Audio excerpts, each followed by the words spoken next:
Good morning, everyone. Thank you very much indeed for coming. Welcome to you all. I hope you find this a useful and interesting day. First of all, I'd just like to thank our sponsors who have supported us in getting this event together. That's Triple Bottom Line Accounting, or TBLA for short, LandPro, John Wright, who have kindly printed the various documents you can see around in your programs, and Larkin Gowan, who are constant supporters of ours over the years, for which we are very grateful. I'd also like to thank the speakers who have kindly given up their time today. We've got quite a packed program, so we won't go through everyone's bios and resumes. First of all, they're all such influential people, they have enormously long CVs, so they are written down or summarized in the program. So forgive us if we don't do that before each talk. The way we will structure it today is that we will have the talks of 20 minutes or so, and then after each talk we will have a Q&A session so that any burning issues can be raised straight away. But then towards the end of the day we'll have a general Q&A which we hope will take a more generic nature of how we move forward. Thank you very much to Bridget McKenzie, who is going to be our convener today. And is going to keep you all on time and in order, and will also look after the Q&A sessions. So thank you very much indeed, Bridget, for that, and I will hand over to her in a moment. We do want a legacy from this event. This is very much intended as the first event of a climate change theme. We've hosted this one, but we very much look forward to future collaborative events. And we hope this day will help to frame how we move forward in a positive way to address the huge issues which Norwich and Norfolk, our region, is facing. There are, as part of that, post-it notes for questions and suggestions in the foyer. Please fill those in. Bridget will be going avidly through them during the day to provide some themes and direction for our sessions later. I should advise you all that this event is being filmed. As you can see, we have our dedicated cameraman at the back there. Mostly it will be the back of your heads, and if you wish to remain anonymous, don't turn back. On the other hand, if you'd like a bit of publicity, you can stand where I am and open your arms, and you will get a good piece of the action. And the idea is that that will be posted on our YouTube channel so that people can take advantage of that later on to see everything that has been happening today. We also, as always at these events, have evaluation forms. Again, going back to the theme that this is the first event, hopefully, of many, your feedback will be extremely useful and will help us in framing future events. A couple of housekeeping issues. We are not aware that there's going to be a fire alarm practice, so if the fire alarm does happen to go off, you go out of the doors and up the stairs. There are toilets in the foyer to the left of the lift.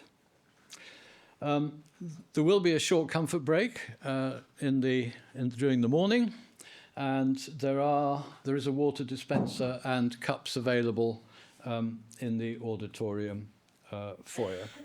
And then there will also be a lunch break later on. So thank you very much, everyone. I hope you have an interesting day, and I'll now hand over to Bridget to take us from here. Thank you, John. Welcome, everyone. I'm going to be as swift as I can.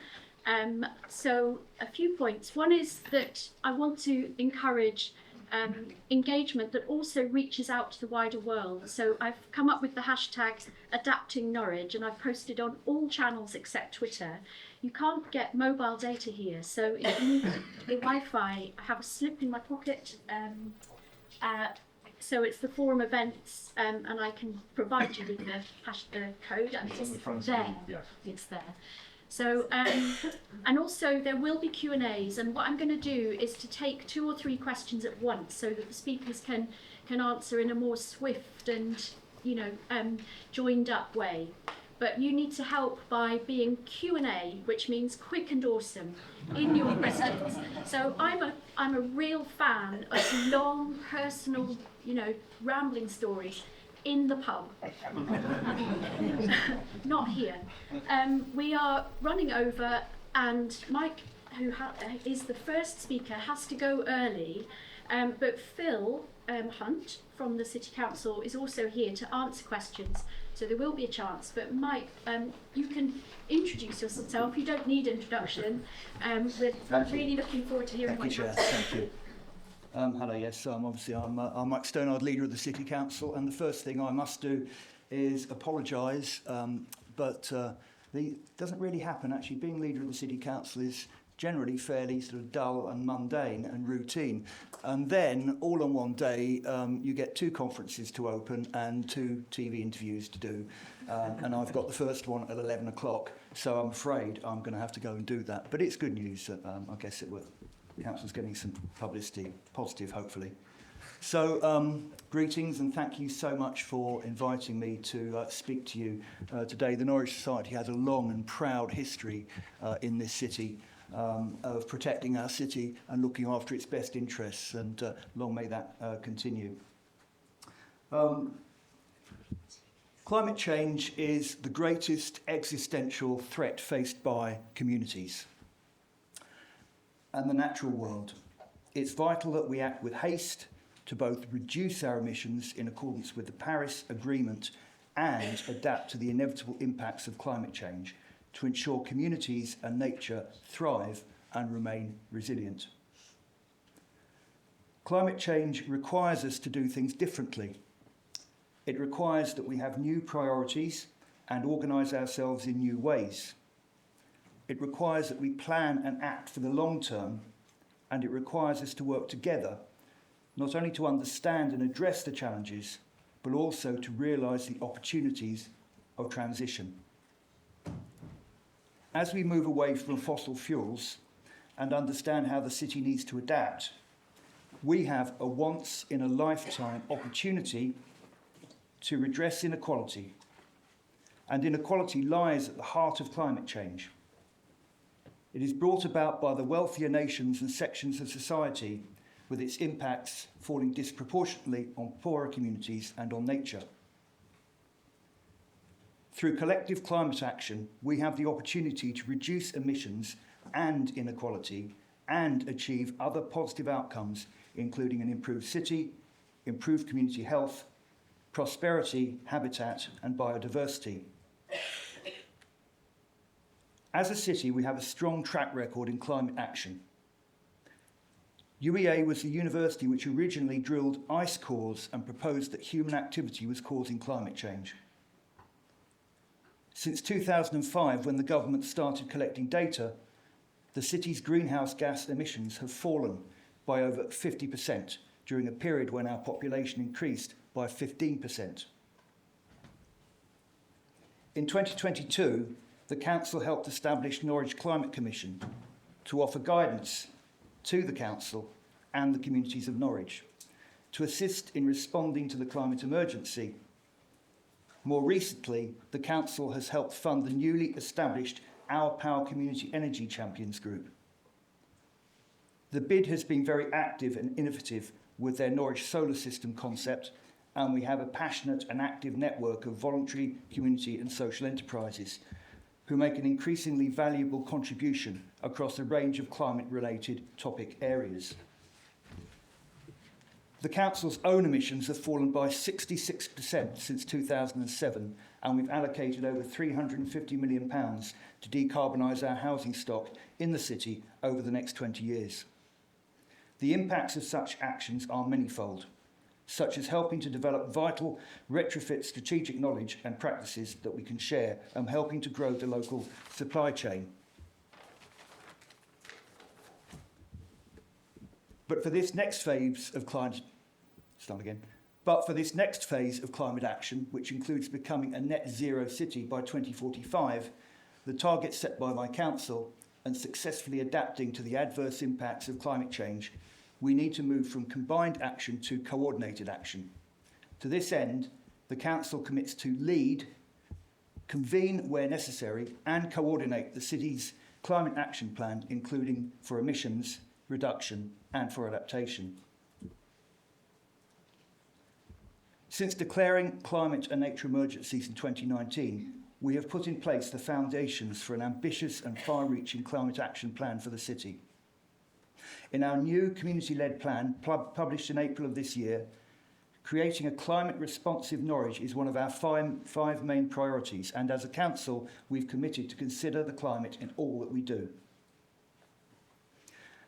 Our evolving climate-responsive Norwich programme will replace our current environmental strategy and set the direction of travel over the next 10 years as we start the next phase of transition. As a council, we recognise the need for urgent but also well-considered action. I truly believe the vision for our city, driven by challenges and opportunities presented by climate change, is a very positive one, and it's a vision we could all share and become active participants in.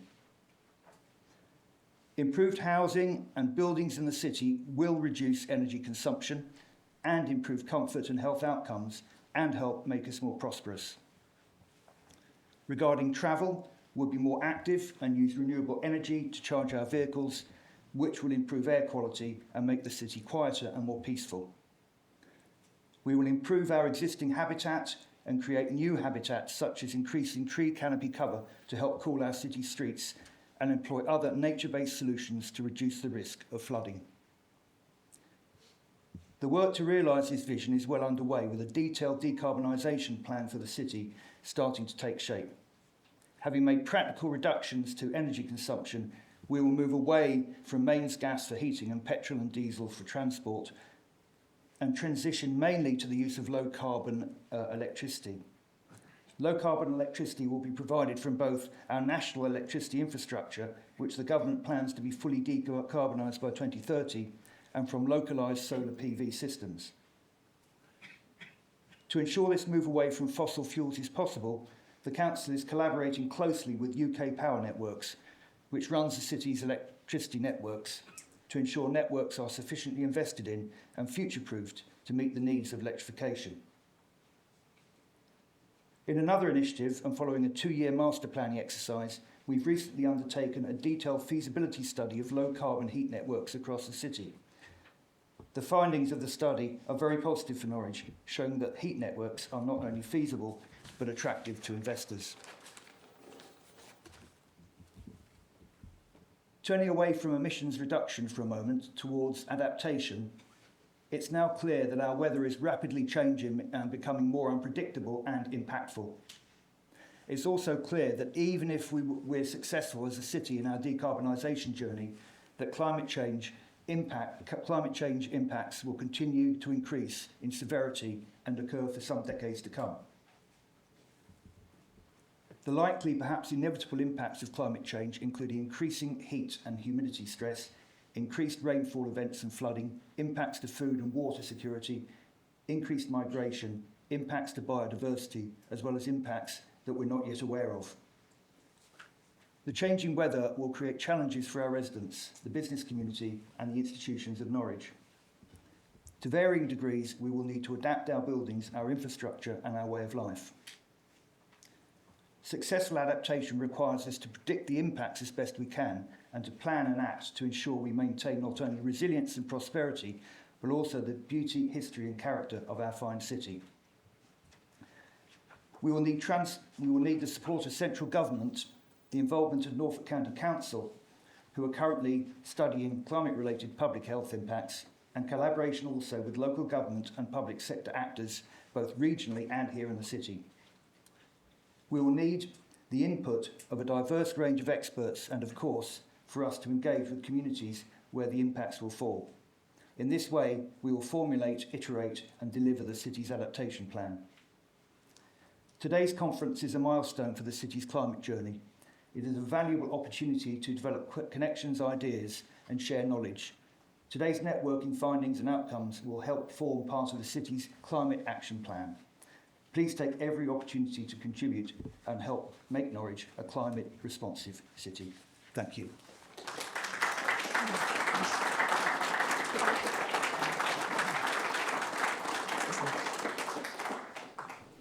Thank you so much, Mike. And if you do need to run away now, then feel free. Thank you. That was a lot more pleasant than what I'm about to do, I think. Thank you so much. So we're probably going to run 5 minutes late until we catch up with ourselves. So 2 or 3 minutes, which might be just time for one question for Phil. There is a roving mic that William has. Where's William? Hey, there's William. And I've got a mic. if you don't need a mic, you can just just speak and see if it works. Sean Goff from Norwich Green Party. I'm interested to know more about the heat networks and what Norwich City is planning to do in that regard. So we first undertook a 2-year master planning exercise with the department Can who everyone covers. hear Phil? Everybody here okay? Yeah. No. So following a 2-year master planning exercise, which established a kind of low level of detail that Norwich was suited for low carbon heat networks. We bid for and won a further chunk of money from business, the government department, and have pretty much finished a detailed feasibility study. So currently there are 3 areas that are looking very feeble in the city. That's city centre, and that's interesting because it means that it brings the potential for decarbonising some of our listed buildings. East Norwich regeneration area is looking very suitable for heat networks, and so is the Norwich Research Park. So we're at the point of developing initial pipe runs, understanding where energy centres go. It's a pretty detailed study. Thank you. Thank you. Time for one more? That's okay, sorry. Do you want a mic? No, thank you. Yes, it's easy without. Paul from my senior ecology, I'm an ecological consultant. When new housing developments are on the table, can you kind of ask the developers to perhaps put solar panels on the roofs? Is there a way of doing that? Because I see so many houses being built and there's no solar panels. And then you get big fields of them instead when they could actually have, and they could be forced to do that. And I don't understand why, and it's not included in the biodiversity net gain calculation as a net gain, unfortunately. They're just habitat.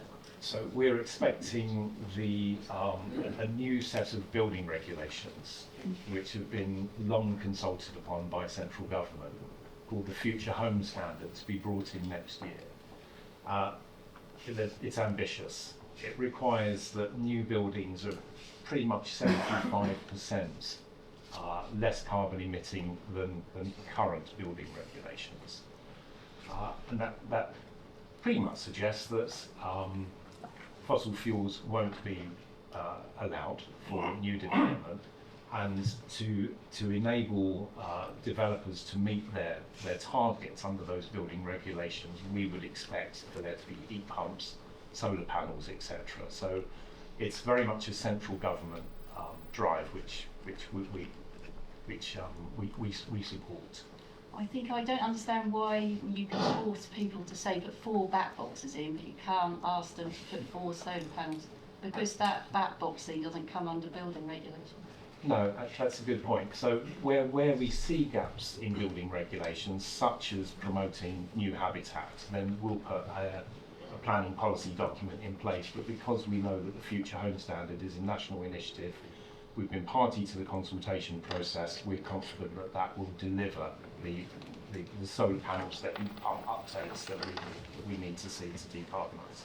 We'll have a focus on solar panels at the end of the programme. Thank you so much for questions. Thank you, Phil, for stepping in.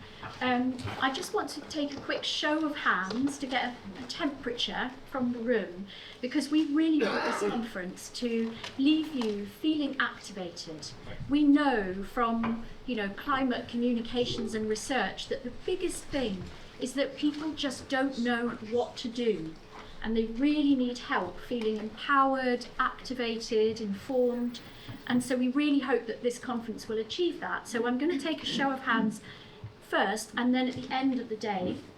So you can, if you feel extremely already activated, equipped, informed, then, put your hands right up and wave them around. If you're unsure, middling, have some gaps, then sort of do that. And if you feel absolutely, desperately ill-equipped, then just keep your hands down. So yeah, I'm about here, I guess. Yeah. There's a few confident people right at the back there. And for some reason, you confident people are right at the back. Very interesting. Thank you. That really helps to know. Our next speaker is Asher Mintz, who I'm sure many of you know, and he can introduce himself as he likes. I will. Now this is the kind of science bit, but I've seen his slides and they're absolutely fascinating and rich and dense, so you might need to sort of take a mental coffee at this point, oxygenate your brain. So over to you. Thanks, Bridget. I hope what you say is true, that they are all the things you said they are, because it's just a slide set. Hi, everybody. Thank you for being here and coming to listen to me. That's me. And I was about to say I'm one of the directors of the Tyndall Centre for Climate Change Research, but I realised the other one's just retired. So I'm the only director of the Tyndall Centre for Climate Change Research. And the Tyndall Centre is 5 UK universities working together on what to do about climate change. We're very excited because next year we're 25 years old, like myself, and we'll be having a big conference and celebration here here at the University of East Anglia. So actually I'm not going to ask the question because Bridget already did it. So I'm interested to know who has, put your hand up if you've been to a sort of Norfolk, Norwich climate change talk before. Okay, so there are some newbies. That's absolutely fabulous, because that tells me at what pace I need to go. And for the people who have been to these types of talks before, maybe have heard me, there is a load of new data in here as well, actually. So we've been busy running the computers to hopefully give you some new insights that we might not have had before. And Bridget, please do time keep, and I don't mind if you cut me short in order to make your time up. It's absolutely fine. So I'm mostly going to talk about climate impacts, and we'll be around for asking questions later. And my ask for you is to think about a climate action, something that you're going to take away to do from this day. And I'm going to give you some actions at the end as well. But so let's go through. Wasn't going to focus too much because everybody's here at a climate change talk, so I'm not going to do too much of the evidence. Sorry, Ben, I'm moving around and giving you a really difficult time with the camera, aren't I? I will try and stay still. So quite clearly, it's getting warmer in Norwich. This is the climate stripes for Norwich. If it's blue, it's cold. If it's red, it's getting hotter. I think that one stops at 2022. 2023 was the hottest year on record globally. The summer of 2022 was the hottest for the UK. The hottest decade on record has been the last 10 years. There's more carbon dioxide in the atmosphere than there has been for the last 800,000 years. So I think that probably tells us most of what we need to know about global warming. Very happy to sort of discuss the detail of the science and things, but I think we just take it as given and as fact. And other fact, it is human-made. It is human-caused. This is just showing time along the bottom, temperature going up the side there. You'll see we're sort of pretty much at the 1.5 degrees threshold. That's very important for climate change train spotters like me, because 1.5 degrees is the lower bound of the United Nations Paris Agreement. So we're kind of there, which makes adaptation, the topic of today's conference, all the more relevant. That doesn't mean not talking about greenhouse gas emissions and energy as well. They're two sides of the same coin. So up there we see greenhouse gases are the factor that explain global warming more than anything else, such as volcanoes, solar activity, etc. We have thought about those. And now I'm coming completely local, being fairly global. This is Norwich. You can sort of see the ring road there. And emissions are driven by income. Blue is the poor people who don't have very much emissions. Red is the rich people who have lots of emissions. You can see your ward or wherever you live. If you happen to live in Norwich, you can see where that, on the bar chart, you can see the different activities that are responsible for those, for the emissions. That black line is that Paris Agreement thing again. That's the Paris Agreement target. That's where Mike Stonard said 2045 for the Norwich target, emissions target. That's where to get to be aligned with the Paris Agreement. You will also see that Norwich is a slightly lower emitter compared to the English average. And that's two reasons. One, it's actually very poor. Poor people don't emit. And it's also quite a dense city as well, actually. It's one of the densest cities in England, as I understand it. I'll move on for there. But that's, emissions are driven by income. That doesn't matter if you're talking about the global north or the global south, poor countries, rich countries. It's the same in Norwich. It's the same everywhere. Right.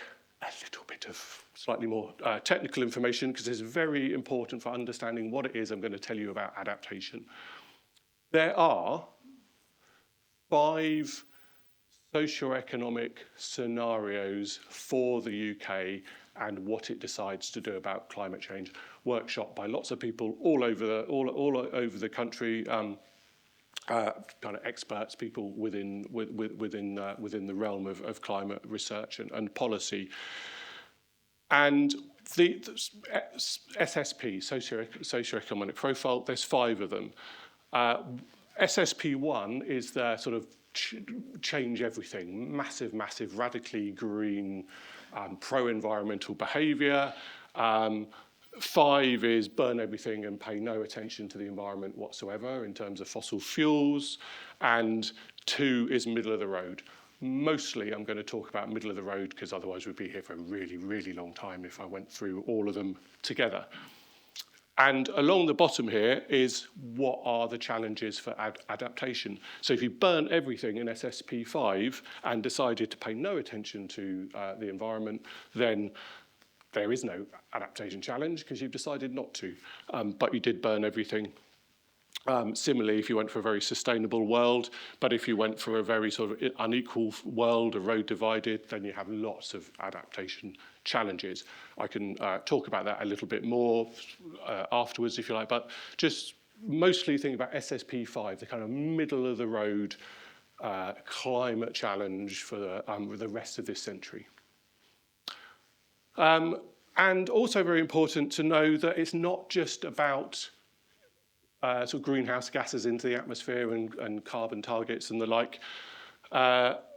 Population growth drives climate risk. That's quite obvious, really. If you've got more people living in riskier places and more people moving into an area, then you have increased climate risk.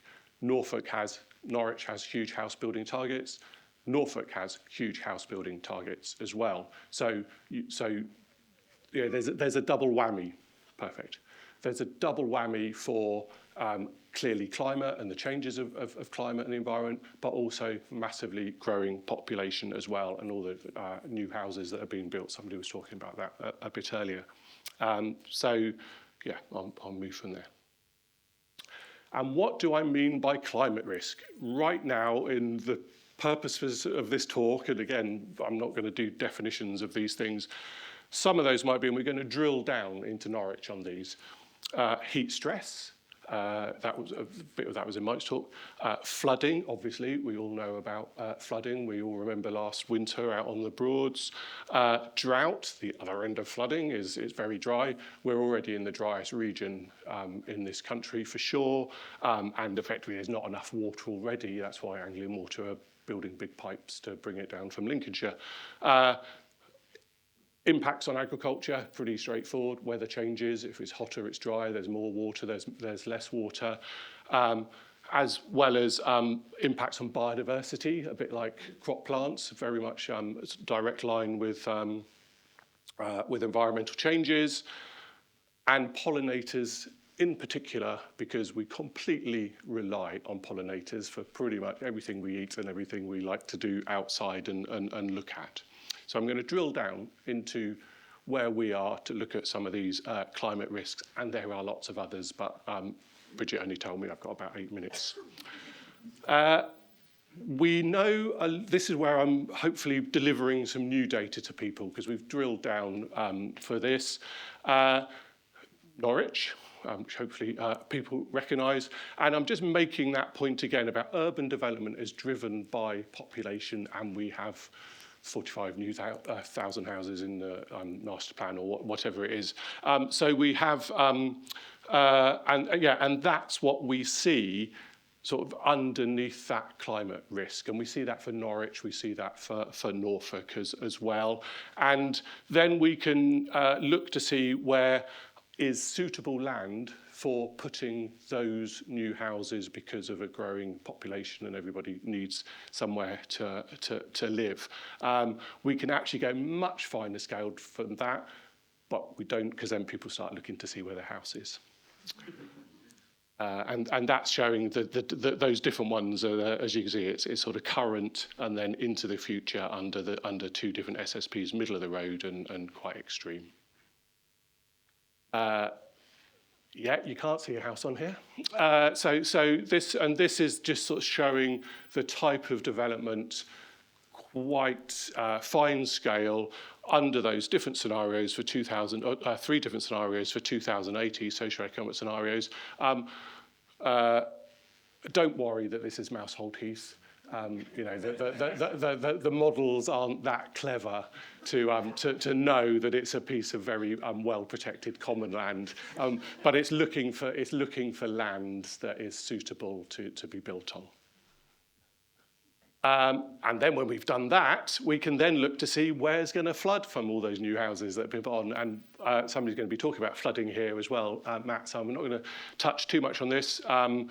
Where's flooded in the past will flood in the future, and other places will flood in the future. And clearly, if you've got new development, then flood risk is something that needs to be managed and mitigated as well. I'll skip over that because you're going to have much more detail on flood. And then we can also look at the economic damages of flood. That's the reason I showed that. Different amounts of flood under those different socioeconomic scenarios, and then we can work out what the costs are likely to be, and that's the costs under those different scenarios. So worst case scenario, no, I'm not going to do it for worst case scenarios, not in my nature. SSP2, middle of the road, £150 million by 2050, forgot to put the date on there. So that's the costs of flooding on existing and new development. And I don't know if it's good news or not, but less downriver flooding, basically, partly because there's less rainfall, less drought. So the models are in agreement. So the orange is showing sort of future flooding, the blue is showing current flooding. So for downriver flooding, you know, sort of coming down the Wensum and the like, we actually see less flooding in the future because of changes in rainfall. This isn't accounting for extremes, though, and a lot of the flooding we get is actually down to extremes, and there's a lot of work needed to be done to better understand what the impacts of the extreme rainfall is, because that's not in this yet, because it's difficult to model. But then on the other side, the overtopping, the flooding from the North Sea up the Broads with extreme water, making the Broads very soggy. The water can't get out because it's only going to go in that little gap of the river at Lowestoft. It can't get back out into the North Sea anyway, and we saw that exactly that last winter, coupled with higher tides, which also means the water can't get out as well. And we're seeing all this already. The thing about sea level rise in particular is that it's going to go on for thousands of years. It doesn't matter what you do. If we turned off all the carbon dioxide taps last week, it takes a lot of heat to rise the sea, to warm the sea. So sea level rise continues whatever the mitigation strategy is. So I do hope that everybody really, really treasures Whitling and Broad, because it's Norwich's Thames barrier, basically. That's what stops Norwich from flooding. And so, slightly out of order from what I was going to talk about. Yes, so heat waves and mortality. Again, we have seen this in the recent past. The numbers aren't huge. I don't really like saying that, because that's individuals and people and families. But under all scenarios, we see heat mortality increasing. Heat mortality isn't, at worst, it's heat mortality. Heat has a lot of impacts on productivity as well, and we're working on that. So it's not just number of people of dying. And as Mike Stonard said, Public Health England for Norfolk is doing their own climate change and health study, and a lot of our data is going up to them to help them out with some of the things that aren't widely available. Biodiversity, what can I say? It just doesn't do well already, and it doesn't do well under climate change whatsoever until when you get to about 2 degrees, there's not many species under normal circumstance. So the takeaway message there is to expand nature reserves and make sure that there is spaces and areas where species can persist into the future, because they're having a incredibly hard time already, and that is going to get more so. And we've got lots more data on this. We've modelled 130 agricultural crops of how they perform in Norfolk, and also all sorts. So that's just to make me refer to plants and sort of slightly more natural environment. That's it for climate risks on Norwich. I said I was going to do some calls for action. Where's Gemma? There's Gemma.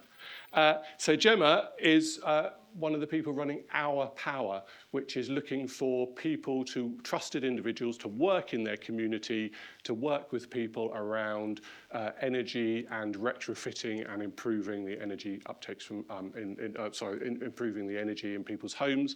So speak to Gemma, please, and that's run by Norwich Eco Hub. If you would like to be volunteer or think who ideas about how that might work.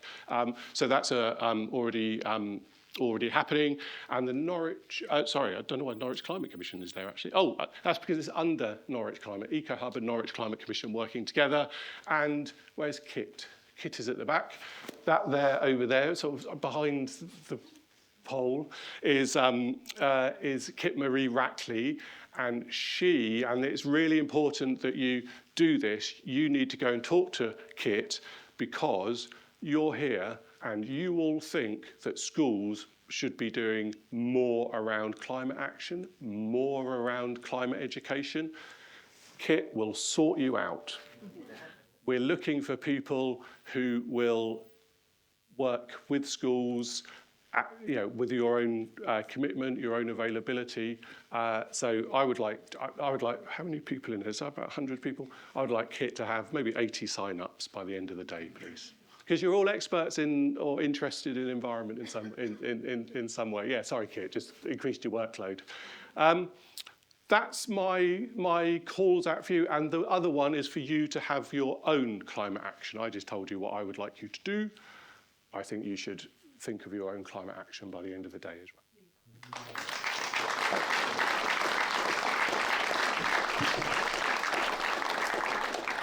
So we are going to carry on running a little bit late, so let's have about 6-7 minutes for questions for Asher. Any hands? Any willing? Gary.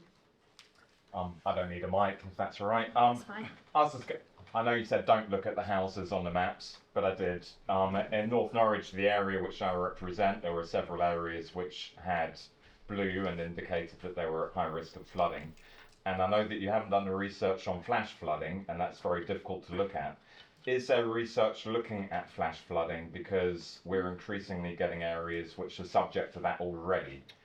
From an academic, rigorous point of view, I'll say no. And the reason for that, from our point of view, so Matt might have other insights. From our point of view, we work with these big global models, and we take them smaller, and we take them smaller, and we see what's going on locally. The regional climate models are very bad at modelling extremes. And so it's work that's going on, it's work that continues, not just us, lots of people all over the place. So from our point of view, there's a lot known about where is likely to flood and what causes flood, and then what adaptations are needed to cope with that flood. But from our sort of university point of view, the models just kind of aren't there yet in a rigorous, if you try to publish it in a scientific paper. I think Phil has a... Yeah, something to add there, Asher. The Environment Agency are currently updating, number crunching, improving their detailed models on flooding. The Environment Agency are the kind of ultimate arbiters as in planning consultations about where we build houses. So we're expecting their improved flood model at some point around November, December this year. So there's a lot of work ongoing. And I'll just add for your benefit, Gary, outside there is a map from the Environment Agency showing the current flood risk to Norwich. I produced that after my insurance premium went up 300%. Yeah, we're inviting you to share thoughts on how that's impacting you. So there are some post-its out there. There are 3 hands up. I'm going to take all of the questions at once so that Asher can try and synthesise the responses. Mine's really quick. What does Can I say, sorry, SSP this... stand for? Socioeconomic profile. That's SSP? Yeah, it's a long No one. wonder. Yeah. So it's not statutory sick pay. It's interesting that you said that Wickling and Broad is effectively Norwich's flood barrier. So presumably its effectiveness in doing that is going to decline, is it, as we go on? Can we just take another question so we also... Yeah, who was it? Somebody over here. Yeah. Yeah, on the so the risks that we've calculated, flood risks, heat risks, things like that, and one of the risks that I am most afraid of with climate change is as we make huge proportions of the planet uninhabitable for humans, and as we decrease the amount of food available, one of the big risks is that it will increase conflict in the world. And is there any modelling that shows the risk of increased conflict? Those are quite extreme, different questions. Okay, so there's lots of on human migration, yes, as for different drivers.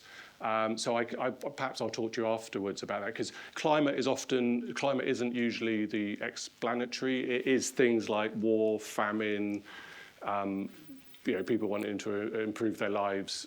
Climate isn't too much of a climate driver often in the models, which is what we use. But I can do a bit more discussion with that. And Wickling and Broad, I think the way to look at it is just probably my natural attitude to life is to enhance it. So it's not that it's threatened because it has to be sort of kept the same forever. Climate change changes everything, and I think this is something that we all have to think about, and in particular with adaptation. So to enhance it, to make sure that it continues to work as a flood barrier and works more as a flood barrier under these different scenarios as best we can, is what we can do in managing those areas. The same with managing nature reserves and making sure there is more space for water and nature. Thank you. Will you be here all day, Asher? Certainly till lunchtime, Till yeah. lunchtime. So if you have specific questions, I'm so sorry, maybe it'll be relevant for another session, or you can talk to Asher in the break. Well, I just point at Martin over there. Yes. Because sorry, I didn't see you there, Martin. My other action, especially for people who are sort of business or third sector or something, is Martin can, this is great, I can tell you what everybody else does. Martin can help you potentially with students from UEA to do consultancy projects with your organisation, and or if you need a really big piece of work, even perhaps a dissertation. So they speak to Martin as well. So there's sort of university people here who can help, hopefully, in various ways. Martin Marnie, just there. Spelt Mahoney, but not pronounced. Thank you so much. Yeah, so we are moving on now to the next speaker. So if we can have the slides, I'm not sure. Yeah, thank you. And Nova is going to talk about the Chamber of Commerce approach and work.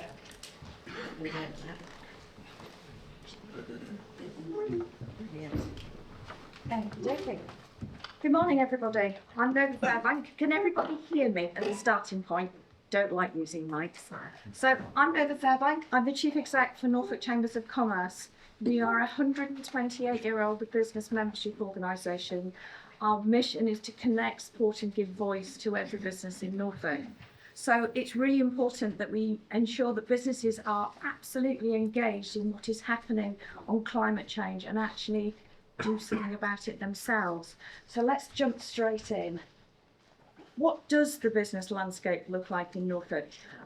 Proviso here, I'm one of the very few speakers that isn't a climate change expert. What I'm going to give you in the next 5-10 minutes is what the business perspective is, and some statistics as to how challenging that environment is, but also to tell you about some of the successes.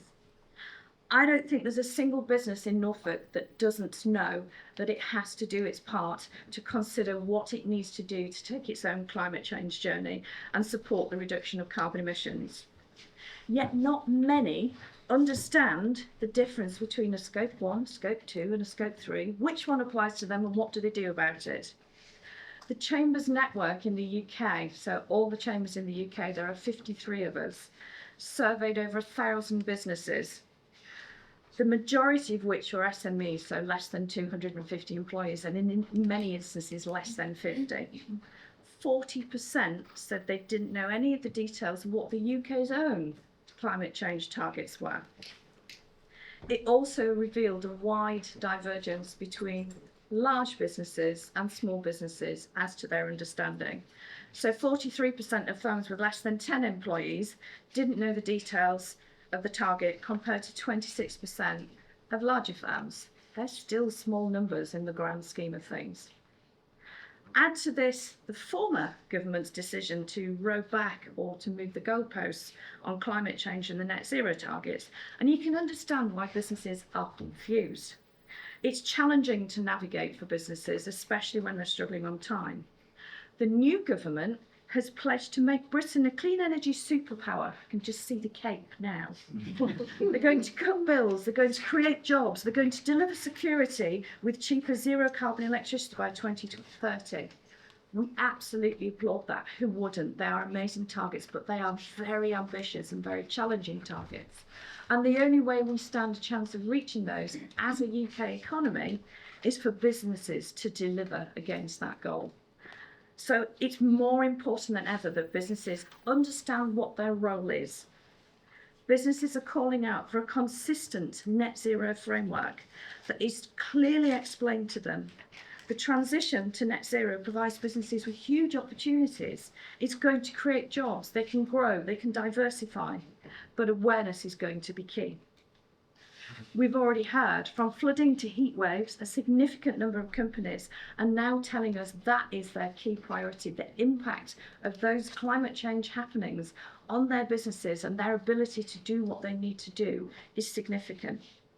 You only need to look out of the window and look at the last summer to see this action in process yourselves. So standing still on climate change is no longer an option for anybody, least of all the business community. Another survey from the British Chambers asked businesses about measuring their carbon footprint. Only 11% of respondents said they'd measured this. Not good. And despite the fact that of those respondents, their supply chain, their clients, acknowledged that their customers were concerned about the environment. So that is an opportunity for businesses. To meet your customer demand, you're going to have to show what you're doing about climate change. 22% claimed they didn't understand the term net zero.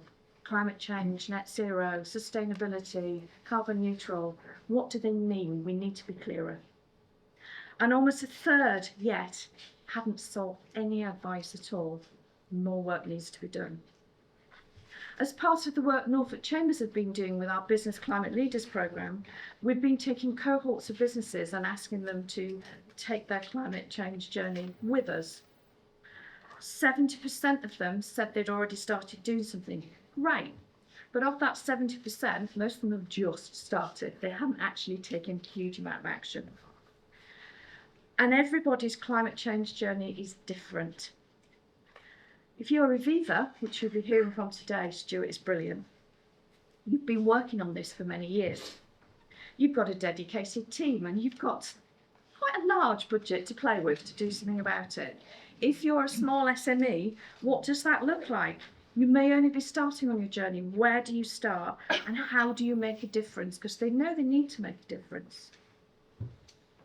The businesses we've talked to have undertaken a whole range of climate change options. There's a massive amount of information that you can learn from, and there's a massive amount of information that you have to read, understand, disseminate, and then work out what you're going to do about it.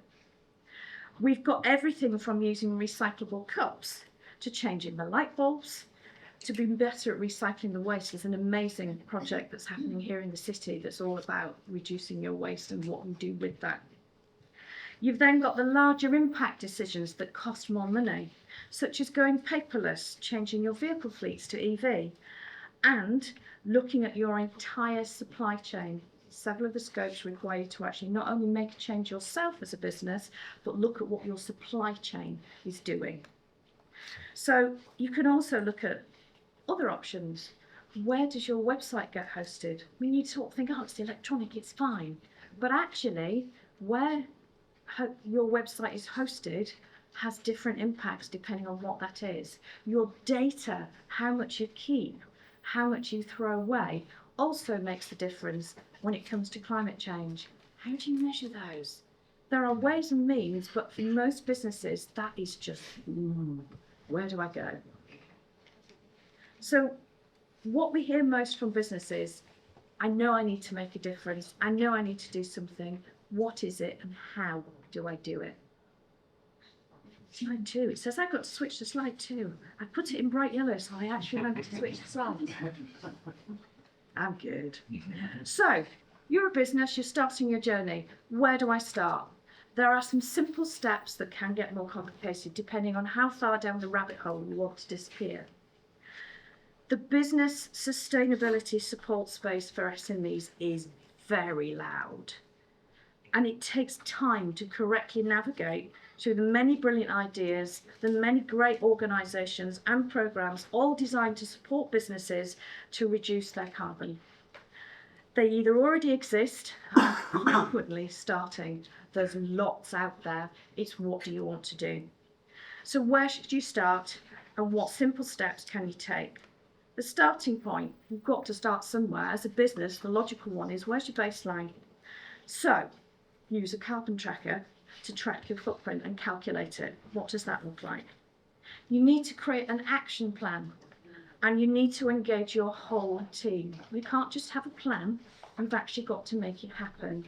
It can't be one individual, it has to be the whole organisation that actually does this. Look at your energy suppliers, switch to renewables. Take a look at your transport and your commuting methods. That is quite a scary piece of work to do, because it's amazing how inefficient some of us are. And then you need to look at your waste. Can you recycle it? Do you need it? What else can you do with it? How are you removing your waste? And lastly, if you really can't change some of your operations, how can you make them more efficient? How can you use less energy? And how can you offset that energy that you're spending? But be careful with the offsetting programs. All that glitters is not always gold, and if it sounds too simple and too easy, it's probably not true. So be careful what you do with it. Many businesses have started their path to net zero and have commented that not only does it take a considerable amount of time, it also requires huge buy-in from your teams. You can't appoint your green champion, we've all done that, and expect them to be able to deliver it on their own. It takes top-down buy-in. The people at the top have got to drive it through every department at every level and set targets to achieve it. What does good look like? And it can be time-consuming. We know it is, but this is so important. The majority of the speakers you'll hear from today will give you the reasons why you as a business should be doing this. And the last thing I would mention on that is it can't be tick the box, done. It's ongoing. You've constantly got to revisit it. You've constantly got to be asking yourselves, could I do more? Does this still work? What other options are out there? Has technology moved on? When asked, 60% of SMEs said they could dedicate 1 to 3 hours per week to their net zero journey. 35 said they could do 1 to 3 hours per month, 35%. What got interesting was we had some corporates in there, larger companies, the kind of people that you would think would have the ability to dedicate some resource to it. They were quoting us 1 to 3 hours per month. So I think it turns around and shows you just how time-strapped a lot of businesses are, and it doesn't matter the size of the organisation. But that doesn't mean that you've got an excuse for not doing it. You haven't. You have got to do something. You would also think that funding for net zero would be an issue. It's quite surprising when you survey them. They always say financial constraints. Yet when we've asked them, 71% who'd stated financial constraints was a challenge for them to look at their net zero journey hadn't actually applied for any funding. So it is a perception rather than the reality. Next slide. So what are the barriers that businesses are telling us about? It's things like lack of understanding on approach, how to start and measure your journey, lack of resource to deliver a company-wide approach, particularly where you start looking at it from the perspective of multiple sites for an organisation. And then you've got multiple site organisations where some of it's in Norfolk, some of it's in the Midlands, and there are slightly different approaches and different funding opportunities depending on where you're based.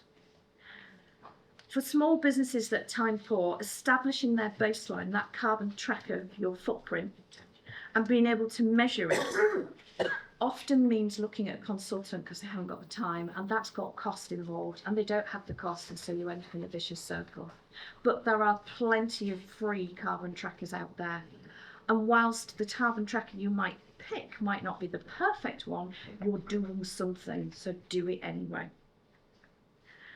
We've also heard from different organisations in different sectors. Some sectors, aviation is a prime example, don't necessarily have a clear methodology as to how to calculate their emissions, so they're having to take their best guess.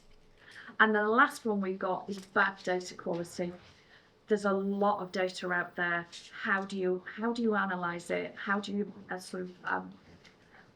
track it in terms of what you do as an organisation? How does this apply to me? We're also hearing about it, and I think Mike mentioned it, challenges with landlords and heritage buildings. Negotiating with the landlord, whose often main priority is, does this building pay for me, is the driving force, which is not always what we need to do, the level of investment that we need from our landlords. The owner of the building you're in might be an investment company or a pension fund, not always accessible and very hard to approach. So more work needs to be done of how do we collaborate with maybe the local authorities to understand who the landlord is and how we move this forward. And then your next, sorry? 2 or 3 minutes. I'm nearly done. And your next one is the heritage assets. Norfolk as a whole, Norwich in particular, loads of heritage. How do we retrofit while still keeping the fabric of the building? There's a lack of buy-in, a lack of engagement from the organisations, and there's often a very noticeable difference in viewpoints between older employees and younger employees. The younger ones tend to be very rabid.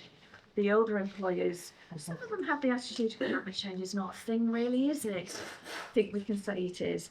But that is also something, as a business, you've got to negotiate. Financial support I've already mentioned. The other one that came back out with feedback was grant funding. We sometimes get people say it's too hard to apply for the grant. If you talk to the Growth Hub, they will help you apply.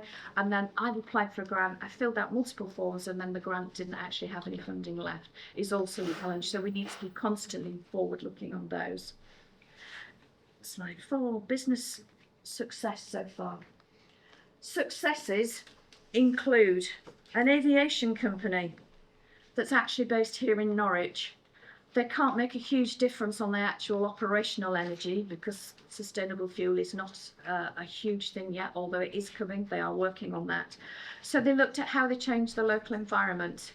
They've got bees at their facility. They've got beehives that are actually making a difference. That's adding back to the biodiversity that Asher was talking about. It's also helping with local research and that whole pollination piece. They've also got an electric plane that they are teaching students on. So the students help build it. It now flies. There's a huge amount of opportunity. So they're investing in solar and renewables as part of their crop offsetting because they can't do it on their own carbon emissions. Another success story is a very tiny marketing and digital agency in Durham. They've got less than 10 employees and they've been awarded the Norfolk Carbon Silver Charter. So it's a silver accreditation that recognises the work they've done. They live and breathe it. And then you've got energy brokers looking at renewables and how to do all of their energy from a renewable source. So there's lots of success in Norfolk. And then you look at the future. Come on, switch. Thank you. As a region, we have an all-energy coast. We have the largest offshore array of wind farms. It's just off our coastline. We've got opportunities to capitalise on green energy. You have the potential for hydrogen at Bacton, Sizewell C new nuclear, whatever you think about nuclear, it's greener than gas and coal. And that's at Leiston in Suffolk. We have world-leading climate change education and research at the Tyndall Centre. Hethel Innovation is starting to look at how to turn the former RAF base at Scotto into a clean energy park. This will bring together willing partners in a whole cluster. Hydrogen East, Sizewell C, East Wind Cluster, Energy Catapults, Norfolk Chambers with our business climate leaders, and many others. Scotto is already home to several of the anchor tenants for this. Those organisations would help make that clean energy park possible. They've got the appropriate space for large hangars, hard standing, former office, conference buildings, labs, hotel potential, and underdeveloped land. It's an ambitious project, but what's on screen is what's already been built in Birmingham. So it's already there, and they have a mission to transform clean energy innovation to Birmingham and West Midlands by stimulating and demonstrating new technologies. Norfolk could yet again, because of our ability to bring all that clean energy together, actually lead the way again and do what it says on the tin. We're all talking about action. This would be actual action with the people that are developing it as it comes through, all in the same place or collaborating. We have the opportunity. We need to take advantage. Norfolk is a region, as Ash has already flagged, that is absolutely going to be drastically impacted by climate change if we don't do something.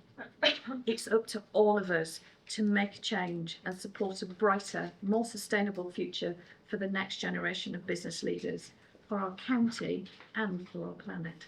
Thank you. Thank you.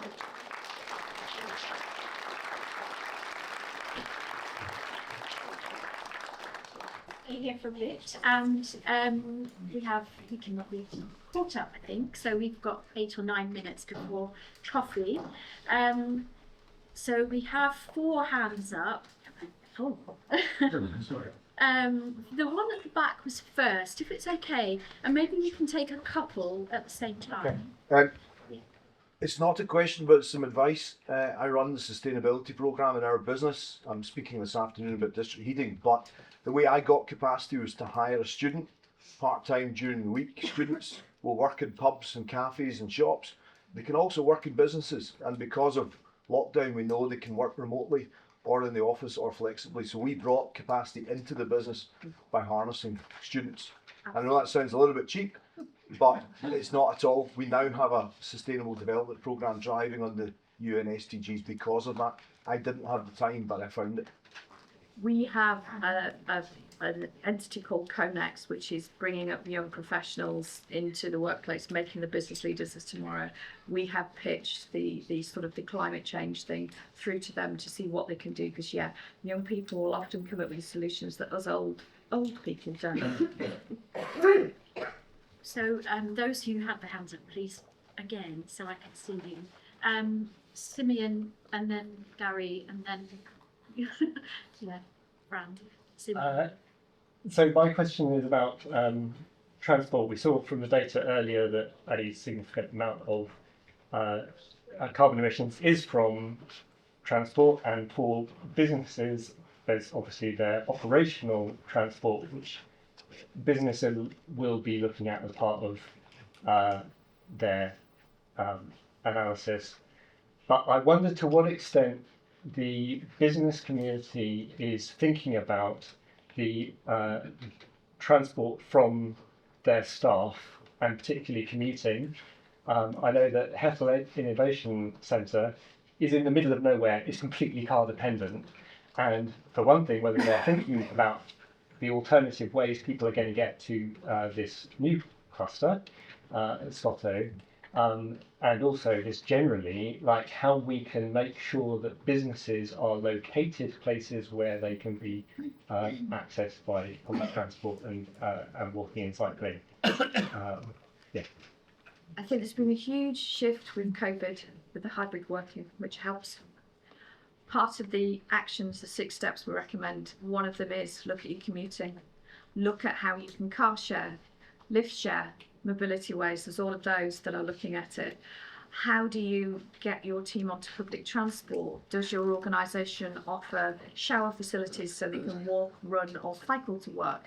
There's a whole load of opportunities for businesses that isn't come in the car. So yes, it needs looking at, but we also need to work more closely with the public sort of transport networks, active travel hubs, that kind of thing, to ensure that there are more options. I think the biggest challenge we have for Norfolk in particular, because we're multimodal and rural, is getting people out of the cars. And to do that, it needs to be frequent, it needs to be fast, it needs to be easy to access, and more importantly, cheaper than the car. This is a question really, isn't it, for Norfolk County Council too, and we need that kind of collaborative action that Mike was talking about. We need the county here as well as the city. Sorry, we have Gary first, and then Fran, and then there's a couple more we'll race through. So Gary, yeah. I'll be really quick, but the PwC predicts 30,000 businesses will go under nationally this year. Mm-hmm. When I speak to small businesses which have approached me asking for advice, they simply say that they just want to they just want to know where the information is. Yeah. It was a fantastic presentation, but I was hoping to have a very simple way of signposting. One-stop shop, business climate leaders on Norfolk Chamber's website. We've got the what is climate change, what is net zero, what are the next steps, and it's signposts to everybody that can help. Okay, thank you. Fran. Can I, sorry, I'm not good at shouting. Is it on? Yeah, okay. So, Nova, congratulations on getting so much information into a short space of time. That was pretty impressive. So, two things really. As a Norfolk climate business leader that helped set up the Net Zero Hub, if anyone wants to talk to me at the Triple Bottom Line accounting stall at lunchtime, I can point you out to trackers, carbon trackers, greenhouse gas emissions trackers that are most suitable for your business, from the free ones to the more expensive ones. So do come and talk to me. You mentioned finance, and you mentioned in the survey that people who said they couldn't afford to do it, and I realise that is one of the main barriers to change, had never accessed finance, and that when they tried to, or if they had tried to, you waited 2 months, and I would love to help our clients that come to us and pay us as consultants to do their whole net zero strategy to access finance. I have not seen any in Norfolk or Norwich that exists at present, and if anybody has any knowledge about that we can pass on to our clients to help them make it more affordable, we would love to know about it. I think it is a challenge in so much that access to finance for SMEs is a challenge anyway. The very tiny ones, your initial startups has got it, and once you get over sort of the 500,000 mark, there's loads, and tech get it. The bits in the middle, you almost need a fund, and maybe it's something we can look at as a region to actually support businesses, but it doesn't stop businesses investing. You do need to invest in your climate change journey. It would be nice if there was a little bit of help to kickstart it. Can I just check from the audience, is anyone aware of this kind of resource? Well, yeah, this is what our talk primarily around address. Brilliant. From a solar energy. We'll hear from you then. Perfect agenda putting together then. We do have a couple more minutes, so we have time for Sean first and then Steve. Thank you. Sorry, yes. Thank you, Bridget. Nova, you mentioned in your talk an amazing business waste reduction program. Can you just signpost me to find out more about that, please? It's Norwich Business Improvement District to do it, and I can't remember its name. Somebody help me. Nobody? Okay. I will. Yeah, so every 5 years we tender out for levy payers to find the best cost for business waste, and then as well the most sustainable. So we partnered with a company called Anglian Waste and Demolition, and the big perk for them is that they have dedicated aerobic digestion plant out at Ascot. So your waste will power people's homes, and that's a Perfect. Local waste management. Yeah. But yeah, it's well worth a look. It's a really good project. Steve, do you need the mic? Yeah, associated with the climate catastrophe are wider issues. And I'm just wondering, great presentation, but are you addressing some issues like regeneration around staff well-being, living wage? Quite often I go to business meetings, it's all about growth, but obviously there's a lot of factors beneath that. Growth is just one factor, and sometimes it can be damaging to the environment, as is well known. So I'm just wondering what your thoughts on that bigger picture around environmental issues. Health and well-being is huge for businesses, particularly off the back of the pandemic. It absolutely has to be considered. I had a limited amount of time, so I was really concentrating on just climate change and the perception of the business community to do it. But health and well-being is critical, and actually would put a huge difference if you had better health and well-being for employees and future employees. That's less stress on our doctors and our hospitals and our mental health aspects, and actually makes for happier employees. So it is a very critical part of it. And the living wage? The living wage is also a challenge. The larger organisations are absolutely doing it. Every business aspires to be a living wage employer. It's not always possible. But if you then take the other flip side, and you could talk for hours, so I won't, I promise. If you were to look at, say, our care sector and our mental health sector, and you were to pay better wages so it was a more attractive career option, then maybe we would have a better position. But only if funded by the government, and we all pay more tax. Sorry, having been in the industry, it's about tax. I know, that makes me very cross. They would pay more if they had the funding. It's not an easy answer. They aspire to it. It's always a challenge. We had a hand up here. Sorry, I don't know your name. Paul Neal. on the county council for the Green Party. You talked about businesses getting on their journey using a carbon tracker. Does that also include the supply chain, especially in retail, because that's an enormous part of the damage can be done by where they actually purchase the product at the retail. Anybody that's bought anything from sort of China and places like that and have paid £3 for a t-shirt, please pay a little bit more and buy it in the UK. Shorten your supply chain wherever you possibly can.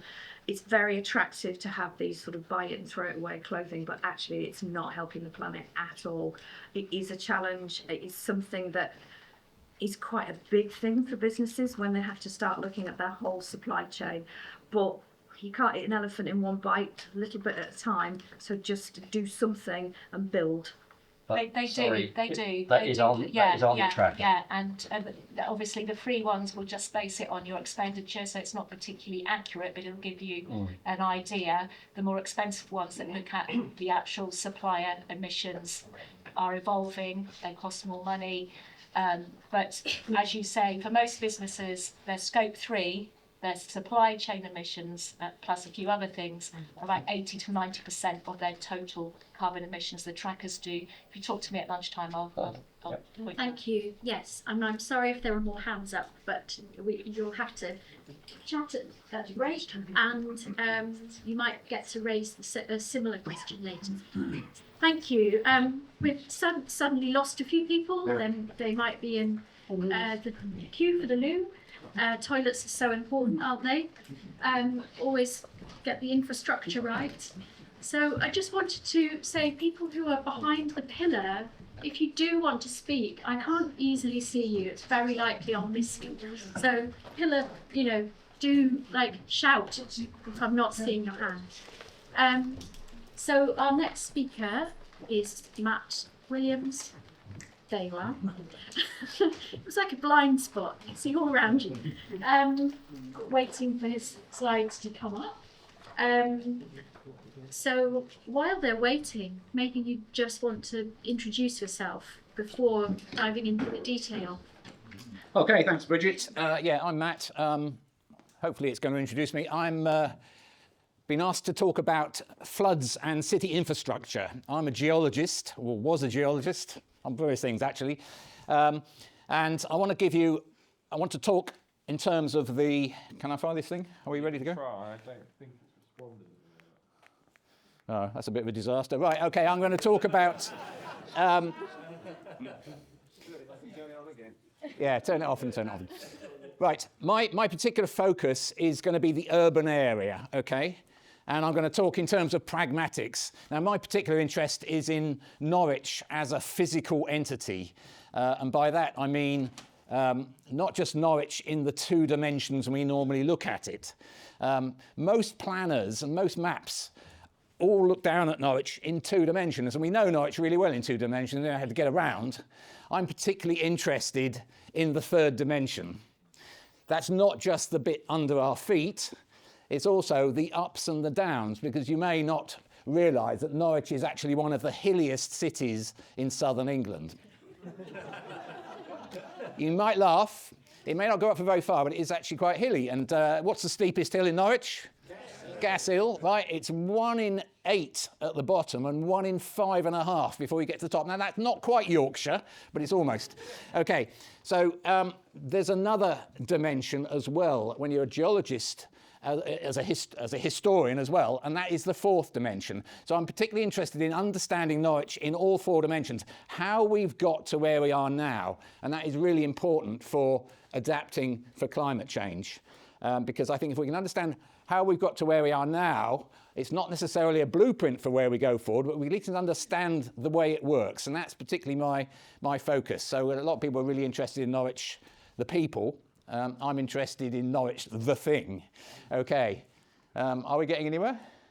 I'm going to really struggle. Right, okay, I'm going to try and remember what I was going to do. I'm going to give you a potted geological history of Norwich in 90 seconds, okay?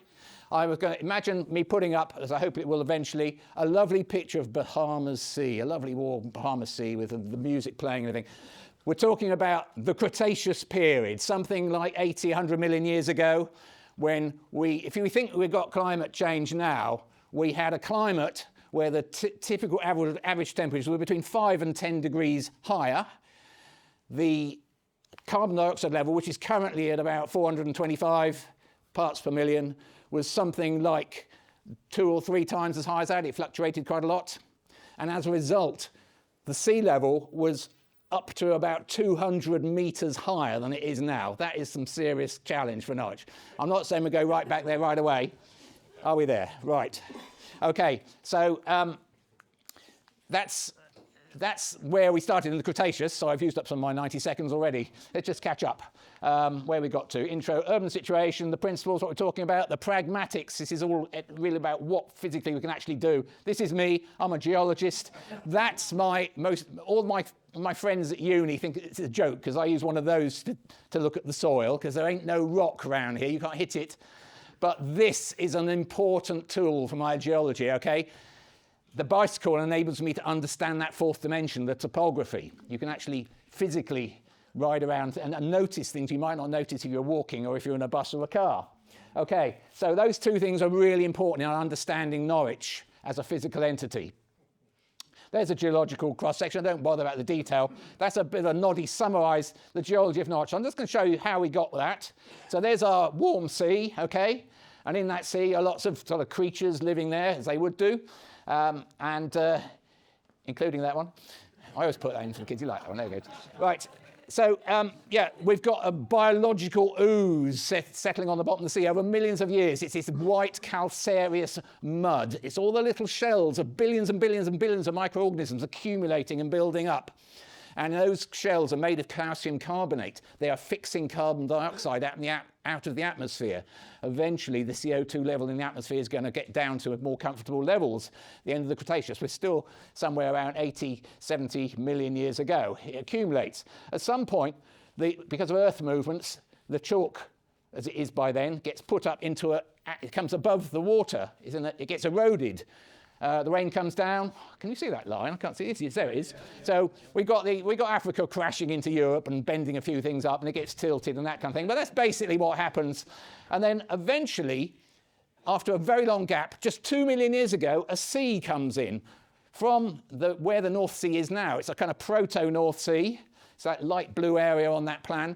And it lays down this layer of sand over the chalk. And that boundary, which you can see in St James's Pit, halfway up Gurney Road, is all around Norwich, and it's roughly 15 metres above sea level. We know it's there. So we've got sand over chalk, okay? And then after another little break, about 500,000 years ago, lots of glacial action, melting ice sheets, lots of water flowing, lots of erosion, cutting a few valleys into this section we've got here. So, for example, that is a relic of it. It's a tributary valley of the Wensum, if you know it. It's dry now, but there was a lot of water around at the end of the Ice Age. We also then get a big dollop of glacial deposits. That yellow is a big dollop up forming Mousehold. It's sand and gravel. It's laid down in a high energy environment.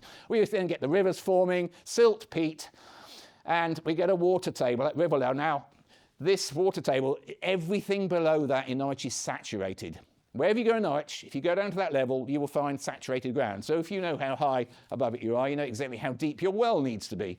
So there's no such thing as underground rivers in Norwich. You've got saturated ground, either in the chalk or if there's something else deeper. And then last of all, the purple is what as an engineer I was always told is filled, disturbed ground. It's man-made ground which has been added. Some people call it archaeology. Okay, so it's a layer. And you can see that one thing, when people came to Norwich, they filled up over all the floodplains.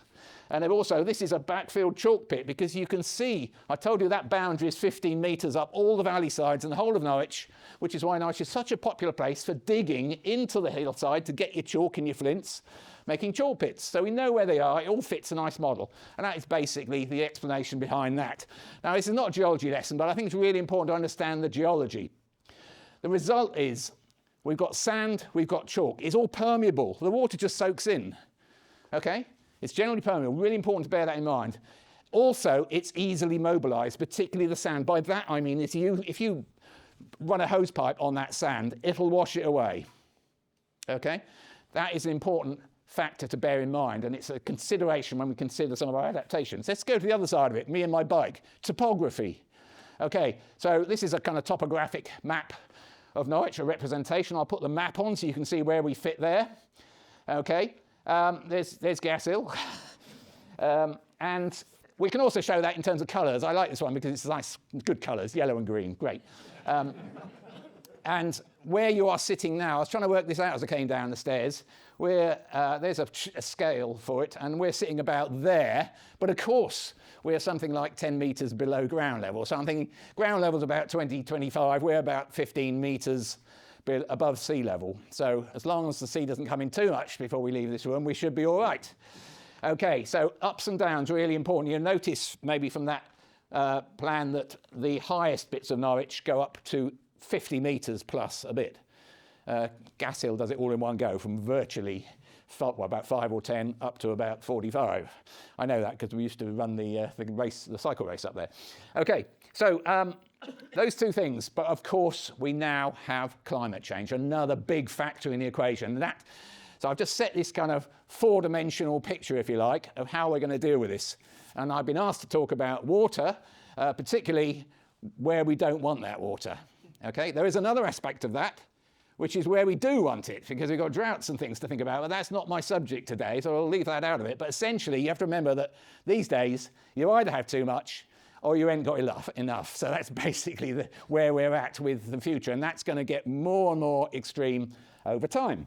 But I want to give a message of hope, basically, because getting our heads around this, I think it's really important to understand physically where we are. Now, here's a map of Norwich, and what we could easily do, and what Environment Agency was doing for many years, you say, right, sea level, let's put sea level up 3 metres, shall we, and see what it looks like. And you get that. And that is the sort of thing which I think was on your programme. It shows that kind of picture. Now, if only it was so simple. It's not that simple. We can do that, and you could look at that and think, well, fair enough, you know, there's not that much of Norwich affected. I mean, unless you happen to live right down on those low bits. But bear in mind, we're about to build hundreds and hundreds of houses down here, but I'm sure we can sort that out somehow. Just bear in mind, somebody's going to have to insure those, and, you know, how long are we building for? How long does a house last these days? Like 20 years, 30 years, 40 years? Okay, so that's one way of looking at it, but it isn't quite that simple, and history tells us that. So let's just quickly think about the types of flood affecting Norwich. Okay, so first of all, we think marine flooding. Sea level rise plus a storm, and we had one of those in 1953, but that isn't Norwich. That was at the Norfolk coast, which was definitely affected. People died. In the Netherlands, hundreds and hundreds of people died. But that is a very rare event, and it hardly affects Norwich historically. Okay? Okay, fluvial flooding. By that I mean river flooding. Huge amount of water coming down the river. That is largely responsible for Norwich's historic flooding. In fact, we've got 37 recorded historical major floods in Norwich, and most of them were 100% fluvial. There was a little bit of other factors in there. Okay, when was that picture taken? 1912. No. Yes. Everyone says 1912. Okay, 1912 was the Great Flood. That was actually the Great Flood. It stayed being the Great Flood from 1878 when it happened through to 1912 when another one took over. That photograph was taken King Street, looking down the valley towards Yarmouth. And if you know your Norwich, you might just be able to see the railway swing bridge there, which was in existence then. But obviously a lot of water. And just to orientate you, if you really want the important landmarks, that is Norwich City's football ground, or would be if it were there then. Okay, so fluvial flooding, really important for Norwich. And bear in mind, the 1912 flood happened at the end of August. This was not a winter event, it was a summer cloudburst, a rather extended one, a really freak event. Well, so they thought. Wait and see. Okay, more recently, we have the famous flash flooding. Now, flash flooding is also related to extreme weather events, but rather than the water coming down the river and spilling over the banks, it's coming down our drainage systems, a lot of which are hard cover. So they're moving the water down slope. This is where topography really comes into it. And just to show how serious this is, it affects the Golden Triangle, because we're here above Newmarket Road looking across towards Earlham Road, and that blue splodge is the official report high-risk flash flooding area passing right the way through for various reasons. And once it affects the Golden Triangle, you know you're in trouble. Okay, so we've also got one or two other related things. We've got the sea, the river, we've got what I call brickweave flooding. Brickweave flooding, okay? If you put brickweave on your driveway and it doesn't let the water through, it's just shoving even more water into the road system, somebody else's problem further down the hill. We've also got direct rainfall to think about. Extreme weather events can actually create rainfall which will penetrate chimneys and so on, which is an issue. There are a couple of others which I'll just put for completeness. Groundwater flooding, which is the water's coming out from below, and sewage flooding, where the water's coming backwards up the sewage pipes, which can be a problem. I want to think about the concepts, how we deal with this, and I've been talking, resilience is a key word here, as opposed to resistance. Okay, they're two kind of slightly different things, and if one way of defining them is to say that resilience is working with whatever's happening, whatever's nature's throwing at us, and resistance is actually engineering our way around it in a hard way. For example, the way the Dutch have protected their coastline. Lots of concrete. Bear in mind, concrete is an incredibly carbon-intensive material. So we've got to think about that for the future as well. Soft versus hard engineering, if you like. Okay, now, this is a view over Norwich from somewhere above Barn Road roundabout, looking obviously down the valley. There's Whitlingham Broad in the distance. You are sat there, okay? And this, for me, this sums up what I'm interested in. I'm not particularly interested on its own on all the natural processes that go on out in the countryside. It's the interaction between the city and the landscape, the topography, the geology. And that has been going on ever since Norwich was founded, when people first sailed up the river and they jumped out of their boats because they got as far as they could in about 850, 900 AD, and they started to develop the city. And the city's developed from there, and right from that point, we have always had to adapt to the geology, to the landscape, to the topography, and all we're doing now is having to add an extra factor. So here are some natural processes. You must know this is textbook stuff. The hydrological cycle. We've got the rain landing on the land. Some of it runs off, some of it soaks in. So hence, important to bear in mind that Norwich is actually a very soakable geology. It then goes into the ground, some into the water table, eventually ends up in the river. Evaporation, it doesn't actually show evaporation off the sea, which is probably the key thing, the Atlantic, which brings the rain back to us. But essentially, it's that circle, and we are most interested in this sort of area here in Norwich and how people have dealt with that. Because, of course, Norwich is actually a bit of a pinch point. Upstream of Norwich, it's 500 metres wide, the floodplain at Sweetbar. Downstream of Norwich, it's 500 metres wide at Carrow. But most of Norwich is only 200 metres wide floodplain. The thing is, you can't actually see it now because it's all been filled up. All those medievals, they decided not to have to wear the well is every time they access the river, and they filled it up and put the river in a slot. But it's there. Yeah, okay, right. Right, so this is all about management, okay? And we've got to think about the particular patch we're trying to manage. Okay, put on a furry beaver. Why have I done that? Because these guys are managers, all right? The thing about beavers, they're not only potentially part of the problem to try and mitigate the amount of water pouring down the river after a storm, but they also actually very good at managing their own little patch. And they build things like that, and they manage the water levels. And I'm not necessarily advocating letting hundreds of beavers free in Norwich, but this is really what I think we should be talking about. The sponge city concept is a thing which various engineers are now starting to think about. There's some cities in the world who are actually seriously going into becoming a sponge city. And by that, if you think of a sponge, it will absorb a lot of water, it'll dribble out a lot of water, but it's altogether mitigating something rather than put water in the system one end and it pours straight out the other end immediately. And I actually think nature is very forgiving if we work with it. It can be really harsh if we don't. If we don't leave ourselves any slack and design everything to be just good enough, the moment we exceed the design parameters, we've got a problem. But nature is actually very forgiving, and the whole idea of a sponge city is to work with that process. So when that happened, which is 1912, we are looking up Higham Street from the old Palace Road junction. That guy doesn't look too happy. It's actually the guy in the loincloth behind I worry about. Funnily enough, we've researched him. He's Professor Crusoe, and he was a swimming instructor. You can see floodplate at New Mills Yard, which shows you some of the flood levels, 1912 hitherto being the highest one. We used to have 3 a century. We haven't had one since 1912. Well, Asher hinted at the issue. There's much less water coming down the river now because we're sucking it all out of the Wensum, the river, or the aquifer upstream of Norwich, running it through our dishwashers and putting it back in the river downstream of Norwich. So we don't actually have that much flow in the river, but that's not the only thing we need to do. This is an analysis of the 1912 flood, and I just wanted to show you this. I worked this out from all the data available, all the flood plates, all the photographs, and this is the normal river level. This is the ground level next to the river normally. The river's normally lower than the ground level next to the river, isn't it? But this is the 1912 flood level, and I want to show you that the level of the 1912 flood was not just hatching in a contour, it was different all the way through the city. 2 or 3 metres difference between the high side of the city centre and the low side of the city centre. And you can see the city itself is damming the river up. In fact, a lot of the bridges were damming the river up. If you look at the floodplates above and below, there's a difference. So we need to understand that. And it's not a static situation where we suddenly have a lot of water to deal with. Basically, the flooding issue is moving water continuously down a gradient. And if at certain times water is more coming in than going out, then we have a flood. But it's a dynamic situation. It's not a static situation. And in fact, you can divide the city up into lots of little bits, each with their own water in and water out. And some of us have responsibility for a little bit. It might be our particular house.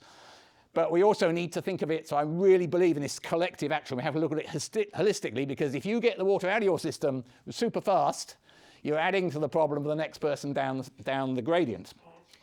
And so we have to manage it according to our individual responsibilities. Okay, I just want to flag up that I do believe technology is going to help us here if we can make it. And one way of doing that is we can use monitoring technology to understand the capacity we have in all these little cells. And that includes the drainage system. The sewers themselves can store a lot of water. We can use automated valves to actually stop the water shooting right the way through the system and flooding the people on the low ground the moment it rains. There's a lot of scope there, and there's work being done on that.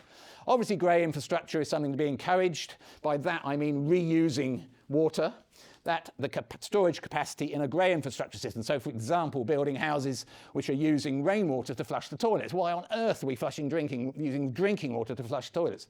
I could question why we're using water-based toilets anyway, which was a real bad turn by humankind in the 19th century in terms of human pathogens into the river. But anyway, that's another issue. Blue infrastructure, open water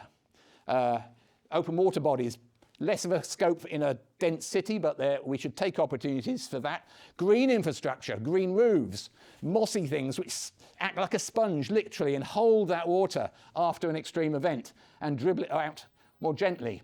Just going to finish by dealing with a few pragmatics, particularly at a sort of household level, because there's a huge scope for using what we have and making it work better before we start having to panic and start building a whole load more stuff.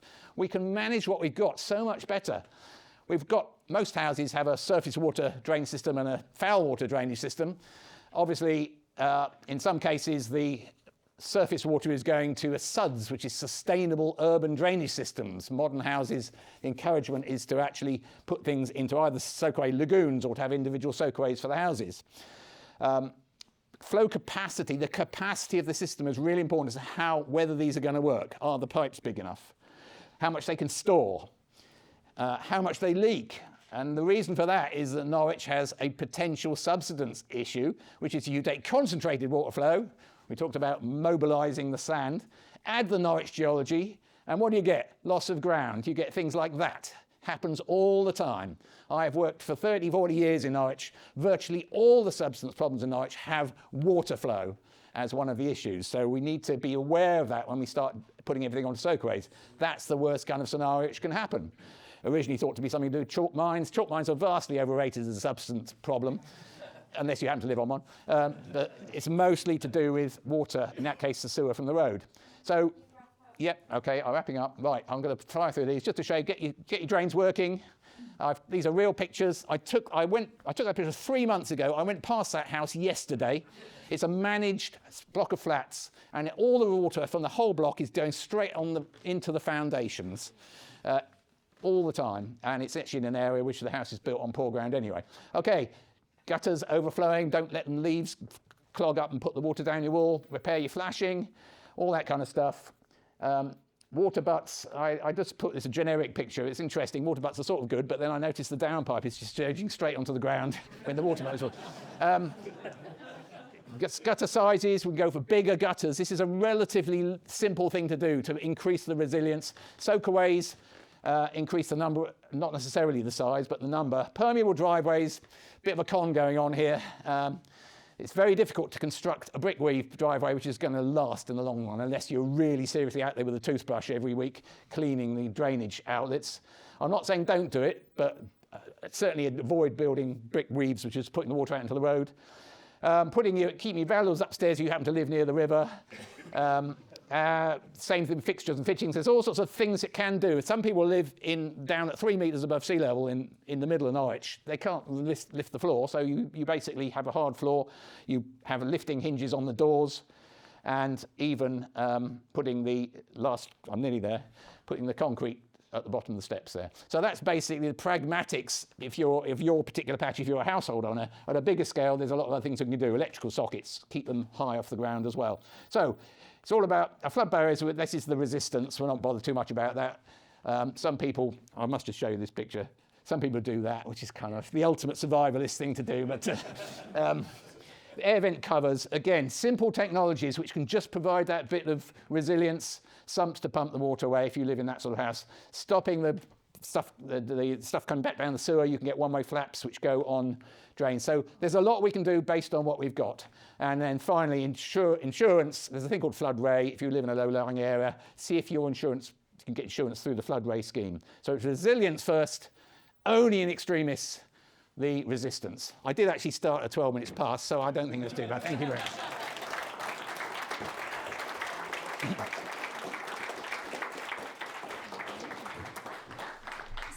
Slightly overrunning. There is still room for questions. We're going to be running 10 minutes into the lunch hour. Sorry about that, but it's not lunch. Yes. Great presentation. What's your thoughts on the capacity of the earth under Norwich at, say, a kilometre and a half to deliver heat to a heat network? Right, the question is about delivering heat out of... There is a lot of heat capacity in the ground. It's a vastly more efficient way to run a heat pump than air source heating because the air cools down when you need the heat, whereas the ground is absolutely constant temperature for about a metre down. There is a lot of capacity. The geology is not particularly difficult for that. The trouble is you have to trash your garden to drill the borehole to put in. The other thing just I mentioned, we talked about Whitlingham. Whitlingham is an ex-gravel pit, which is a flooded gravel pit. The capacity of Whitlingham in terms of storing water is almost the same as the capacity before the gravel pit was dug, so nothing's much changed there. Yes. Oh, Simon, I will come to you. Yeah.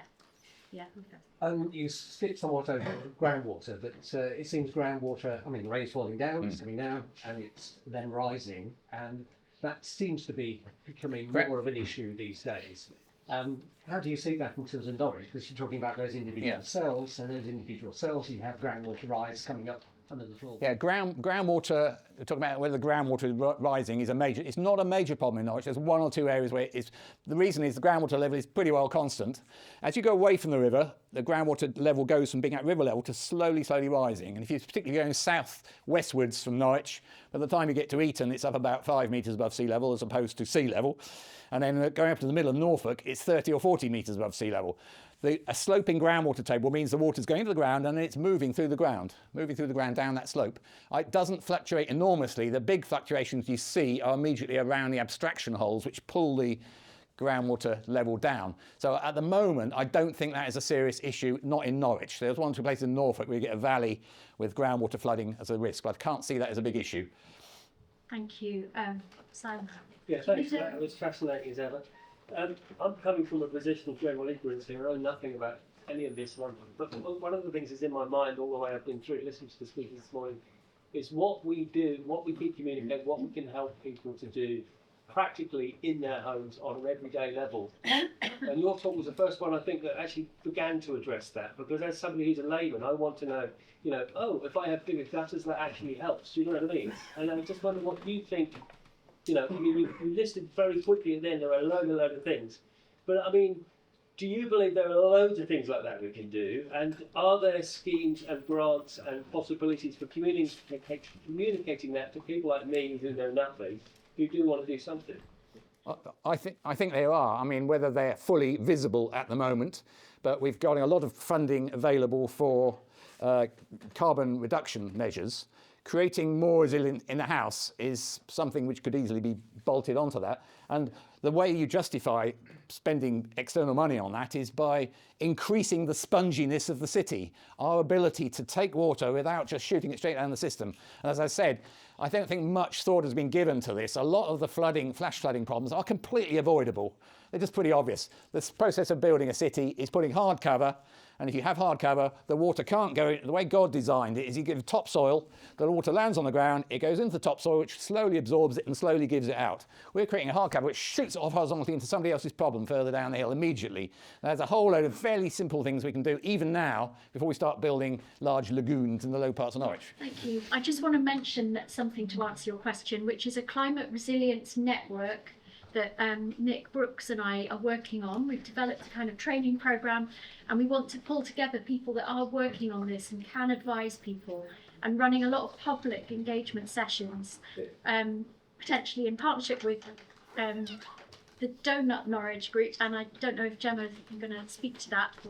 We are just going to say a lot of this seems like it's community-led climate action that we require, and that sort of seems the gap that we're missing. And my project that I work on in energy is very much that, and I'm wondering if there is something similar, like the social infrastructure in place that we can look into resilience in terms of flooding and things like that, if it's an income household choice. That certainly seems to be the way to go.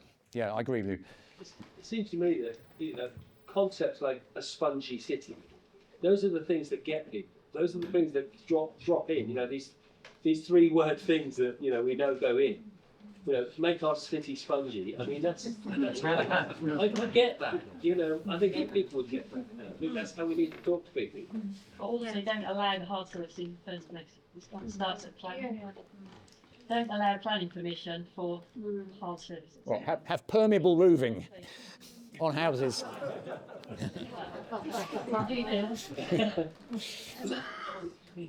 Hands up before speaking is always a good rule. So, is it sensible to build in East Norwich? And is it sensible to buy a house in East Norwich? Those are two different questions. You can engineer anything. One of the problems with you have to have inputs into your engineering. You have to have a design level. And at the moment, we're looking at runaway climate change. Nobody is going to be able to predict the confidence where the water table is going to be within the lifetime of your developments. So I think anyone who buys a house in the Norwich East area could look very carefully at whether they're going to be able to insure it and whether it's going to have ultimate value. So that's an issue. The second, what was the second question? Where do you buy one? That's the second question. That's the answer to the second question. Yes, I'm just saying it can be done. You can sort of show it works on paper, but I've seen in EA predictions of base level, which is the river level, over a number of decades, and they keep varying. They don't really know because there's a lot of feedback loops cutting in. We're currently looking at shifting of a major ice shelf in Antarctica, one of the ones that's being monitored. It looks like it's about to slide off and melt. That's going to put the sea level up quite a lot. And if that applies to all the other ice shelves, then it's going to be a very bold person to be able to predict, because the lifetime of a building is 40 years or so. We have adapted. We have always adapted. We can cope with it. We have 2 minutes beyond this question phase, so we need to welcome our next speaker, which is Saul Humphrey, and we will try. I keep missing you keep putting your hand up right to the very end. So we'll be hearing more about delivering sustainable development. Saul. Thanks, Matt. And how do you follow that, hey? And on the session before lunch, so this is going to be tough. I'll just quickly tell you who I am, if I can make this work. Yes. Saul Humphrey. I have a professorial post, but I'm not the real professor like Asher. I'm just part-time. I pop in and talk about sustainable construction, and there's kind of no such thing. but we can do better. I've run my own consultancy, project managing building projects, and try and do that in a more sustainable way. I'm clearly not very good at it because my office is about 2 metres above sea level on Quayside, and my house has got a moat round it, which worries me to death, and I know the well's 80 foot above the waterline. My EV is currently being repaired because the battery needs replacing. It's hard, isn't it, to get these things right? I'm also Vice President of the Chartered Institute of Building, which means my gig's in 2 years' time. I'm Managing Director of what's Human Nature are trying to do at Hethel. We mentioned Hethel Engineering recently, and I'm not sure who brought that up. I think it was Nova, wasn't it? Yes. And there's no houses near it. Well, there could be. And they would be right next to the junction on the A11, which is next to Wyndham train station, where we could have thousands of homes if we wanted a new settlement. But human nature will only do it if it's the greenest settlement Europe's ever seen. So we have to decide if Norwich wants that. I also chair Building Growth. I chair the Institute of Directors in Norfolk and Suffolk, and I have lots of other gigs too that I'm not very good at. And I can't work slides. Yes, I can. That's what I'm going to do, but I'm going to do it a lot quicker than that. I used to work for Carter's, RG Carter, quite a well-known construction company around here. We built this building. I could talk to you about, these are columns, not poles, okay? And they're made of concrete. Pretty awful substance, embodied carbon, my word. If it's not that, it's steel, oh my word. We're not doing very well here. I was then MD for Morgan Stanley. We build lots of buildings, but I could point out Goldsmith Street. Brilliant passive house, Sterling Prize, fantastic. I could point out the Enterprise Centre at UEA, possibly at the time the greenest building in the UK, passive house, BREEAM outstanding, etc. I know your base is there, Fran, and lots more besides. My own business is also a B Corp, like Fran's. We'll talk about that later. Where I mentioned that, my past, is you learn from experiences, don't you? You learn from the people you meet, you learn from the people you listen to, you learn from coming to things like this. And there are some people on there I admire, and there's some others.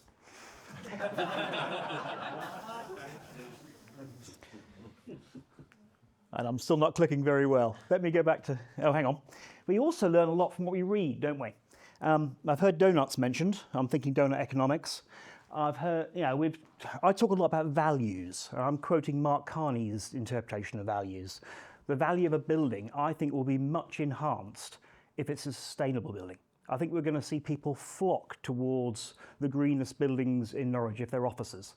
Who wouldn't want to be in a BREEAM outstanding building which has got low energy bills, is really sympathetic to our environment and got all the badges and accolades that we aspire to?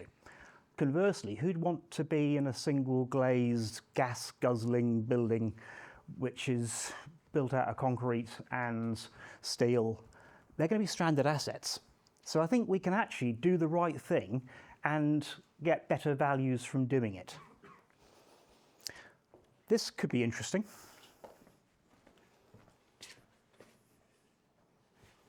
But I don't know if it will be.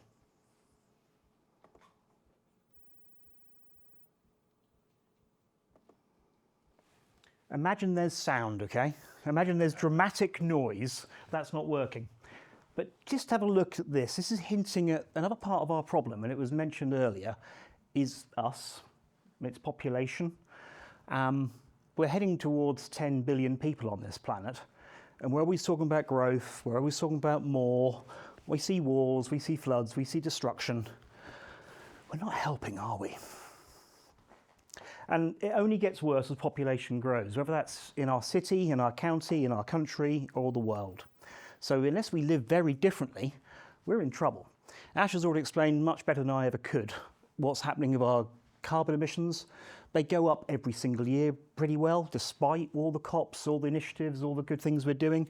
We have a little drop when we have COVID. We behaved a bit better then. We flew a bit less. We travelled a bit less. We did a bit less. But cumulatively, annually, our emissions just keep going up. And we know they stay in the atmosphere for hundreds and hundreds of years. Hence, Matt and others talk about this problem, the sea level rise. Other things like it. It's completely embedded. We haven't mentioned too much about tipping points, cascade effects, because I think that makes it all the more scary. It makes it all the more frightening. We haven't talked about planetary boundaries and how many we're exceeding. It's 6 currently out of the 9. Some are saying the 7th is starting to occur. But these are real worries. We've had the United Nations SDGs for a long while, but we're not hitting the target. 2030, we're meant to have delivered all 17. We're falling way short. So we're just not doing it. And I think we could apply each and every one of those to whatever our business, our organisation does. We could try and do something more to align it, but I'll try and touch that later. Why do I think this is also important as a builder? I love Winston Churchill's quote, "We shape our buildings, thereafter they shape us." And I think that is so important, whether you're an architect in the room, and I can see a couple, Anthony, to name but one, John Boon, who I must name check, to name but another. We can and must do better, and many of those individuals are, but not everyone is. Not every engineer, not every project manager, not everyone cares, but we must. Construction, it's a major part of what we do. We're about 6% of the economy. I hate the GDP metric, I think it's a disaster, but we're still obsessed with it. But if you just take it as a read, take it as a given, construction's a big part of what we do, and we're 10% of all employment. So construction's pretty important, but it's also pretty broken. We've had many reports. Mark Farmer, he's the intelligent one talking to me, he pointed out in his report that we suffer from low productivity, from low predictability, fragmentation, low investment, low research and development. It's awful. But worse than that, I know you can't read all this, but globally, energy-related carbon emissions, about 38 to 40% come from the built environment. Part of that's how we build, with concrete, with steel, with aluminium, with glass, but the majority comes from how those buildings are then heated or cooled.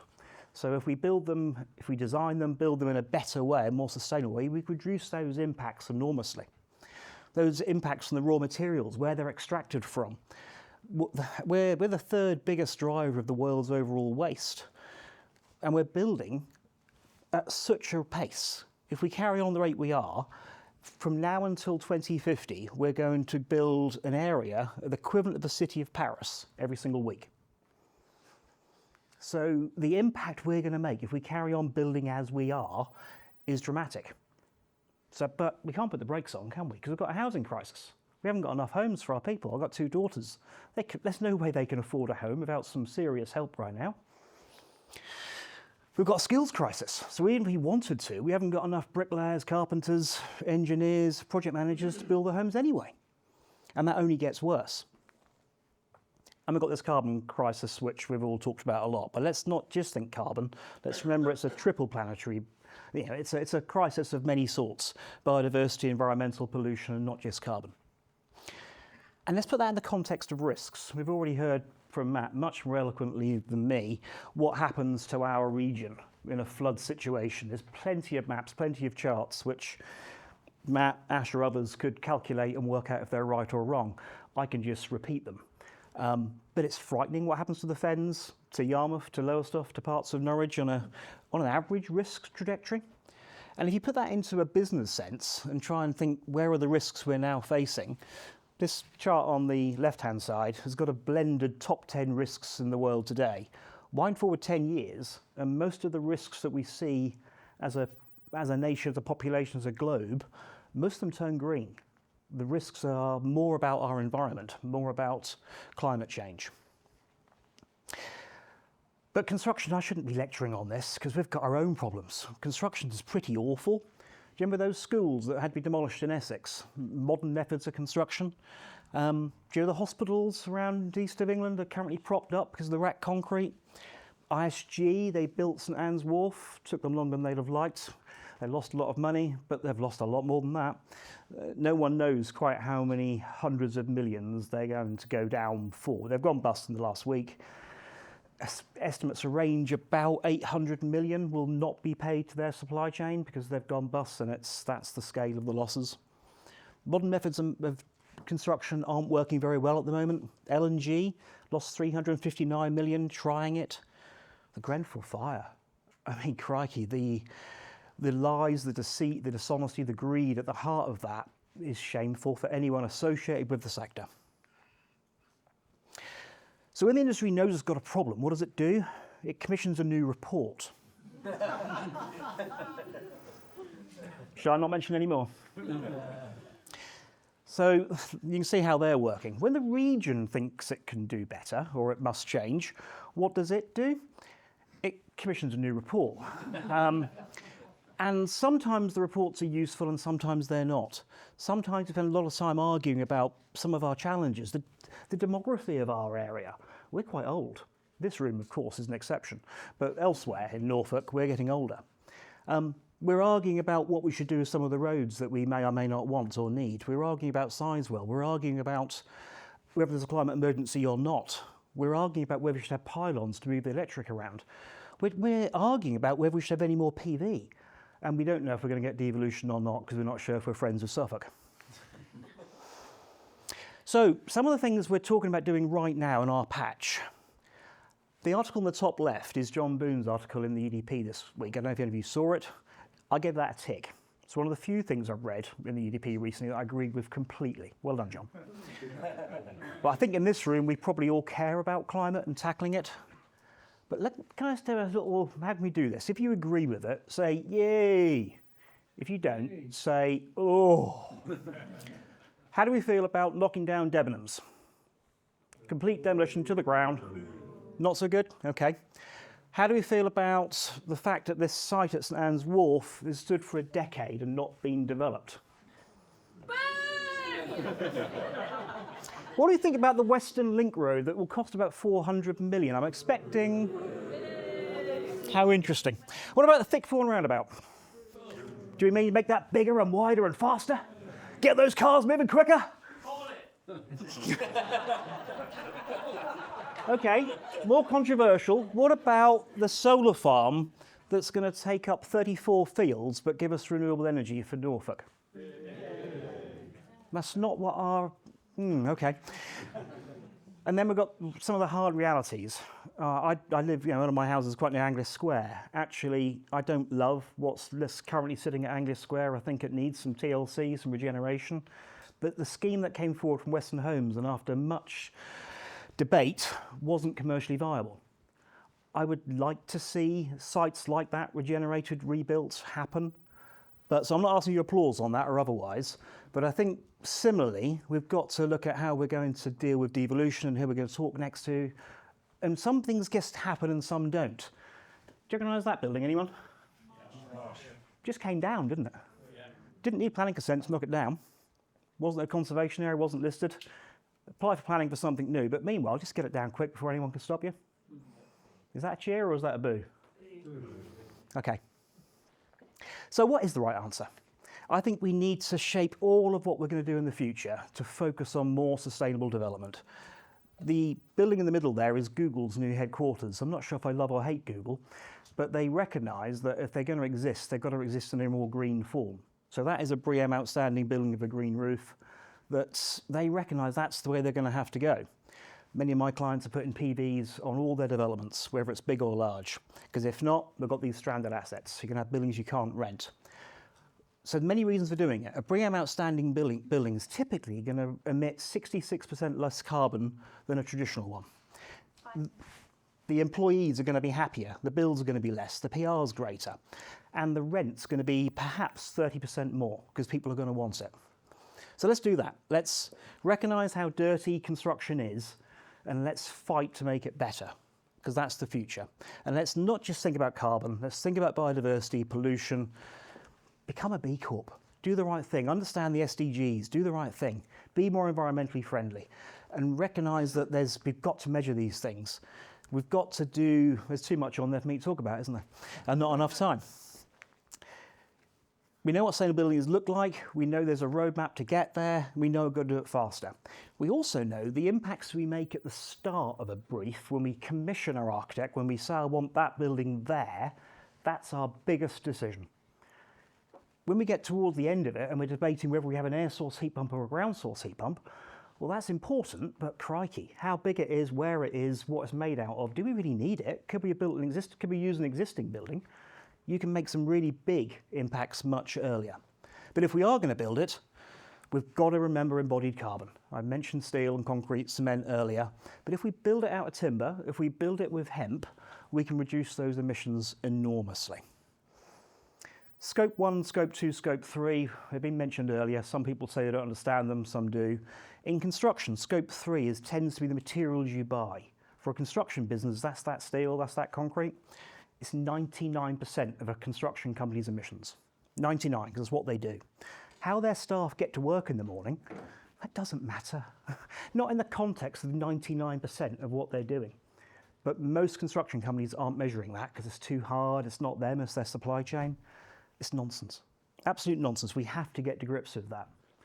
But the architects, the engineers, the project managers like me in the room, if we design the right thing, if we come up with the right solution, if we convince our client to do an alternative, more sustainable building, we can help them reduce their emissions enormously. They're not our emissions. They're out beyond our value chain. Perhaps they're scope 4, call it what you will, but we can have a big impact in helping them reduce emissions.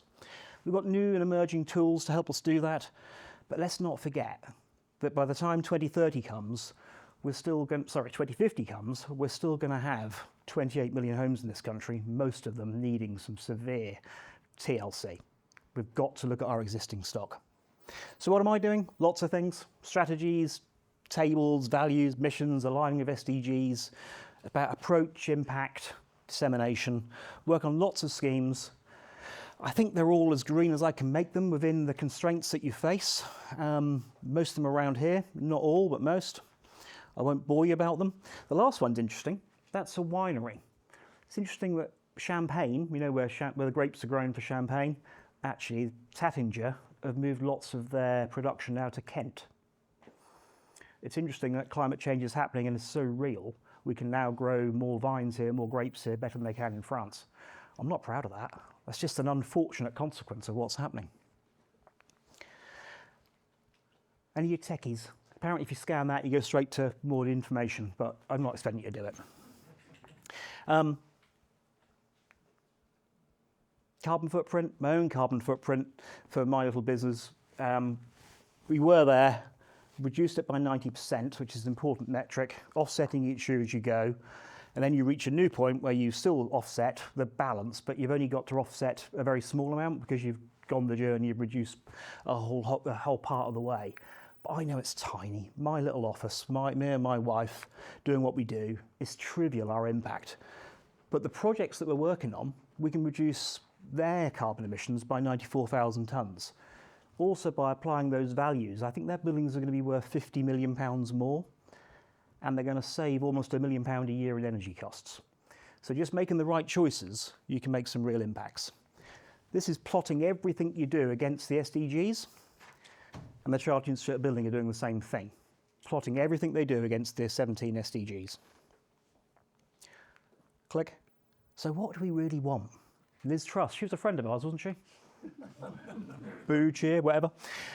Growth, growth, growth, or a more sustainable development? What is our real ambition? Or do we really need to talk about degrowth? Do we need to go that far? I don't know, but I'm sure we can't grow perpetually on our finite planet. We have to adjust that. Don't forget those risks. I wonder if that'll work. That's in China. They've been growing at such a rate that they were building so fast that they didn't realise they didn't need that many after all. So rather than wait until you do need them, let's just knock them down, shall we? Just take them down and do some more. I don't know what to say, really. You watch it and you think, wow, there's another one, there's another one, there's another one. Yeah. So let me wrap up, because I'm sure I'm getting close to time. Typical. Every builder's always late. I won't summarise that, you can see it for yourself. But you know where we are, you know what we've got to do, and I think if we can apply the sort of things we're talking about today to how we build our buildings, we can do a lot better. It's our thoughts that drive our emotions, that drive our behaviours, and that will give us the outcomes we need.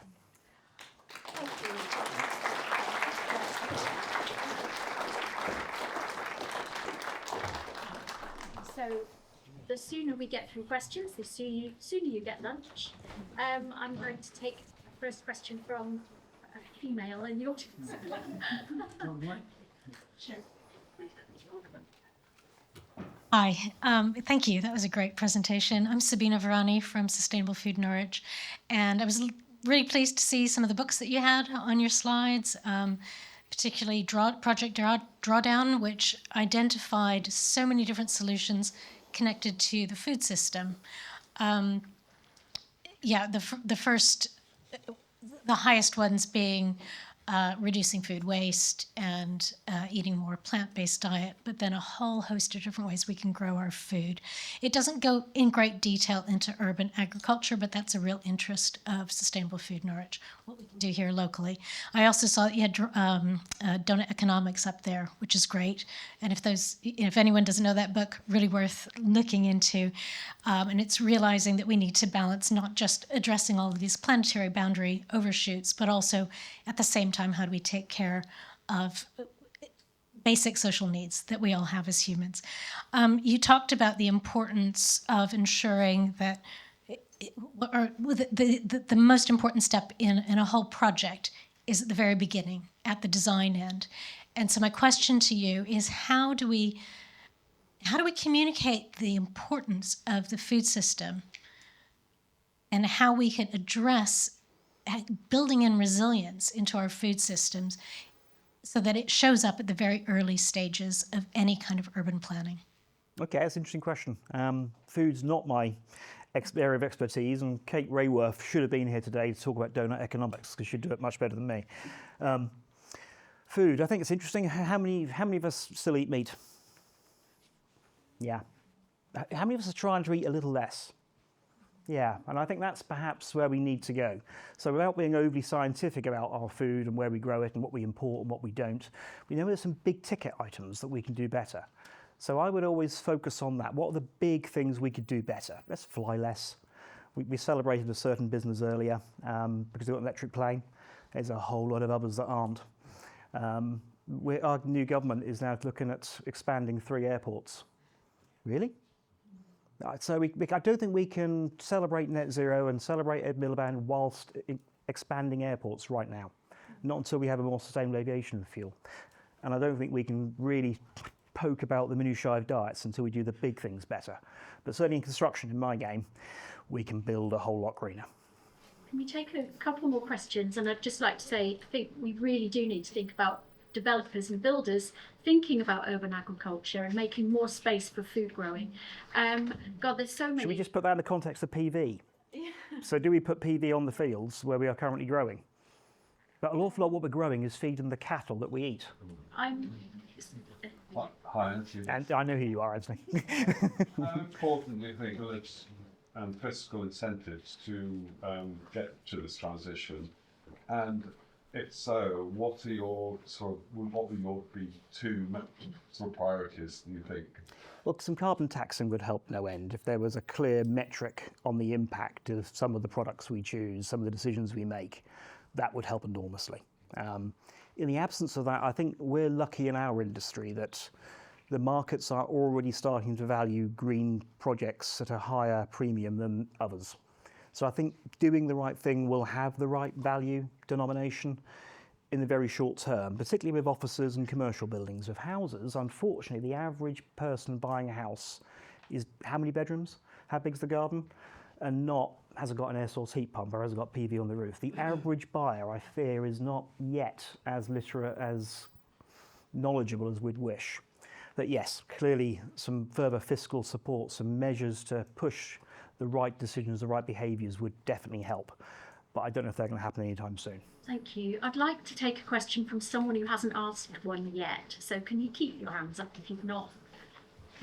Although, Phil, you've got something to advise, some information. No, it is a question. Okay, yeah.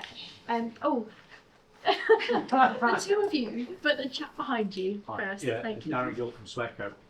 Just read a report where the amount of land protected for nature has fallen to 2.93% in the UK. And given that nature's so denuded in the UK at the moment, and the fact that nature-based solutions are tying so much with net zero, flooding, and everything else. I mean, you mentioned degrowth, but realistically, it feels like that needs exploring a lot more, really. I know it does. But can you imagine Rachel Reeves standing up with her mini budget and saying, all that growth thing we talk about, we've changed our minds. We're going to do degrowth.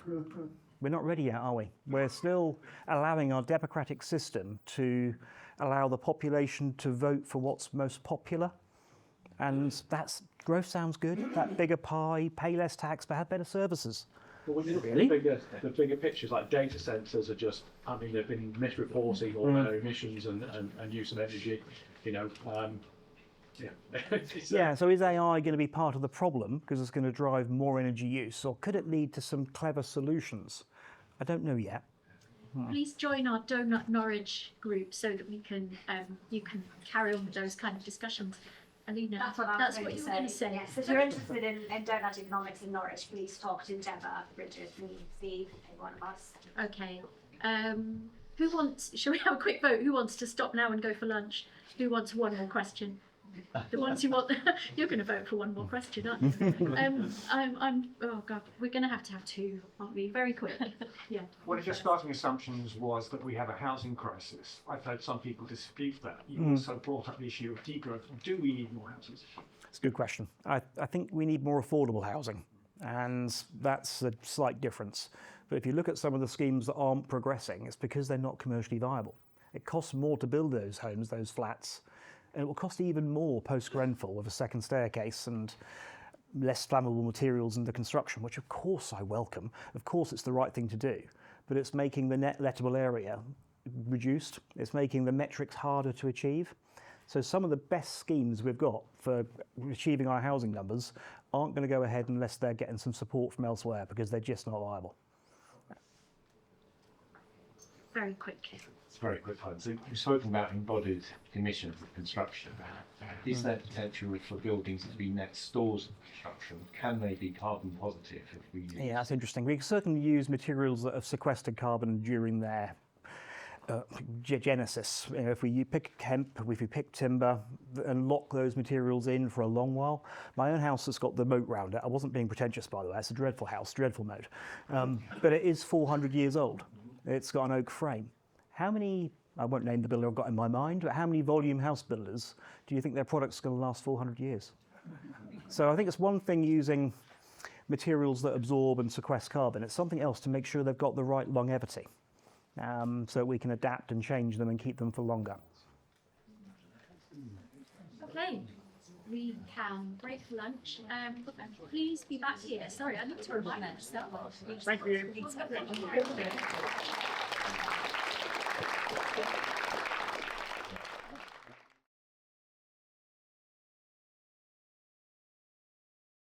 This afternoon we have 4 speakers in 3 sections and in another comfort break.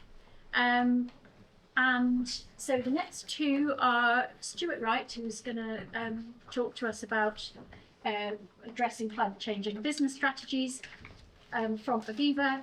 Then we have Professor David Pearson, then a break, and then we have Nigel and Michael talking about the Norwich solar system.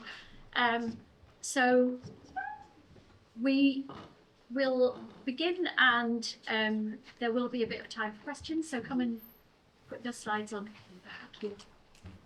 Okay, so hopefully that's a little bit more interesting than the title suggests. So I'll try and keep the noise down for those who like an after lunch snooze.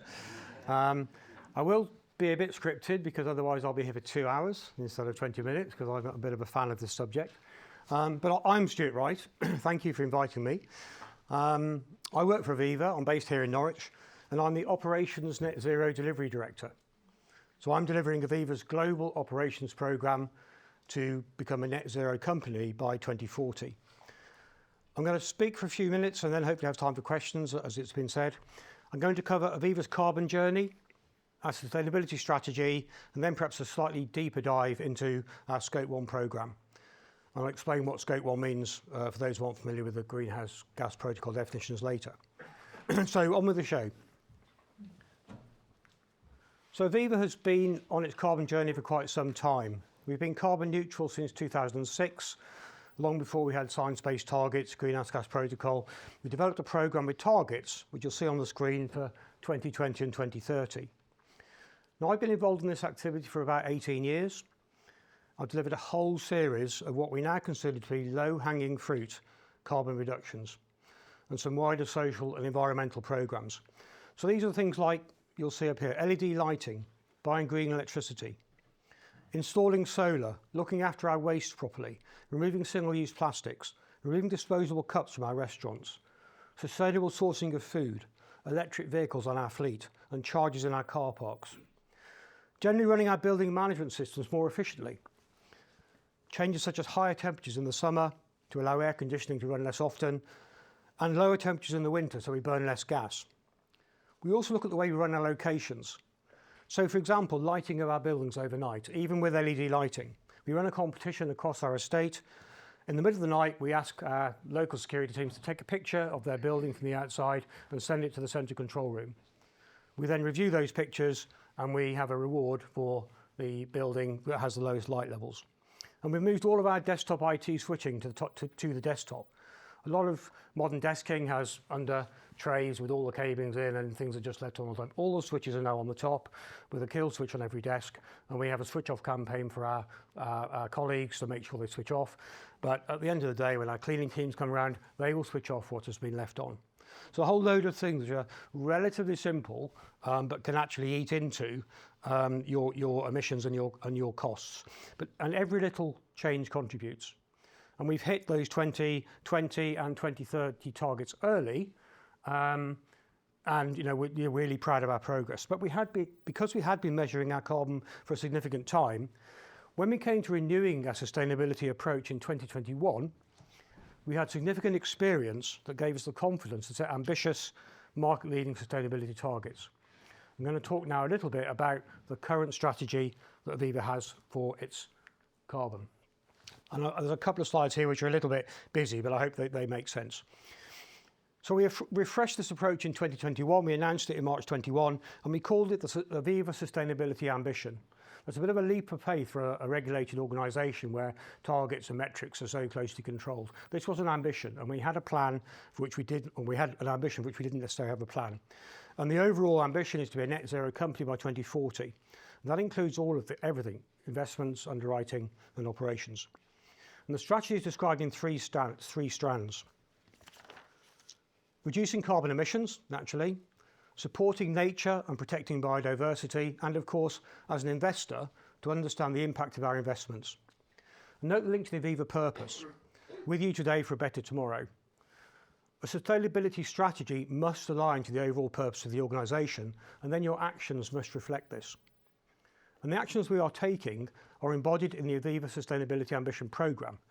This is sponsored at CEO levels. Amanda Blanc is the programme sponsor, executive sponsor, and it's managed by a steering committee which includes the executive committee of Aviva. So two key things here. One, a strategy linked to the purpose, and two, strong executive sponsorship. They're both essential to the successful delivery of any sustainability strategy. So I'll now explain how this programme works in a little bit more detail. You'll see here again our purpose, and as I say, really important that you link sustainability to the overall purpose of the business.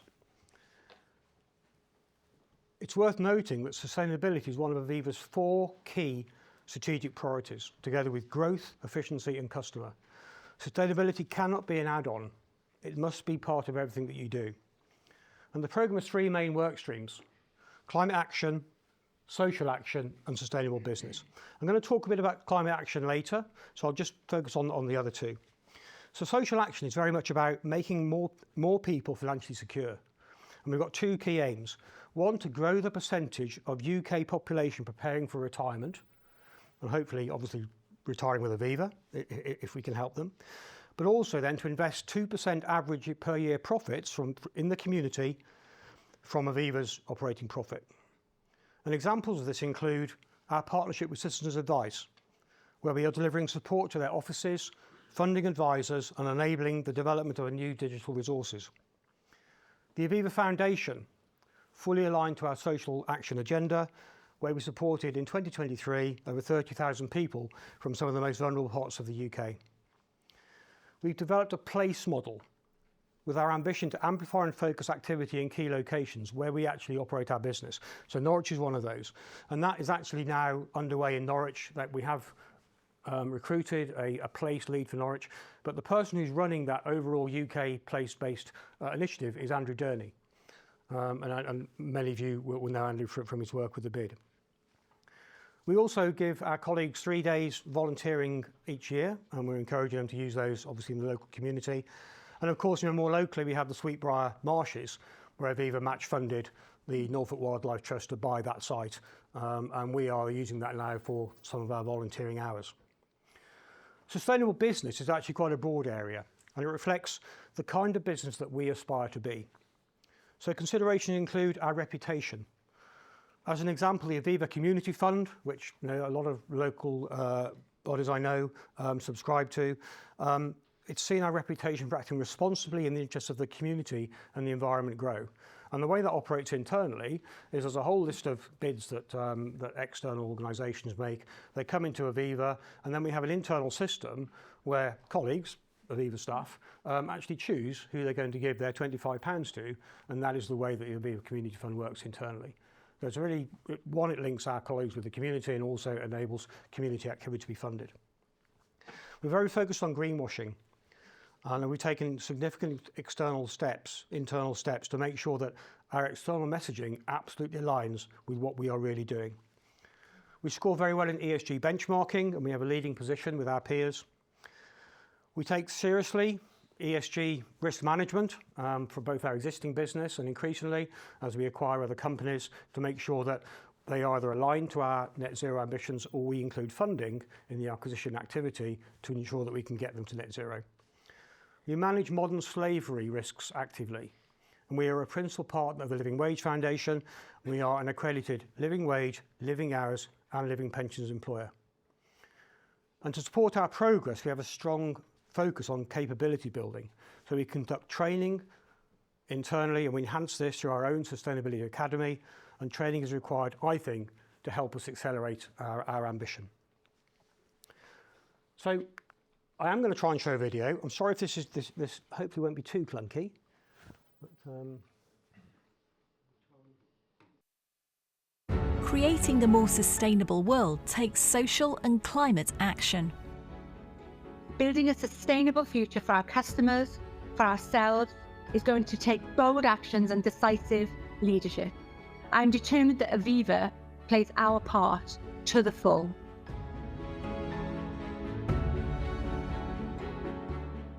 We've focused on our key ambitions: reaching net zero by 2040, taking social action to help regenerate our communities, and embed sustainability right across our business.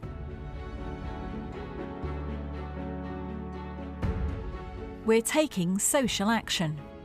We have donated £9 million to our partners Citizens Advice and Money Advice Trust to help our communities with their financial resilience, contributed over £12 million to over 8,000 UK local changemakers through the Aviva Community Fund since 2015, spent 87,599 hours volunteering in 2023, invested billions in UK infrastructure, including urban regeneration, social housing, renewable energy, and electronic vehicle charging networks.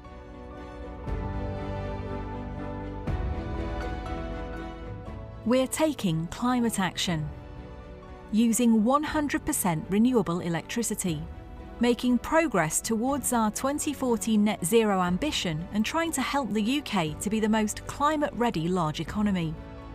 On the ground, we worked with WWF on the Save Our Wild Isles Community Fund, partnering with leading conservation charities to protect and restore biodiversity and remove carbon from the atmosphere through a range of nature-based solutions, including reintroducing some of the UK's lost rainforests.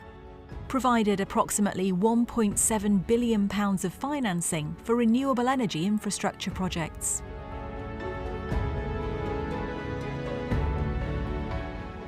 We're embedding sustainability into our business, innovating to offer sustainable choices in our products, services and investments, and support our customers with cost of living challenges. Doing more to build a supportive, diverse and inclusive organisation. 88% of employees would recommend Aviva as a great place to work.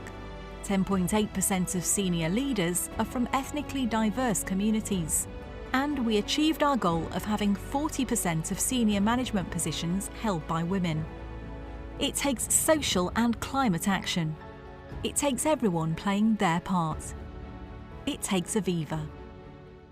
And for those who are hungry for more, if you do go onto aviva.com, our sustainability content, I think is it is market leading. Even down to, if you want to contract with Aviva, the advice to suppliers on the way they need to contract with us from a sustainability perspective is also very strong. So I hope that brings to life a little bit. I am going to focus a little bit more on climate action, which is that's my part of the programme and where my delivery sits. It is about taking direct action or using our investments where they can influence reducing carbon emissions. We're acting on climate change and we're taking steps to help tackle the climate crisis. Our ambition is anchored around the four key dimensions shown, increasingly in some ways in difficulty from operations, supply chain, underwriting and investments. And if there are any questions about those, I will try and answer them, but it is an increasingly complicated area. And in addition, we are working to help the markets in which we operate, so UK, Ireland and Canada, to become climate ready. And we issue a climate ready index on an annual basis, indicating where we think each of those markets is. But as we work towards our sustainability ambition, we do recognise that while we have control over Aviva's operations and influence on our supply chain, when it comes to decarbonising the economy in which we operate and invest, Aviva is one part of a larger global ecosystem. And there are limits to the ability that we have to influence other organisations and governments, but we will remain focused on the task and are committed to playing our part in the collective effort to enable the global transition to net zero. But it has to be a team effort. In terms of tangible deliveries in climate action, but at the end of 2023, we had actually reduced our Scope 1 and 2 emissions compared to a 2019 baseline by 50%, which we're very proud of. Over 1/3 of Aviva suppliers had set their own science-based targets, and we have a target of 70% of those suppliers by 2025. I think we're currently at around 47%. Aviva Capital Partners, one of the venture capital part of Aviva, had joined forces with other investors in investing £100 million to fund 250 new electric buses, and you see some around here, helping to decarbonise bus fleets, to stimulate growth and also support transition to net zero. In underwriting, 2%, which might not sound great, but it's growing, of UK general insurance commercial lines premium was generated as a result of underwriting low and zero carbon energy generation. And I do know insurers can be a little bit risk averse to entering into insurance in that space. But also Aviva has provided bespoke insurance to a company called SunSave. I don't know whether anyone's familiar with that. That's a startup company which allows homeowners to buy solar panels on a subscription service. And insurance for that is obviously quite important. And then in 2023, we used 100% renewable electricity across our complete global operations, including India. And we had a target to achieve that by 2025. So again, we're quite proud that we managed to hit that early. But actually, that needs to be maintained. And the game around renewable electricity is actually becoming an increasingly difficult one. So that's the bigger picture. I'm going to talk a little bit more now about the specific deliveries that we have in climate action. Delivering our science-based target net zero ambition in our UK estate. And overall, our ambition is to reduce our Scope 1 emissions across our global estate by 90% by 2030. So that is a true net zero ambition.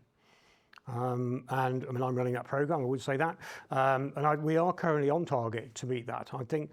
I think we'll get to about 89% based on what I can see in terms of funded activity. So it's quite a challenge, but we're doing okay. I will say there's a lot of jargon in ESG. I just mentioned Aviva's science-based target around Scope 1 and 2 emissions. And I know that I think we probably have an informed audience here, but I will just make sure we're on the same page.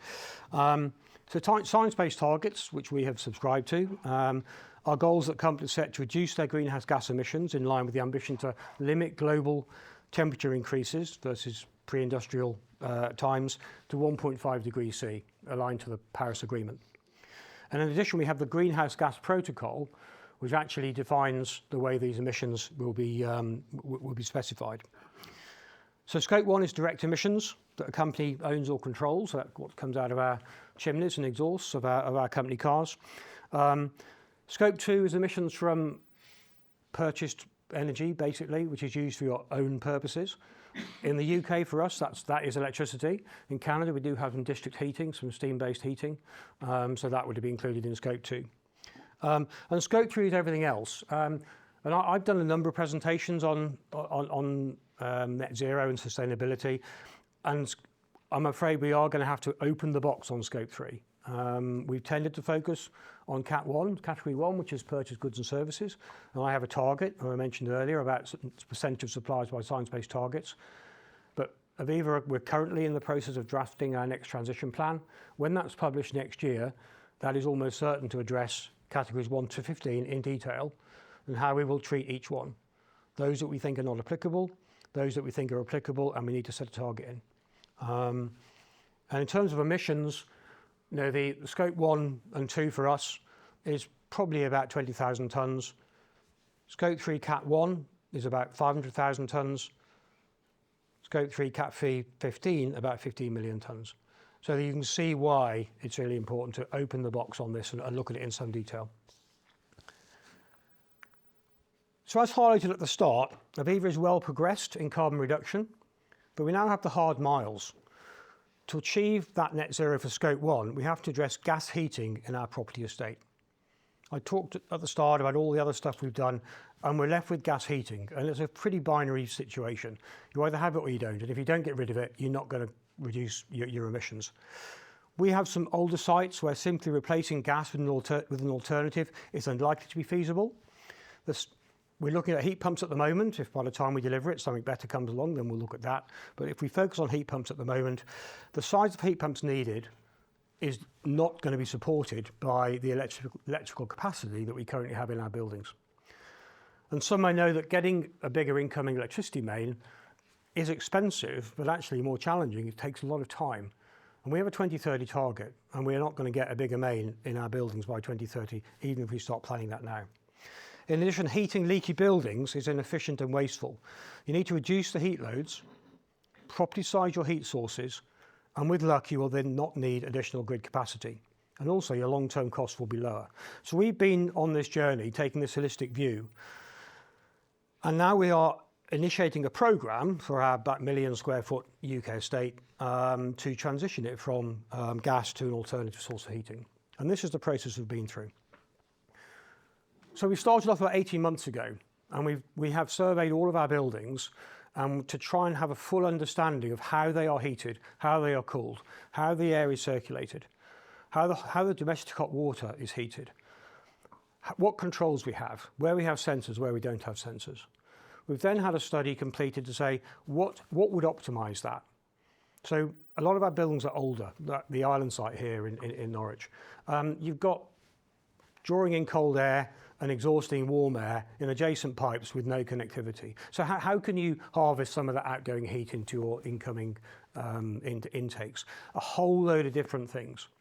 So that is looking at the heating and ventilation infrastructure. Second then, though, is building fabric. As I said earlier, if we just pump the same amount of heat that we do now into our buildings, a lot of it escapes. So we need to fix that. So we are going to be addressing fabric across our estate in what is actually quite a costly programme. As an example, our island site, for those who know it, is likely to be re-windowed. Our Perth site, which was the one that was on the video with the overfly, is going to need to be re-roofed. And actually that is built into rock with exposed undercroft. It needs to be also insulated underneath as well. So these are substantial changes which are going to be invasive and disruptive potentially to our business.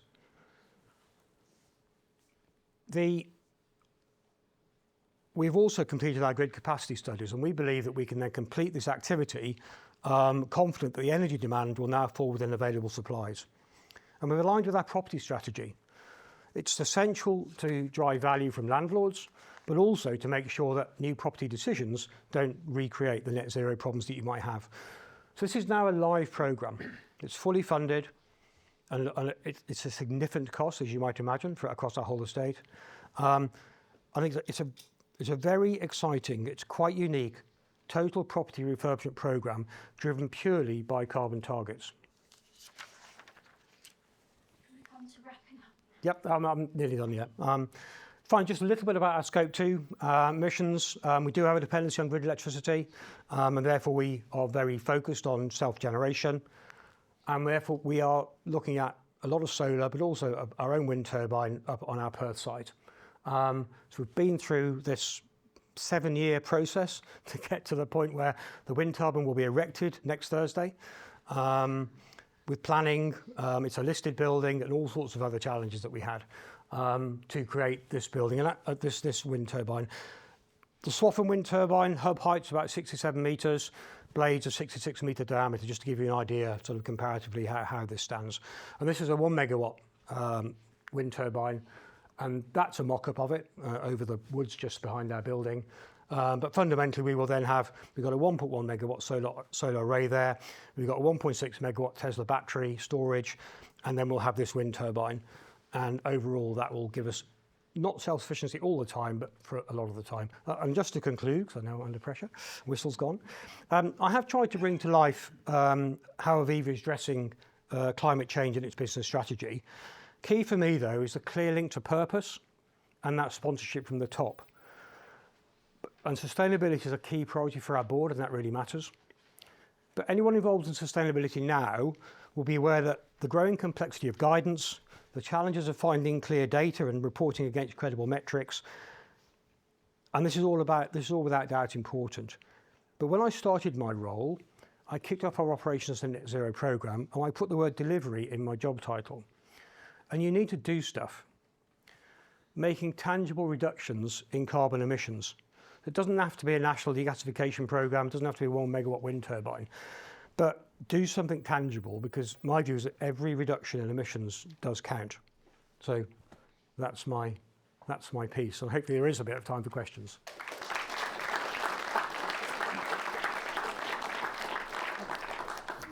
To be strict, we only have 3 minutes left. Sorry about that. I'm going to ask you, as you've not asked a question yet. Thanks. Hi, Toby Bolton from the Norwich Green Party. What's your plan for the investments? It's clearly your biggest source of emissions now, really. So do you have that forward plan? Yeah, we have. So the target is 2040, whereas my target for Scope 1 to 2030. We have a similar programme for 2040 in our real assets.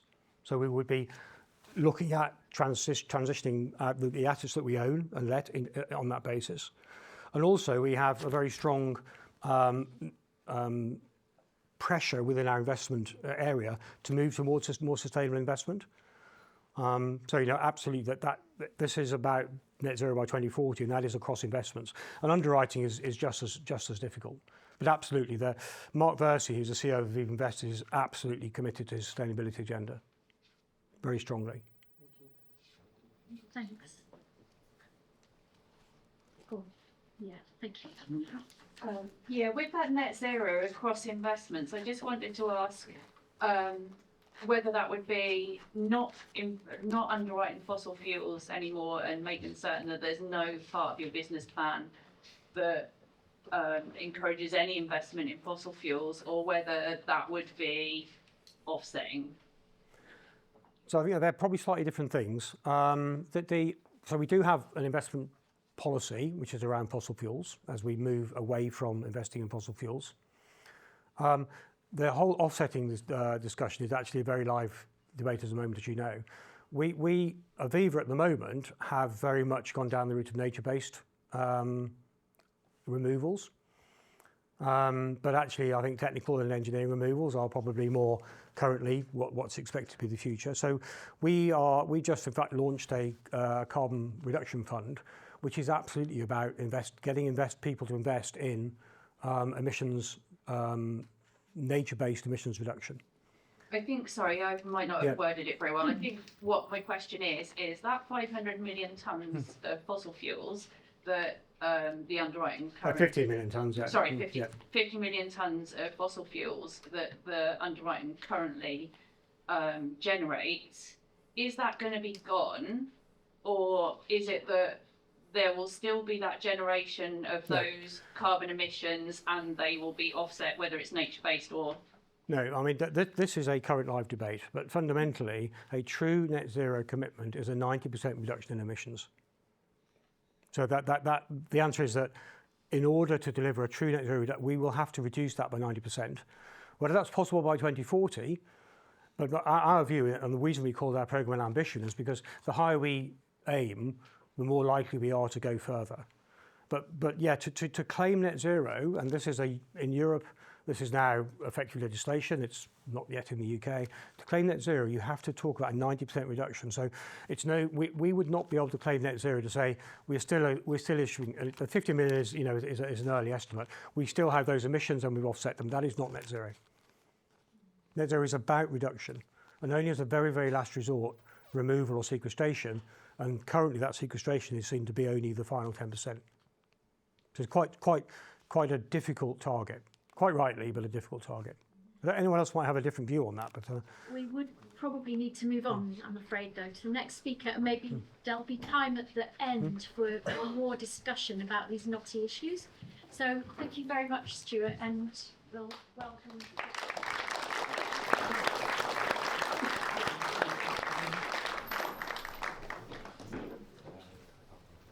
Thank you. So David Pearson. Take the stage, and you've got 20 minutes. Shout me at 15. Well, 15, you can stretch it to 20 if you really... Tell me at 15. Yeah, it depends on how much you want to answer questions. Okay, well, very humbled to be here. I have several reasons to be very fond of Norwich, not least of all my daughter was born here and survived day one surgery in the hospital, so that's always a wee bit of a tense moment for me. I lived in Gorleston-on-Sea for 4 years, having moved to run a business in Lowestoft back in 2003, so it's always nice to be back. Also humbled by the speakers beforehand. I have to say have set up a fairly high bar, so I'll do my best to build on that. I don't think I'm going to be controversial or contrary to anything I've heard. It's been very inspiring as we go through. I'm Group Sustainable Development Director for Stonard Refrigeration. We are the UK's largest industrial cooling company, and that basically means all of Tesco and Asda's logistics centres, half the ice rinks, many data centres, pharmaceutical factories. Big cooling is everywhere. However, that's not what I'm going to talk about today. Industrial heating was a segment we moved into in 2008, so I'll say a fair bit about that, which I'm very pleased has already been touched on. So 3 parts to my job. The first bit is to help clients burn less gas. The second part is to help clients use less electricity in the function of their cooling systems. And the third part, I'm responsible for our internal sustainability. So I'm walking the walk, and believe me, it's hard yards. So that's the 3 bits that I bring today. So the title is Technology and its Role in Decarbonisation. Slightly provocative, but let's see where that takes us. But basically, what I'm going to contest is that district heating wins in high density areas of cities. There's lots of ways of doing decarbonisation, and what you'll find is it's different horses for different courses. But for high density areas of the city that we're in, it's highly likely the right solution is district heating, not least of all because that's the government's plan with zoning. We shouldn't be picking off individual buildings and putting heat pumps in them, because that makes life harder for the rest of the piece. Less people to pay for more infrastructure, if you like. So that's why the district heating piece is the right way. But of course, district heating is just a transport vector of heat. How you make the heat is very important. To give you a very simple contrary view, you can have brilliant district heating with a coal-fired power station at the end of it. That would not be very good. So what we've got to do is make the heat the right way, and in our view, that's harvesting ambient heat or warmer wherever possible, but we're very pragmatic about that, and I'll get into that. What I really want to touch on, though, is for anybody involved in policy, there are massive barriers to this. As much as we've gone a long way, it's going to be very hard with the barriers we've got. Policy should be working for us, not against us. So what gives me the credibility to talk about that? Well, we've done it. This was a client of ours in Norway. We stumbled on it. I'll not bore you with the long story, but at the time, I'd never heard of district heating. We were asked to do industrial heat pumps sucking heat out of the saltwater fjord in Drammen. It's about 40 kilometres west of Oslo.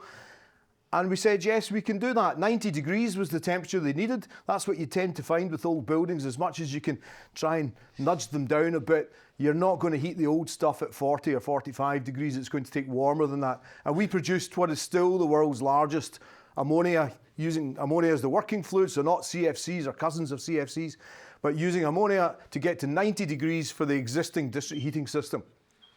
And it's still the largest at 13.2 megawatts. So that's the equivalent of 13,200 one-bar electric heaters worth of heat. And it runs really hard over winter. It doesn't miss a beat and still trickles through into summer as that's the source of hot water as well. So I'll not read down all the bits there, but takeaway for this is, and I've been called a liar before, so don't worry about saying it again, we get 3 units of heat for every unit of electricity, even at 90 degrees. The thing about big heat pumps is they're more efficient than small heat pumps. The thing about ammonia heat pumps is, and that's why we use it despite the challenges, is that it's more efficient by about 25% compared to synthetic working fluid. So that was the success. The government at the time in the UK had a subsidy scheme called the Renewable Heat Incentive, domestic version and non-domestic, and it paid 2 to 2.5 times the cost of burning gas not to burn gas. I thought I'd be retired by 2012. Having done hundreds of these across the UK, I'm still working.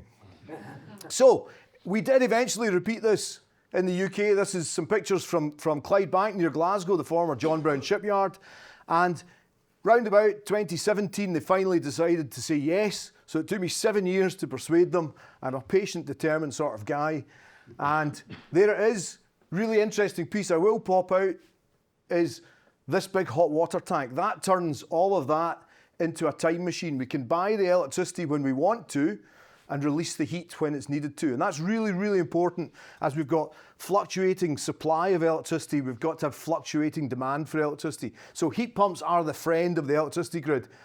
Disappointingly, the new government only seem to want to talk about electricity. It's very frustrating, but I've known Chris Stark for a few years, so I'll be putting him to the floor and telling him that. So that's the ones that we did. Several different aspects of it, still doing 3 units of heat for 1 unit of electricity. And this particular site, whether you're benchmarking yourself at 2050, 2045 or 2030, it's ready. All it needs is that final last shove of the electricity grid in the south of Scotland to get to zero, and this will be net zero heat, because 2/3 of the heat comes out the river, which is just there. It's Mother Nature. So, where does that take us to in the story? Well, today's lecture is all about modal verbs. And the thing is, if you ask an engineer, can you do this? The answer will invariably be yes. And I think Stuart maybe picked up on this earlier, and or Matt, sorry, picked up on this earlier. But that's not the right question. The right question isn't can you or could you, it's should you. We've got to pick the winners, not pick the possibilities, because everything is possible. That's a quote from the Lego movie. Delivering citywide decarbonisation though, what should we do? That's the question. So it's complicated. There's lots of different types of building. Apologies, I've just picked the ones from Glasgow I had, but lots of different types of buildings that all need to be fossil fuel free heating. And then of course there's the other ones as well, 1980s-ish, probably privately owned, or 1960s, 70s-ish, probably mixed ownership. Different challenges, different bits, and different situations. So when we think about the solution, we've got to think about size, age, ownership, and neighbourhood. And then we get into, sorry, I went too far there, I think. Then we get into the solution. We could keep using gas, we could just give up. The water's going to be around our necks before we know it. Don't bother trying to decarbonise. There are other aspects to this, so that's not my opinion. We could pipe other fuel. Some would have you believe we're going to pipe hydrogen into every home in Britain. I hope not. You won't get it in my house. I've got a heat pump already, of course, but it's one of the craziest ideas I've heard. Direct electric, we could do that. Technically it works. Can you? Could you? Should you? Definitely you shouldn't. We don't have the grid infrastructure. The cost would be very, very high. It's not a brilliant plan. Individual heat pumps, it's maybe the right solution in some cases, but remember we're talking about high density city areas. And we could have a ground loop bringing the heat. Now, 2 different views on that. You put the heat pump at the property and bring 15-degree water to it. Some people would have you believe that's the right way of doing it. Equally, you could bring water that's warm enough already to the high density demand. So the key thing about this shared loop, if that's the bit that's the right solution, you have to have a heat source. Heat pumps don't magic heat out of nothing. They've got to take it from one place to the other. They're pumping heat quite literally.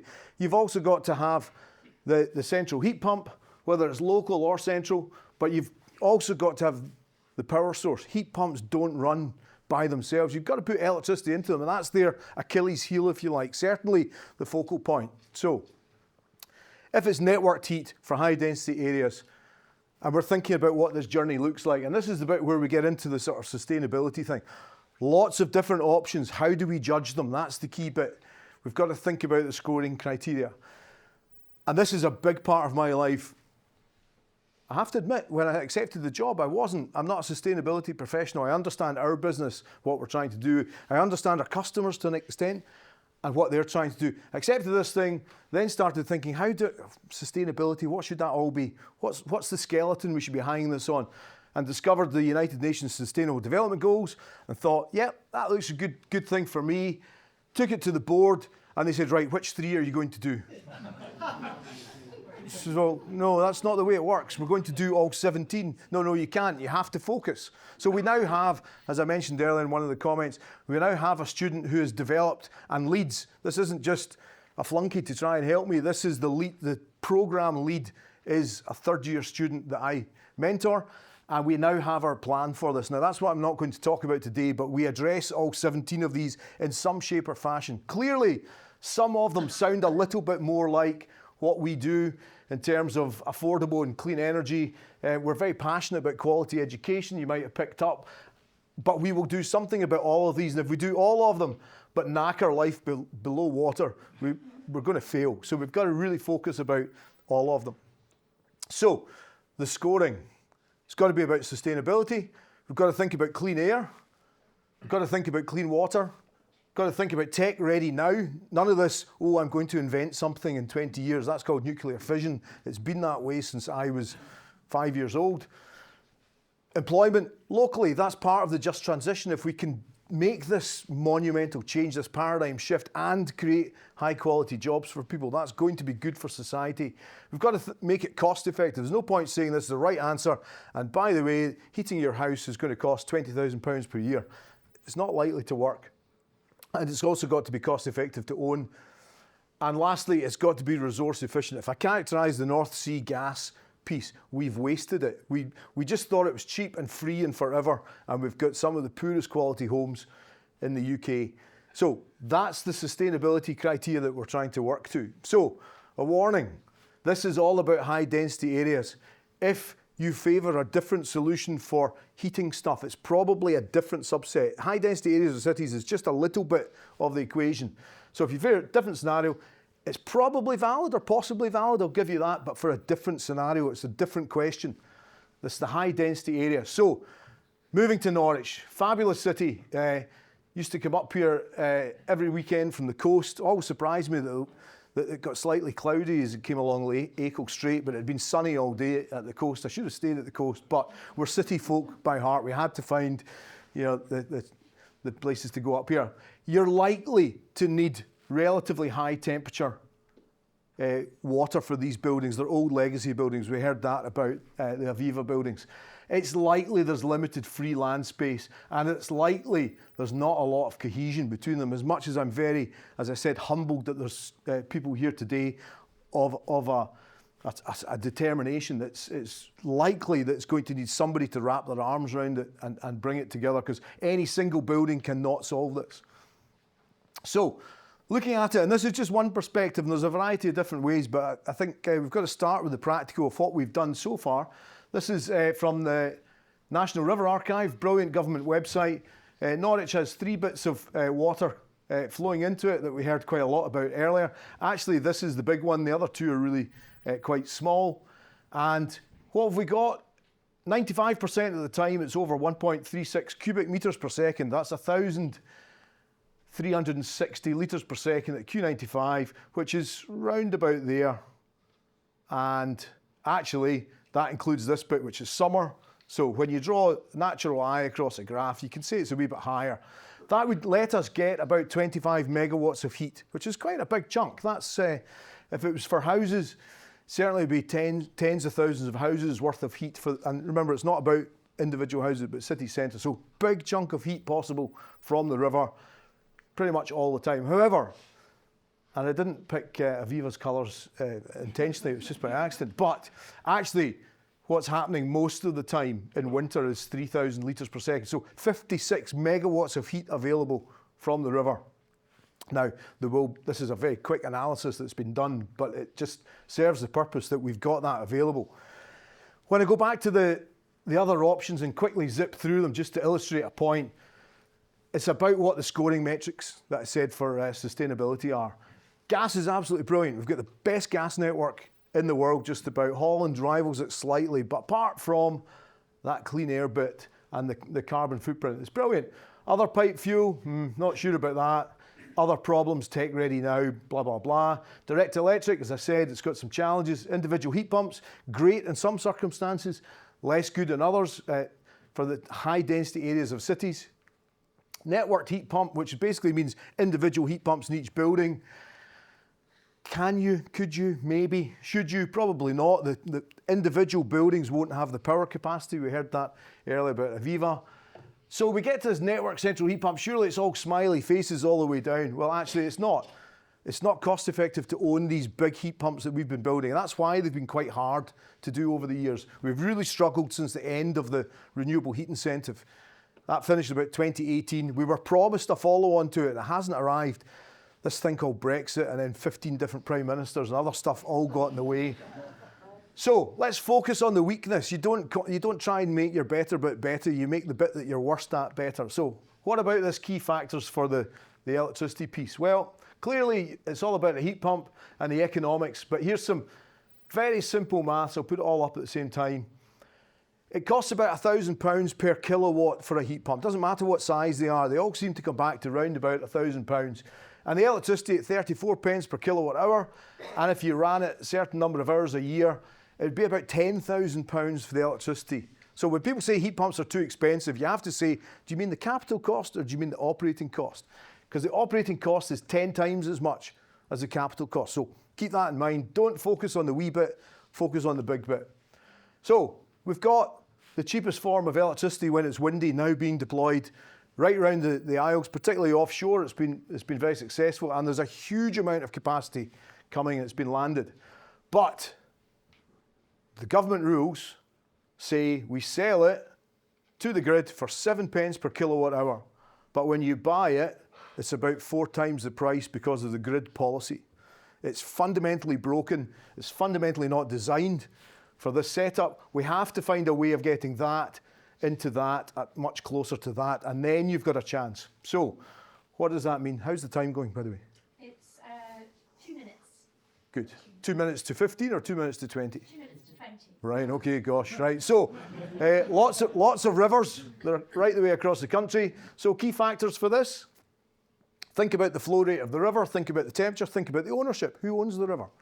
Think about, for the city, the offtake volume. It varies every day. Think about the temperature that the buildings want. Is it 50 degrees or is it 70 degrees? Think about the delivery team. Who's going to pay for all that? Maybe we should have a conversation. Think about the purchase price of the electricity and think about joining this up. Think about private wire. You can get the electricity from there into there if you put your own cable. Maybe we should just say, government, you can do what you like, but we're going to fix the problem without you. We do Mackie's ice cream, very good ice cream. They have their own wind turbine. The guy doesn't care what's happening to the gas price around the world because he's got his own electricity at a fixed price every year. So, breakthrough moments. What's been happening? We did think about putting them on barges. It's not really a Norwich thing, but if you look at Glasgow, the river's wider. Maybe it'd be quicker to do it. We're thinking very hard about this secondary legislation that's happening about heat networks, off-gem. There's various bits that are moving. We've got to think about the fair pricing and this sleeve private wire. We have this mechanism in the UK called an energy-intensive industry. If you made glass bottles, you would get a much reduced cost for your electricity. Surely, an industrial heat pump is an energy-intensive industry. So, there's a picture of the barge. There's a picture of some big building in London with a barge down there. It's obviously not real. We haven't done it yet. But humbled. The last reason I was humbled was Norwich is the home of river source heat pumps, all the way back to John Sumner, 1945, he was talking about it. And just to wrap things up, rivers aren't the only way to do it. Data centres, much as a lot of the processing capacity is actually pretty spurious, cats falling off sofas, or is artificial intelligence part of the solution or part of the problem? I don't know, but when we have waste heat, we should be harnessing it. And that would be a very good way of getting a better performing heat pump if you build it in the right place, but we need that joined up thinking. So, summary, delivering clean heat for cities, sustainability, it's got to be absolutely the centre. We've got to think about the purchase cost, because it's the largest cost. We've got to think about simplifying deployment, making it easier. And we've got to think about tackling energy as heat and electricity, not just electricity. And location really matters. If you're building data centres, put them where you can use the waste heat. The dumbest thing I've heard in my career, and there's been a few things, but the dumbest thing I've heard was Microsoft putting a data centre in a tin can at the bottom of the ocean. They just didn't understand what was happening in the world. It's not about how to get the heat faster into the oceans. So, do we need technology? I don't think we do. I think we've got what we need. We just need the policy to make it viable. It's the policy that's making it not viable. So that's my takeaway I'm offering today, is that we've got the tech. We just need to put it in the right places as fast as possible. So I'll leave it at that. Thank you.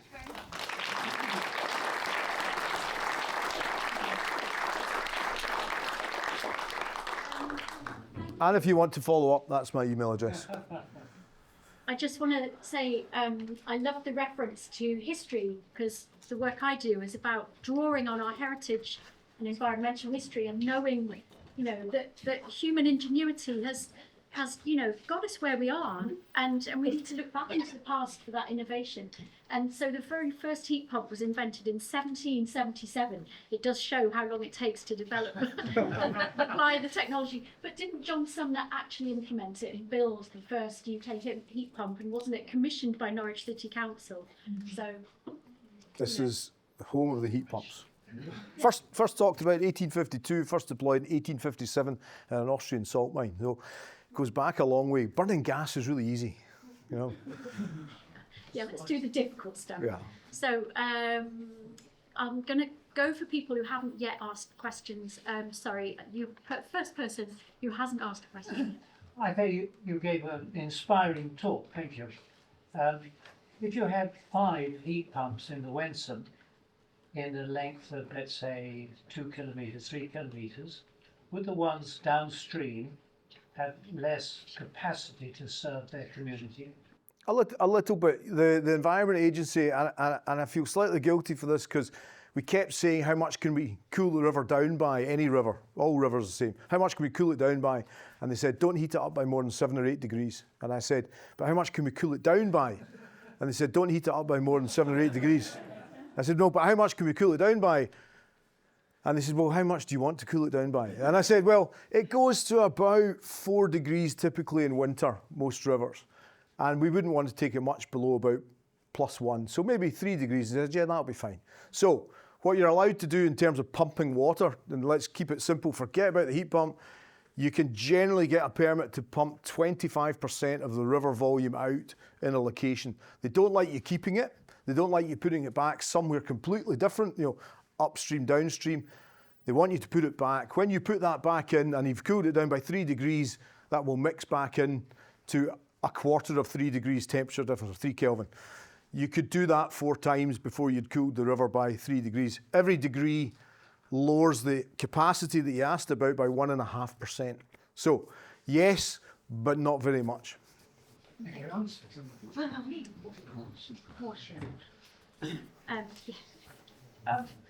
Trying on that question, would that have any impact on biodiversity of those rivers, for instance?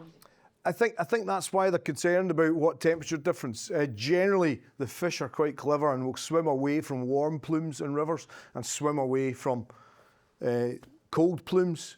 We're told 3 degrees, and remember that's the mixed temperature if you did the maximum capacity. It will be a long time before we've got 50 megawatts of heat extraction on the river in Norwich. I'm a bit of a pragmatist, but we're not likely to be able to do it so much. In terms of the bigger cities, forgive me for talking outside of Norwich, but you could do probably about 2,000 megawatts in Glasgow on the river, and it's actually tidal as well. Different water washes in and out every day. So we're talking about a tiny quantity of the heat that's actually there. And we're dumping loads of heat into it from sewage treatment plants, for example, some industrial processes. So it's the right question, but I think the answer when you look at it in detail is it will be okay. Sean, yes. My maths is a bit slow, so you had lots of numbers there. But can I take from what you said that in theory, if there was a proposal for a housing development of around 4,500 homes in East Norwich, in theory, you could heat it through water-based heat pumps? In theory you could, yes. I wonder if the master planners doing that scheme are aware of it. Well, and whoever was involved in the district heating programme, you know, let's talk about it. The heat's got to come from somewhere. It's got to be good heat, clean heat. That seems obvious. I feel that I should come in at that point. So, yes, when I say we're planning, we are studying, nothing fixed in stone, but we have on the drawing board an energy centre at East Norwich, which is the optimum place in Norwich to take heat out of the river, serving a water source heat pump for East Norwich new development, and there's sufficient capacity to do the city centre as well. So that's our plan. Please don't send any. You said that far quicker than I. It took me 20 minutes to say that. Lots of thinking. There's another £250,000 worth of detailed planning to do over the next 18 months. We will need to find investors, developers, etc. But that's the direction of travel. And please make it a condition that it's a natural working fluid. We've had CFCs from the 1920s all the way through to low global warming potential HFOs that are now being found, the breakdown products found in drinking water. Natural working fluids. Thank you. I can go home now. Matt, yeah. Is it practical to put heat pump in an ex-industrial deep well? I'm talking about 300 or 400 metres deep in Norwich, of which we've got quite a few. It would depend on the capacity, yeah. And if you take the water out, you've got to put it back in again. There's a lot of excitement about. It's a similar thing with water from mine workings. The coal board are very keen that people pay them to take the water out of the mines. You can see my cynicism creeping in already. You've got to be able to put the water back, and it's got to not zip across and get taken straight back in again before it actually warms up. It's a three-dimensional heat exchanger down there, and I don't think they've really studied it properly. Apologies if they're here, but I don't think, you've got to think about the pickup, and also water movement, which you're far more expert than I am. You can't muck about moving water too fast down there because you'll destabilise the structures, etc., particularly in soft conditions like here.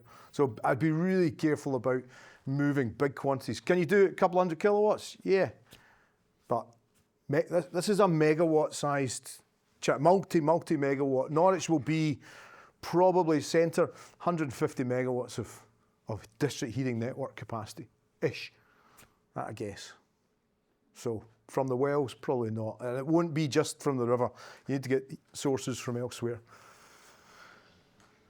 Time for a minute-long question and answer.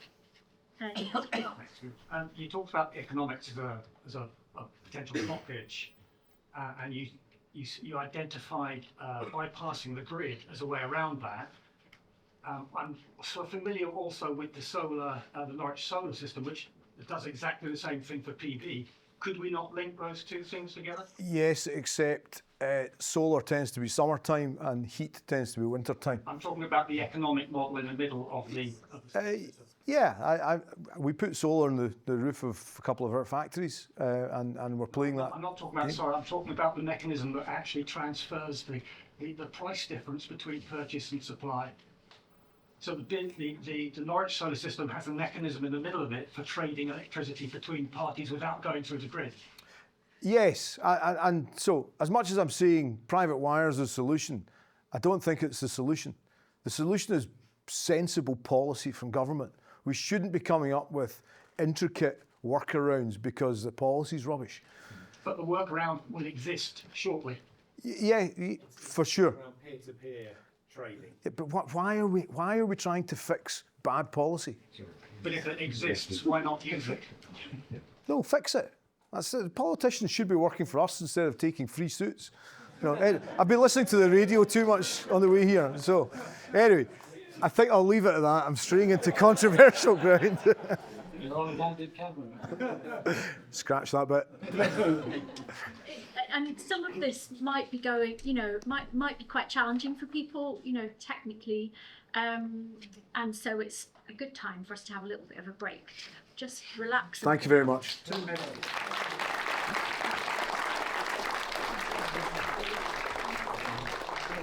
Thanks a lot, Bridget. And thanks to everyone who's remained. This is commonly known as the graveyard shift, so it's really good to see you here. So we've heard a lot today about this issue of climate change, sustainability, resilience, mitigation, adaptation. All of these words got thrown around and dissected from various angles. What we, Michael and I, are going to do is to present an active project which is happening here in Norwich. It's a first in the UK, and we're just getting going. We're at that point of takeoff, and yes, I hope you find it interesting. It's called the Norwich Solar System, which is a fantastic name that originated from Michael's organisation, Norwich Bid. I'm from Sinfo. I'm an independent energy consultant. I work on decarbonisation. I'm an engineer by background, and I've helped the bid in their feasibility for this project to estimate what's possible from rooftop solar on non-domestic buildings. So I don't know how many people would be interested to know would see significance in this number. There will be, I know, a large portion of the audience that recognise it, but how about a show of hands to see who recognises this number and what it means to Norwich? So what about 15% of us? So this is our adopted citywide target for net zero. And that's partly why the Norwich Solar System is so significant, because it's going to contribute to citywide efforts to reach that target. How are we going to get there? We're going to reduce demand and electrify everything in various ways. Now, with respect to what David said, yes, it is all about electricity, because even electricity has to drive your heat pumps. And that, I think, is of what makes the Norwich Solar System so compelling. So we're going to reduce demand, we're going to increase energy efficiency standards, we're going to retrofit, we're going to decarbonise and electrify everything effectively. And that electrification needs to be based upon zero carbon electricity, such as renewable energy, such as solar energy. Of course, we have to invest in the infrastructure to supply that and install the low carbon technologies that then will operate off it, such as those heat pumps, such as the electric vehicles that you see in the pictures here. And we want to drive this carbon intensity of the electricity down, principally because it's what supports economic development. And we've heard a lot about that from the Chamber of Commerce today, how important growth is in an economic sense.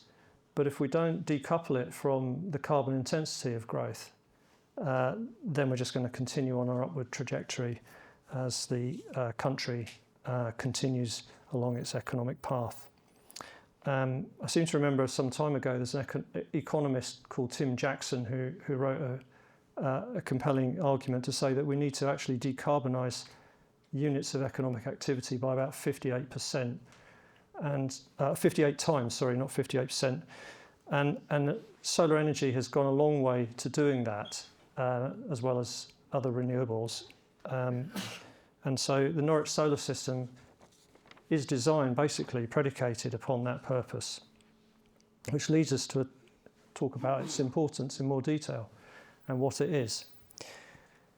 It's two things really. It's a market arrangement, and it's the actual physical technology that gets installed. And Michael will go about how we go about installing and propagating that technology in his part of the talk.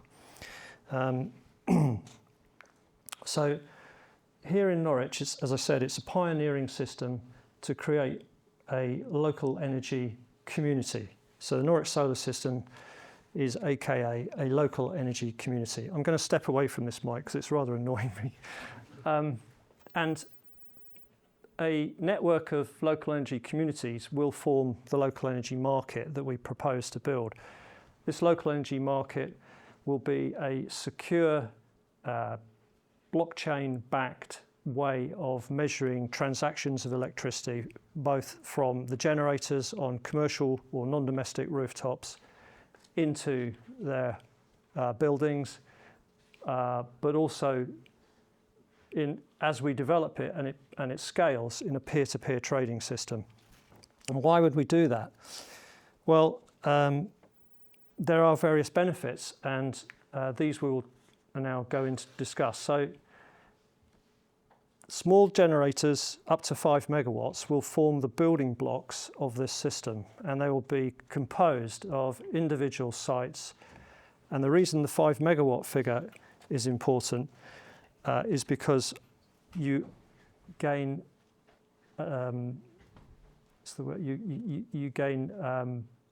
exemption as a small generator from some of the non-commodity costs which are added to the tariff for electricity if you just import it from the transmission system through the grid.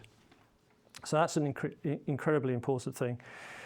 The local energy market will also provide more resilience, I should say, to our local energy system. It will take pressure off to reinforce the network, because some of the demand that's currently coming through the wires owned by UK power networks will be provided by generators on site. And of course, it will help businesses towards their net zero journeys by providing them with renewable energy as well.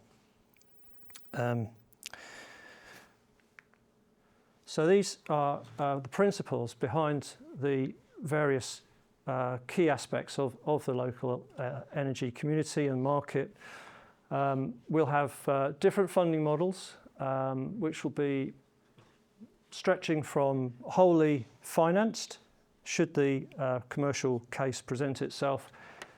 Consensus Power, who are one of the key founders of this system, will provide the finance for a generator, or it could be open to community ownership, or somewhere in between, where community ownership through the sale of shares in the SPV, the special purpose vehicle, which will operate the 5 megawatt generating unit, will be able to be a blended mix of institutional or local community funding.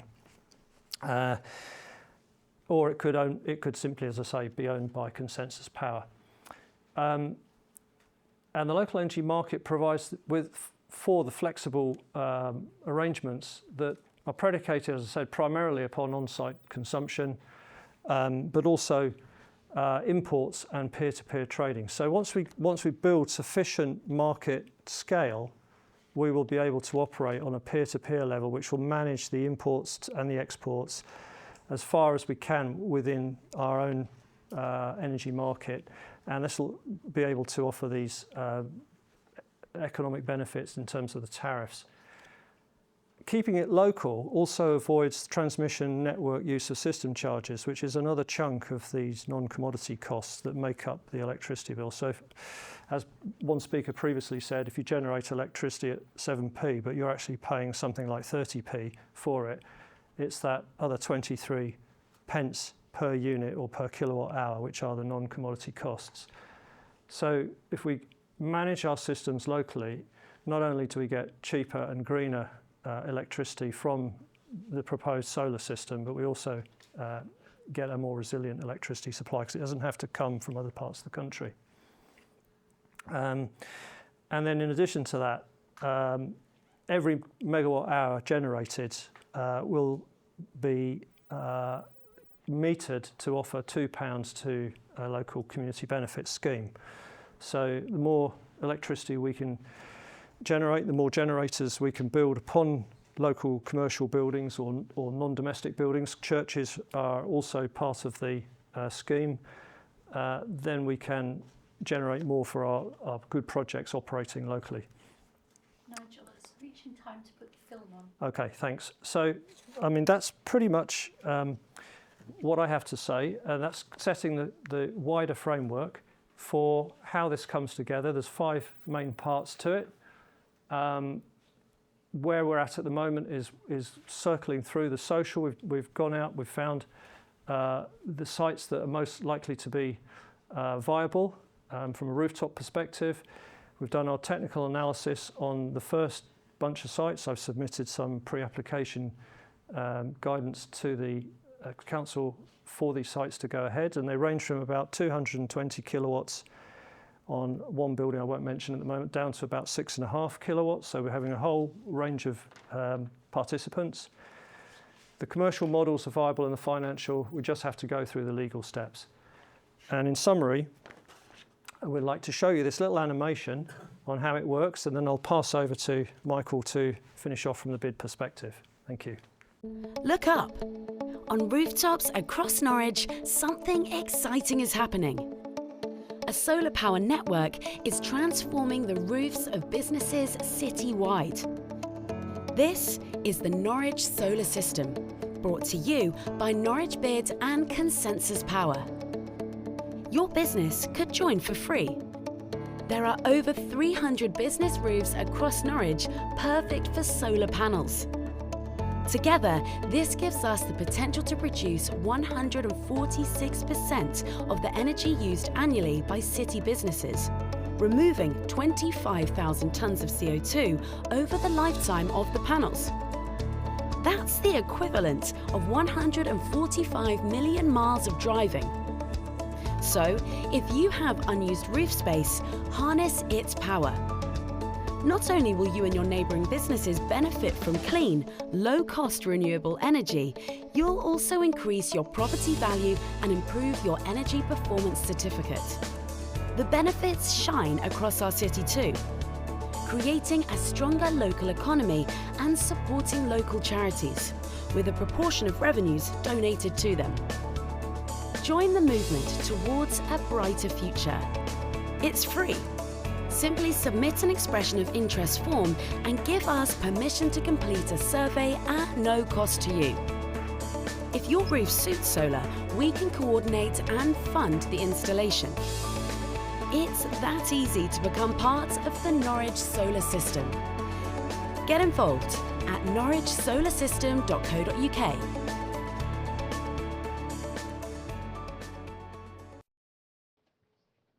Well, it's an absolute privilege to talk to you all today about a project that I'm really proud of, and we've been working on this for quite a while. I'm going to quickly go through the kind of 3 phases we've broken down the project into. Phase 1 looked at what we did last year.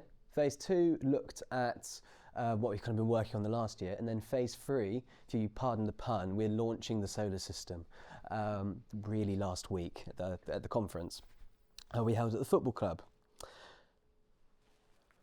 There we go. So, where did this all come from? Why am I here talking to you today about solar panels? Well, last year we came out of a big EU project and we loved it. We loved working with Europe and we like these big projects and kind of sticking our fingers in many different pies. When we came to it, we thought, well, hang on, what's next for us? How can we improve the city? And we were just scrolling through the kind of doom and gloom of local newspapers, as we all appreciate. And I came across a headline which said that a business had actually gone off electricity. Cost of living crisis was too much, and they decided, no, I can't. We're going to use candles. And we thought, hang on, as a bid, business improvement district, business isn't improving. We need to do something about this. So we were fortunate enough to get some funding from Norfolk County Council to deliver a feasibility study. The point of this was really to ask businesses, have you thought about solar? And if so, happy days. If not, why not? And what are the reasons behind it? So we really wanted to understand the key barriers and drivers. Simultaneously to that, working with Nigel, we did a feasibility study looking at a kind of rooftops desktop approach. We mapped the city, identified the key businesses, the best businesses for solar, and we invited them all together in a room. However, if I said to them that they were going to do a workshop, no one would have turned up. What we did instead was put on a big breakfast and said, this is a great opportunity to network. So fortunately, some people turned up, you never know. We had 100 businesses who talked to us last year about solar panels, all their kind of doom and gloom problems, and it was actually fantastic. So, like you can read what it says on the screen, 100 businesses attended, 307 optimal buildings, and we actually had to narrow it down because there were quite a lot. And part of this exercise was dispelling the myths. A lot of businesses went, isn't it really expensive? I can't afford that. But actually, when we did this exercise, we demonstrated that the maximum payback was 18 years. Now, solar panels have an average operational life of, well, kind of untested really, 30 years potentially, 40, who knows. It could, this works out economically. So, what was really interesting from our perspective, so report is there, I should have brought some today. There's our offices actually in this building, so if anyone's interested, speak to me after. But what we did is we identified key barriers and drivers for solar adoption, and we thought, surely this has been done before, and we kind of did a quick search, and we went, maybe we're onto something. And also, should shout out Steve, who did a good piece of work on this as well, so thanks a lot for the Eco Hub for supporting. Sorry. So, as you can see, top kind of drivers are, I want to save money, ka-ching, everyone knows that. People also wanted to work together, and that really humbled me because I thought everyone cared about the bottom line, But actually, Norwich is such a great, vibrant business community. People want to work together. People want to talk coming out of COVID. And ultimately, people also wanted to access the kind of expertise and resources that they don't have. That mirrors the barriers quite nicely. CapEx. Very few businesses have 40k sat in their back pocket wondering what to do with it. So businesses would love to do it, but just don't have the funds. They also don't really have the engagement with the landlord. It might be a pension fund based in Aberystwyth. They just don't know. And then the other barriers is this perceived idea that planning wouldn't allow it, that we live in a conservation area. The whole of the kind of city centre is a conservation area. It just can't be done. But actually, when we went for a next round of funding, we wrote to the City Council. I wrote I thought, a fantastically worded letter of support for someone at the council to sign. And they didn't. But what they did do is rewrite it far better than I did, and happy days, we got some money. So we've been supported by DESNZ to then push this forward, which has given us a big vote of confidence.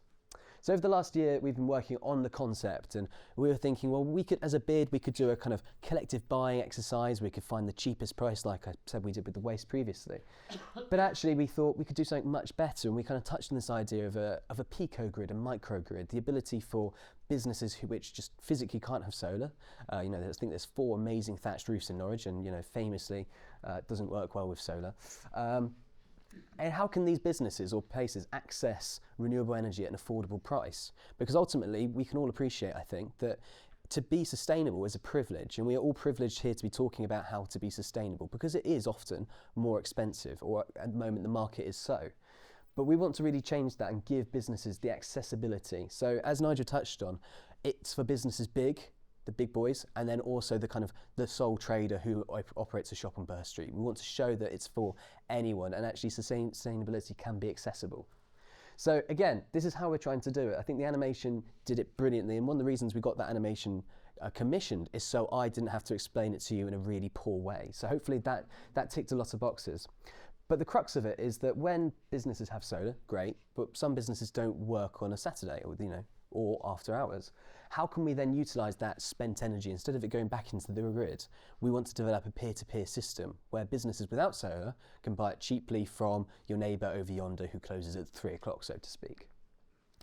So we're now on to phase 3. Where are we? We've just kind of launched it, which is really exciting, and we've kind of had this all developed in preparation that the floodgates are going to come and everyone's going to say, this sounds amazing, and I hope that you will agree. So, but the actual reality of this is that it's a long-winded process. I thought we could click our fingers and happy days. Norwich is the greatest and biggest solar city in the country, but that's not how life works. So the process we've adopted over lots of rumination was to submit an expression of interest. What we get then from that is an understanding of how big additionality we get in the system. If a roof is huge, happy days. If it's not, well, maybe we kind of need to evaluate it. It also considers the amount of energy that a business uses. We find that churches are great because, Sundays famously is one day of the week. They might have services across the other days, but their use is actually quite low. However, they have massive roofs, so perfect for something like this. That all being good, we do a tender, people have a look at the site and go yes or no, and then happy days, we then push it through to planning, and fingers crossed that is then touch some wood, that then all goes through perfectly, and then hopefully we have some installations. So we're in a really exciting position where up to this date, where we've done fairly little outreach, we've had 56 properties say, yeah, this sounds great, sign me up, which is really good. And I've just got that example of Gerald Giles as kind of a medium-sized business, I guess, independent business in Norwich, that we kind of mocked up some solar, and that's kind of what we've come back with as the kind of estimated. So we're trying to do a joined up approach around the city for solar, because when one business benefits in the city, every business should, especially with renewable energy. And I think that kind of comes to the end of my presentation. Normally, I have lots of really difficult questions, and this is my cheat sheet, but we'll skip over those because I will refer to that later. So thanks for listening to me and Nigel, and welcome any questions, and if not, I'll slink back off. Thank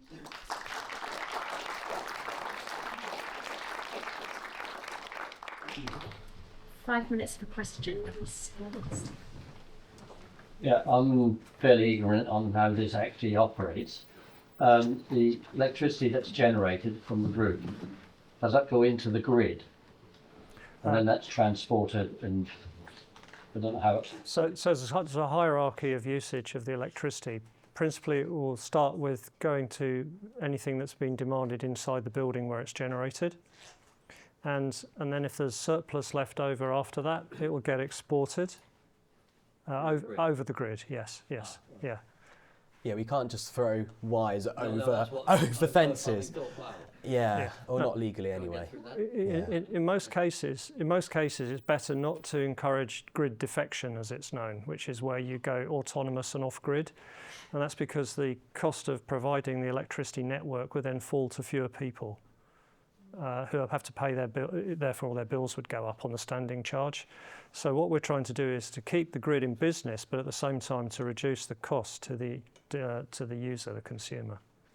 So how do the people who can't produce it want to buy the electricity? Right, so that's where the electricity local energy market comes into play. And when we have sufficient kilowatt hours surplus being exported into that market, of course it's all metered, then we'll know what we can do to import it into those participants who don't have generators. National Grid just acts as a facilitator of... Yeah, the UK Power Networks distribution network, principally. But if this scales countrywide, then we will have to use the transmission system, which will put the price per unit electricity up a bit because of the charges incurred in doing that. It's a bit like rail track and private, railway operators, how it operates. Yeah. Okay. Thank you. There's a question here and then one here. That was basically my question. But I would just like to go a bit further.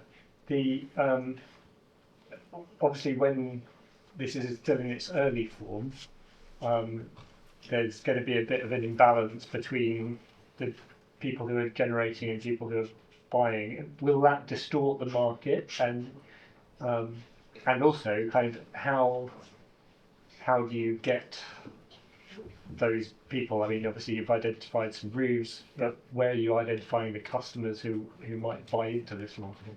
Okay, so there's two parts to the answer really. One is, and we didn't mention this in the presentation, but the source of electricity is not only from rooftops, so we're recruiting anaerobic digesters, for instance, wind farms, solar farms outside of the city.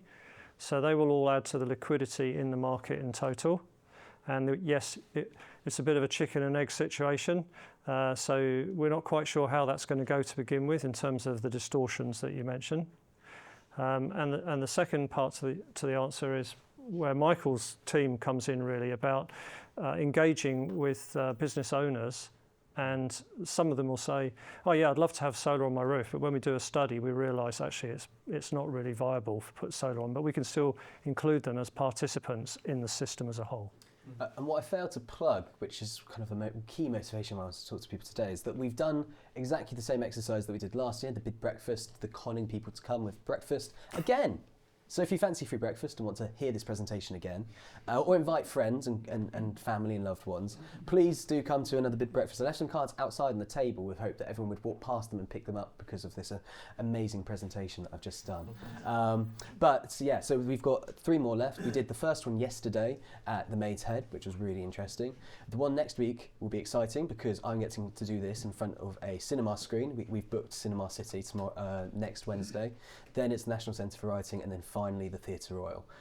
So we're trying to reach different businesses. I think it's very easy to kind of think, okay, this is a big roof, perfect, we'll target, we'll cherry pick. But really we want people to see the opportunity and come to us and go, actually, yeah, this might be viable, not for me, but my neighbour or my stepson's sister.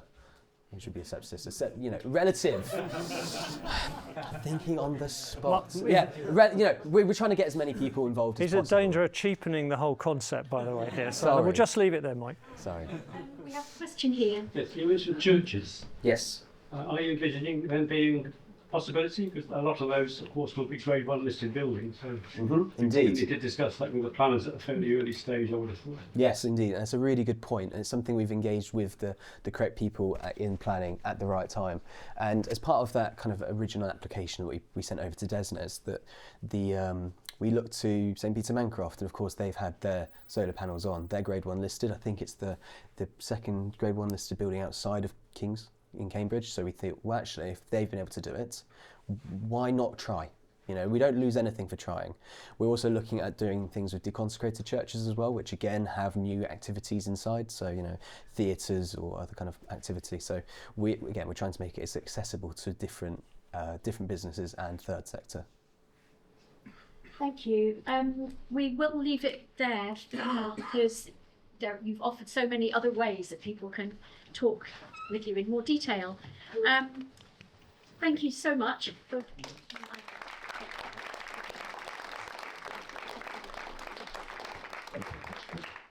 So what I'm going to do, if that's okay with you, John, is to summarise some of the themes and patterns that I've heard emerging, and then to invite you to add, if there's anything major that I've missed that should be documented for the outcomes. And then John will invite you as well then to talk about what happens next. So just kind of a little kind of history of the day. And I'm not going to name names or regurgitate the programme. I'm just really talking here about the themes and patterns. So although the session is really about adaptation, we did hear a lot about mitigation, and that's because mitigation, decarbonisation, is the dominant strategy of cities and businesses. We heard some of the challenges of working to net zero, the challenges of developing capabilities in businesses, the challenges with things like not getting enough finance advice, things not being easy to understand. And I'm sure maybe some of you have felt, there's a lot of new information here. Some of it can be quite technical and challenging. But we did also hear quite a lot about adaptation and some ideas about how to sort of integrate with mitigation strategies. So we heard about nature-based multi-solving approaches. In terms of adaptation, we heard quite a sprinkling of references to things like insurance, to risk. Perhaps there's more to be done to explore awareness of risk and planning for risk, particularly in the business sector, the threats of climate impacts to their business continuity. And we had some suggestions, some ideas about how we need to help citizens, householders, to take simple protective actions, the need for more dialogue and support. We also heard in general about the importance of public engagement and social action. and also understanding the secondary impacts of climate change, that it isn't just impacts from extreme weather on infrastructure, it's also about impacts on our supply chains, our food systems, and the need to have a broad spectrum of planning. That leads on to the big theme, really, which is leading us into sort of what next, which is about civic collaboration. And we heard from the City Council, you know, that they're leading, convening, but mainly driving into collaboration. So, you know, that needs to be collaboration across city, district and council, councils across the area, engaging with businesses at all levels, engaging with civic groups and academia. We heard from the UEA. And also, you know, tools like, you know, third party or open data tools like the consensus power tool that you're using. So the role of this collaboration is about enabling larger scale, more centralized projects that can fill the gaps where, you know, smaller businesses or groups can't operate. More planning, more investment. There's, you know, feedback that I'm hearing from the audience that you know, we need more planners at these kind of discussions, more developers, more you know, more people who are in positions of influence and power.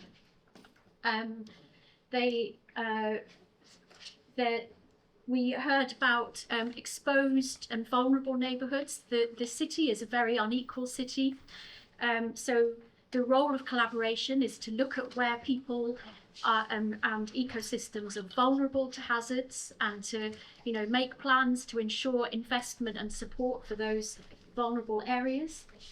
And in general, I think kind of coming to the end of these final 2 or 3 presentations, the big theme here is about how there's a role to create a flow of benefits. So to create circular systems, to create feeding in of energy, you know, looking for areas of latency like underused churches, and avoiding excessive waste that goes into practical things like sewers, but also things like the coffers of big industries. So, you know, we need to ensure that the benefits are flowing where they're needed in all layers of society, energy, and economy. So that's my kind of overview of what we've heard about. So I'd really like to invite any suggestions of what's missed, what I've missed, but also maybe what's really missing in this kind of conference, so that we can address it in future. Yes. Yeah, one thing we should just very tangentially mention, but globally between 1/4 and 1/3 of carbon emissions, CO2e rather than carbon dioxide specifically, come from the agricultural sector or the food sector. We didn't talk about food at all. The lady then there briefly mentioned food in one question. But you cannot decarbonise without addressing food, and you cannot, you have, excuse me, that means you have to address people's diets, because a meat-based diet, which most people put their hands up and said they still eat meat, is totally unsustainable on a global basis. It's the cause of the biodiversity crisis. 3/4 of global land, agricultural land, is used to produce meat. So somebody, somewhere in the system, needs to try and drag the population away from that, because otherwise you cannot fully decarbonise. Yes, thank you. Conferences like this need to be plant-based by default as well. Yeah. Absolutely right, Mark. But I think we're not necessarily here trying to solve the world's problems. So it's important to set some boundaries perhaps around our objectives. So I'd throw boundaries as a starting point to say, right, we're going to look at, within this boundary, we're going to look at Norwich City, which I think this is what this conference was aimed at. But you know, if we can influence the dietary habits of inhabitants in Norwich City would be great. Yeah, boundaries are important. I do think, given that the conference is about adaptation, the food system is essential to think about in planning for climate impacts, however. So, you know, you mentioned that earlier. Yeah, well, I'm very happy to contribute to planning an event that incorporates food, which incorporates. Yeah. Yes. I would like to hear more about, I mean, it's something that Phil here knows, more about how planning can help us, and this is local authority planning partners, can help us achieve these goals, both at the macro scale, putting places, housing, infrastructure in the right place, reducing our kind of energy to get to work, and then at the micro scale, making sure at an early stage that we're building and designing low carbon houses. We talked about building regulations, and new building regulations coming in 2025. We can go beyond that. Local authorities can actually increase those. Actually, there's not much in there about solar panels, but it's about kind of making sure that our houses are. I mean, it's building regulations is too late. It has to be done at the planning stage because we're talking about orientation, about placement, about where things are. And I think, particularly with the Norwich Society, which is interested in the built environment, it's really, really crucial that we get that right and we get the right kind of decisions made at the planning. I mean, we've already talked about the Debenhams. That is just a horrendous idea to knock that building down.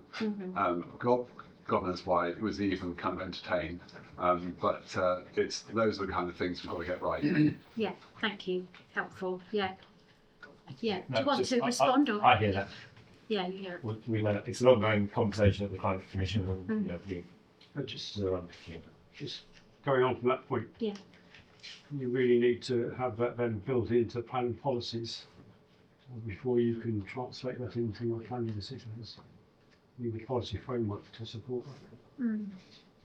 So there's an advocacy role from the city to the government. It's the local plan. Local planning. Okay. It can be done by the local authority. I mean, this is Okay. why. So this is fantastic because it's local. Yes. Okay. Yes.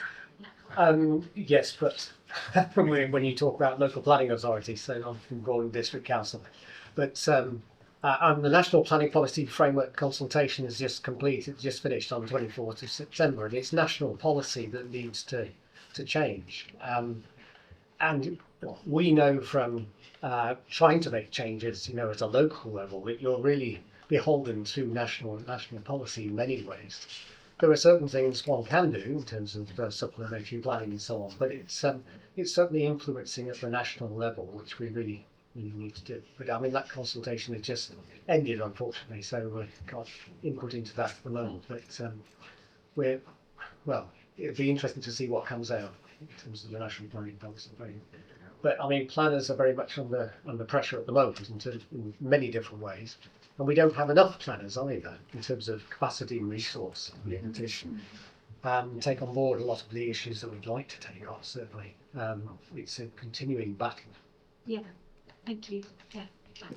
You said there's been quite a bit about mitigation here. I think we can also look at mitigation as adaptation, in that the moving from gas, which is very dependent on external, generally very large companies with lots of power, to localized electricity generation.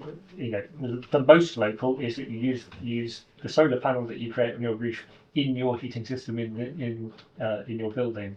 So that is a form of resilience that we can benefit from. Yeah, and we're hearing, of course, from places like Asheville, where the infrastructure is completely destroyed from excessive flooding, and those who have power are because they're on, micro generation.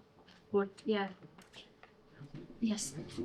One of the new council. This might be from a selfish point of view, this is from local authorities' point, but I would quite like to see more of this about adaptation. This about I know we barely touched on extreme events like flooding and drought, but protecting, I know this is Norwich based, I'm not Norwich, but say for Norwich, protecting Norwich from when an extreme weather event happens. I know we touched on it briefly for flooding, but it was only brief, and I wouldn't mind seeing more. Yeah, thank you. Any more hands? Gosh, yes, 3. In order, they were Fran, Amanda, and then Stephen. Yeah, I'm not sure. I really enjoyed Matt Williams' talk this morning, and about the geological history of Norwich. But that was excellent. I don't know if I misheard something here, because I wrote down in my notes that he said, "Don't buy a house in East Norwich." There's a development going on in East Norwich. Now, I'm just struggling with that. So did I mishear it, or? Well, you didn't. He's here to. East Norwich is a big area, and all the plans for the East Norwich development plan seem to be plans viewed from above. If you look at it sideways, you realise there is a huge difference in the quality of the land between the higher parts, like the Coleman site, and all the floodplain areas where 3 rivers are converging. Yeah. Because the history of Norwich is like a cake with a piece missing, somewhere around between 4 o'clock and 5 o'clock, extending right into the city centre until about 150 years ago, when the first building was built on the floodplain, and that was the Maltings behind the football ground, and then it was the railway station, and it was Bolton, so it's gradually working its way out. We've got a big chunk which is yet to be filled in, and there's pretty damn good reasons for that. If you look at it in section, that it's virtually at sea level. Yes, and so it's risk zone too, isn't it? yeah, so I mean, I think the point I made is you can engineer anything to work, but you've got to give engineers design parameters, and one of those you say, okay, what is the flood level we're going to design to? And I was simply saying that I don't think anyone at the Environment Agency or anywhere else can put their hand on their heart and say within the lifetime of a 40-year building, the flood level will be that, because we're starting to be, as I say, look at a situation where we've got feedback mechanisms, once the ice cap melts and it stops reflecting the heat, blah, blah, blah, blah. So this is not doomsday, it's just that, this is a bit of landscape which is quite difficult to make work as part of Norwich. It always has been. It's going to get a whole lot different. So it's going to get a lot hotter. Thank you. So is it about, if you're going to build there, it's got to be flood resilient design? Yeah, you can see. Tying in with what you were saying. Yeah, we can get in Dutch engineers. We've got a completely artificial landscape. They built the country out of the sea in the Netherlands. It can be done. Massive carbon inputs, both in the construction materials and in running all the pumps. It can be done, but if we're designing something for a 5-year lifetime and then you've got your money and you run, then I'm just thinking about, would you buy a house if you've got to insure in 10 years' time? Yeah, and I remember it's fascinating, but it was Amanda and then Steve. Yeah, there are kind of 3 impressions for me of the day. The first one is I really appreciated the straightforwardness and the honesty of everybody's question answering. And I really appreciate the answer I got from, I can't remember the name of the gentleman from Aviva, but it's nice to get a straightforward answer from business. I appreciate that.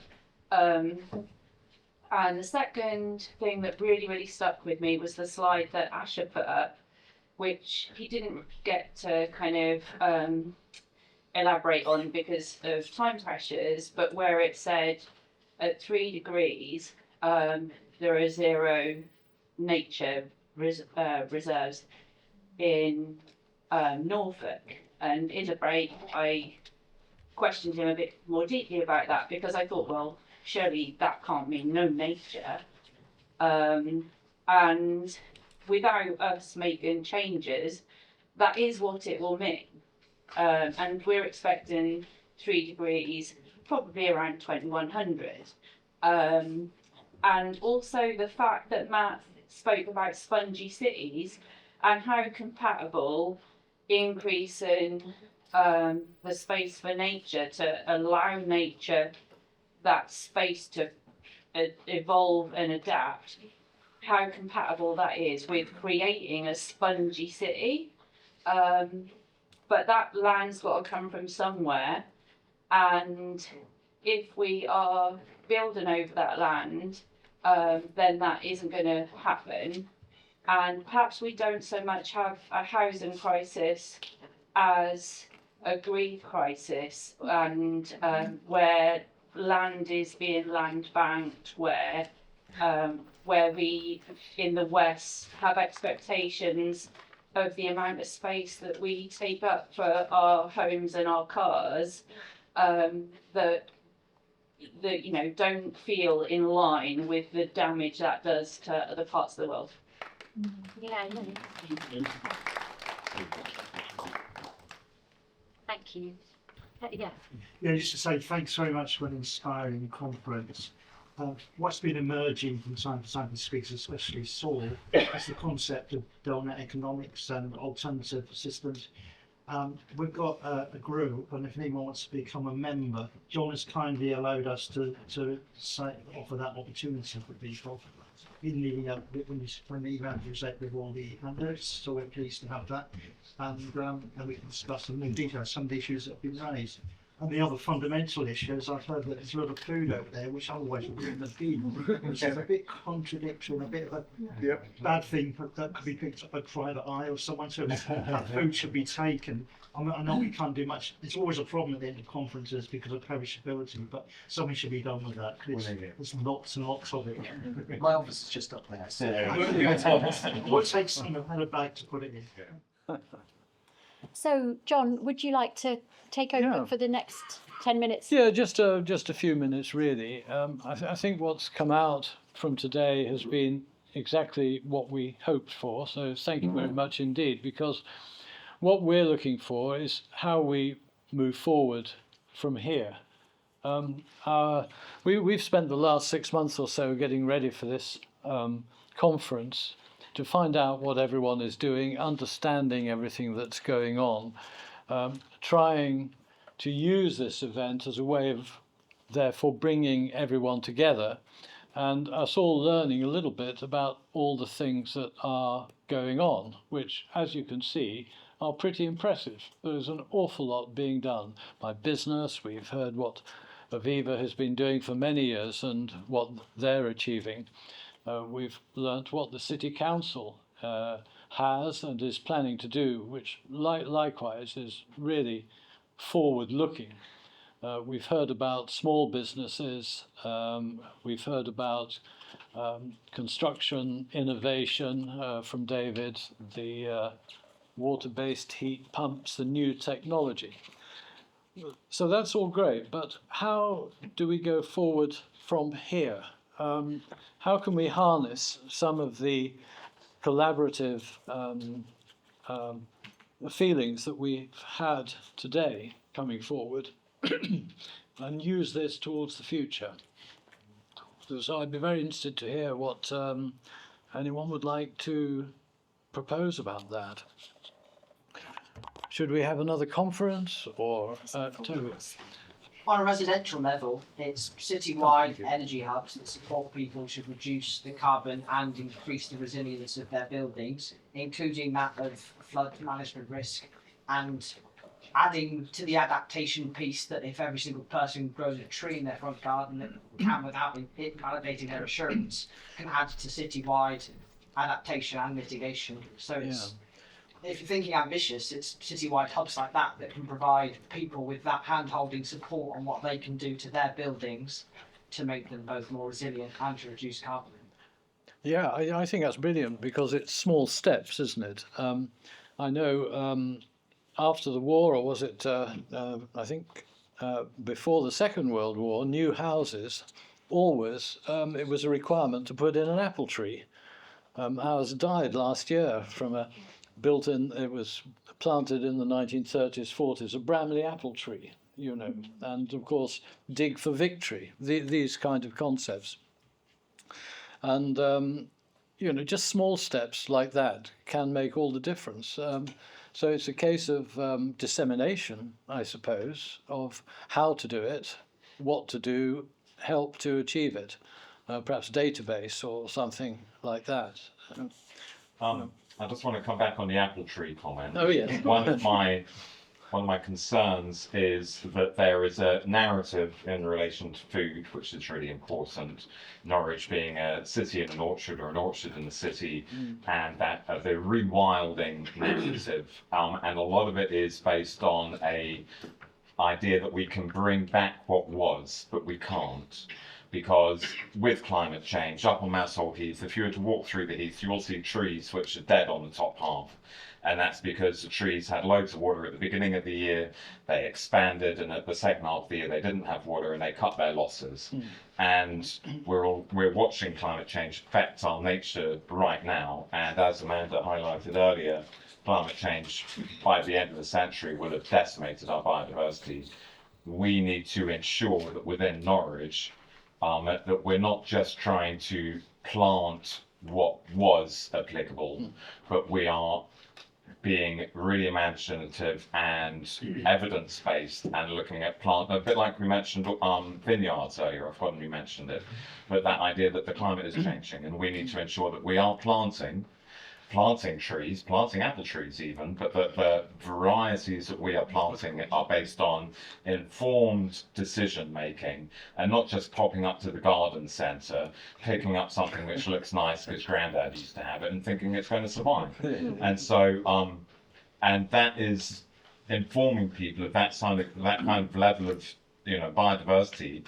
I would just like to highlight one point, which was the very first point in Mike Stonard just earlier, and he said that we had a climate and nature emergency declared in our city. We only had a climate emergency declared in our city. We have tagged on nature. We've created a committee that adds. I don't think we ever had a. It was climate and ecological was the declaration. Yeah, when I've looked it up, I've never found that. We'll take that on. But I think the ecological side of it is an element that I think climate change is like the big brother of the biodiversity crisis. And today's been climate change, it's fantastic. But I think that we also need to really focus in on biodiversity to ensure that we have got the capacity to resist the changes that are going to occur. Yes, I think so. We've talked a lot about built environment as well, and of course, what's extremely important is the green spaces, the open spaces. How do we prepare those for the future? Water, shade, flooding, all the rest of it. So, yeah, point well taken. Simeon, I think. Yeah, was Simeon, it Simeon, and then there's two over there. Okay. So Simeon first. Yeah.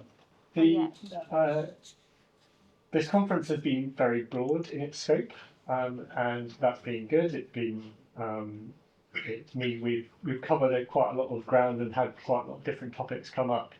But I think there is like going on from here. I wonder whether future events could be more focused and more targeted. For one thing, having climate in the title means that you're always going to tend to get a certain type of people attending, and lovely people there you all are, do need to reach out to some audience who for whom that is actually a turn off, because those are the ones who are going to be most resistant to doing something about it. If we can find a way of tapping into them, then that'd be really good. And so I wonder whether future conferences or future activities could be more focused towards either a particular audience, so maybe homeowners, or maybe particular business types that might work, and make it much more focused. Focused topics. Yeah, that certainly makes sense. Who was next? Sean was next. Yeah, it sort of picks up really on what you're saying there, Simeon. So I'd like to think that the next thing that happens isn't another conference, and that we actually move on to something that tries to make some progress. Bridget, you identified the top level issues that have been discussed today. There are a lot of them, they're very broad, to take Simeon's point. In this room, we have any number of interest organisations, community groups that overlap and address some of these issues. So, for example, Gemma was here from Our Power. I've been talking to her about Our Power, and that addresses some of what Toby was talking about, but not all of what Toby talked about. So maybe a next move could be that we identify the top issues, we identify the bottlenecks that exist within those, which of the bottlenecks are being addressed by which groups, which are not, where the gaps are, and then we seek to fill the gaps and bring people together to do that.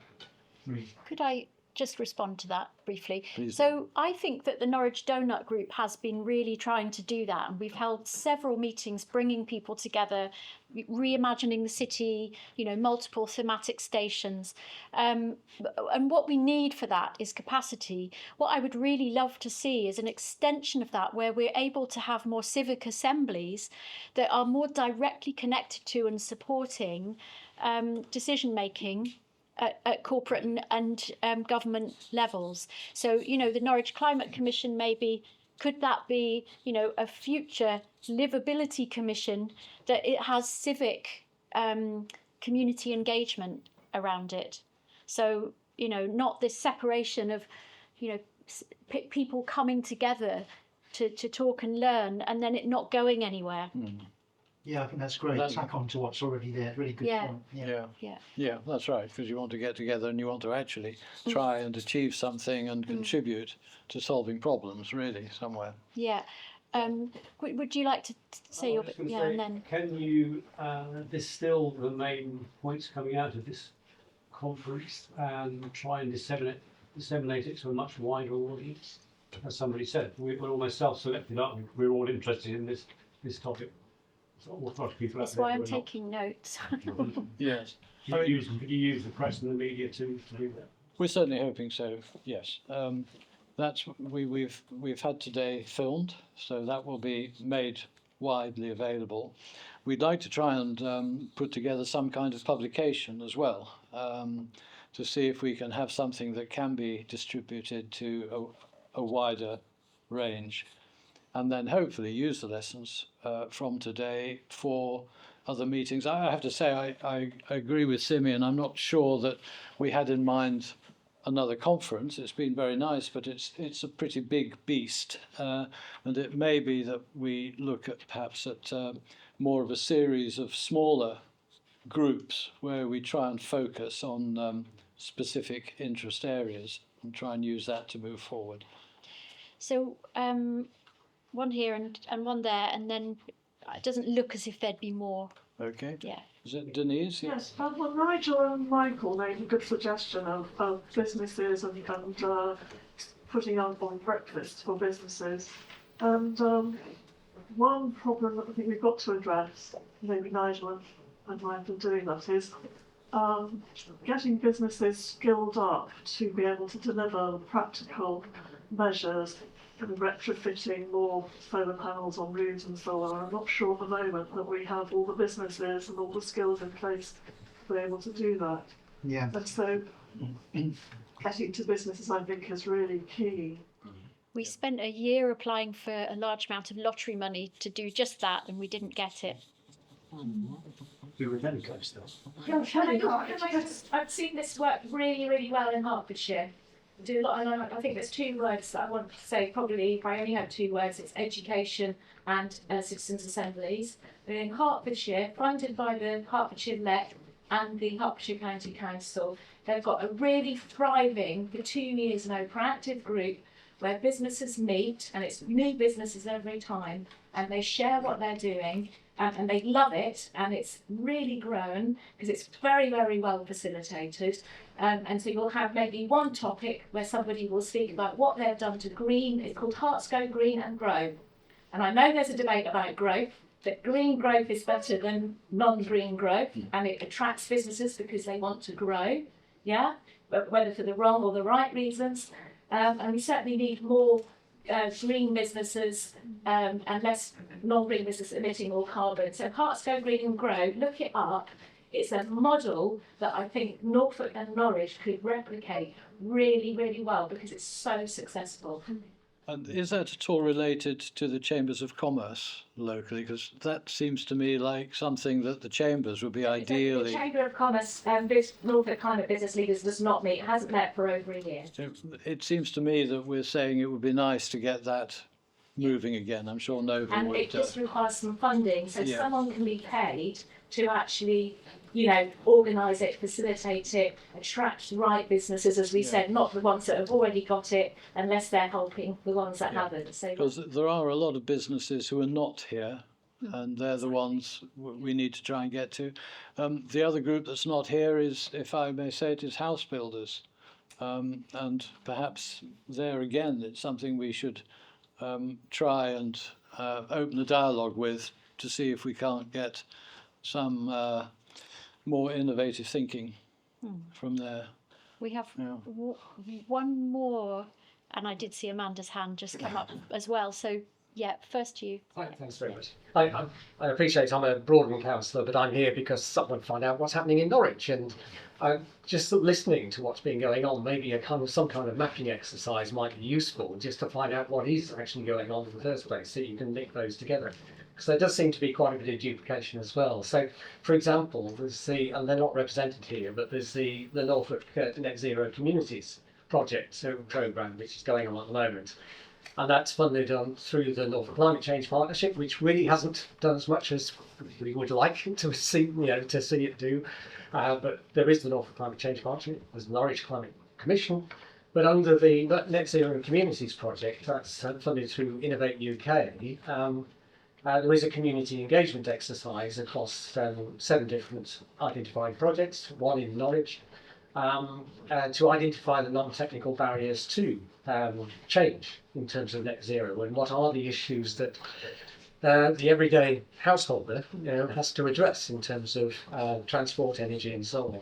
So it's identifying those barriers, and then from that we can then address hopefully those barriers. But it's just one of, I suspect, quite a number of different initiatives, like you said, in exercises. Yeah, and we need to make sure that we're not duplicating the mapping exercises that are already happening as well. Now, Amanda did just put her hand up before I saw yours. Sorry, just quickly. Yeah, mine's really quick. It's just that also we, in these discussions, we need county council here because transport is a huge part of our emissions, and without being able to sort of probe and question and raise things there, we're kind of limited in the scope of what we can do. Yeah. Yeah.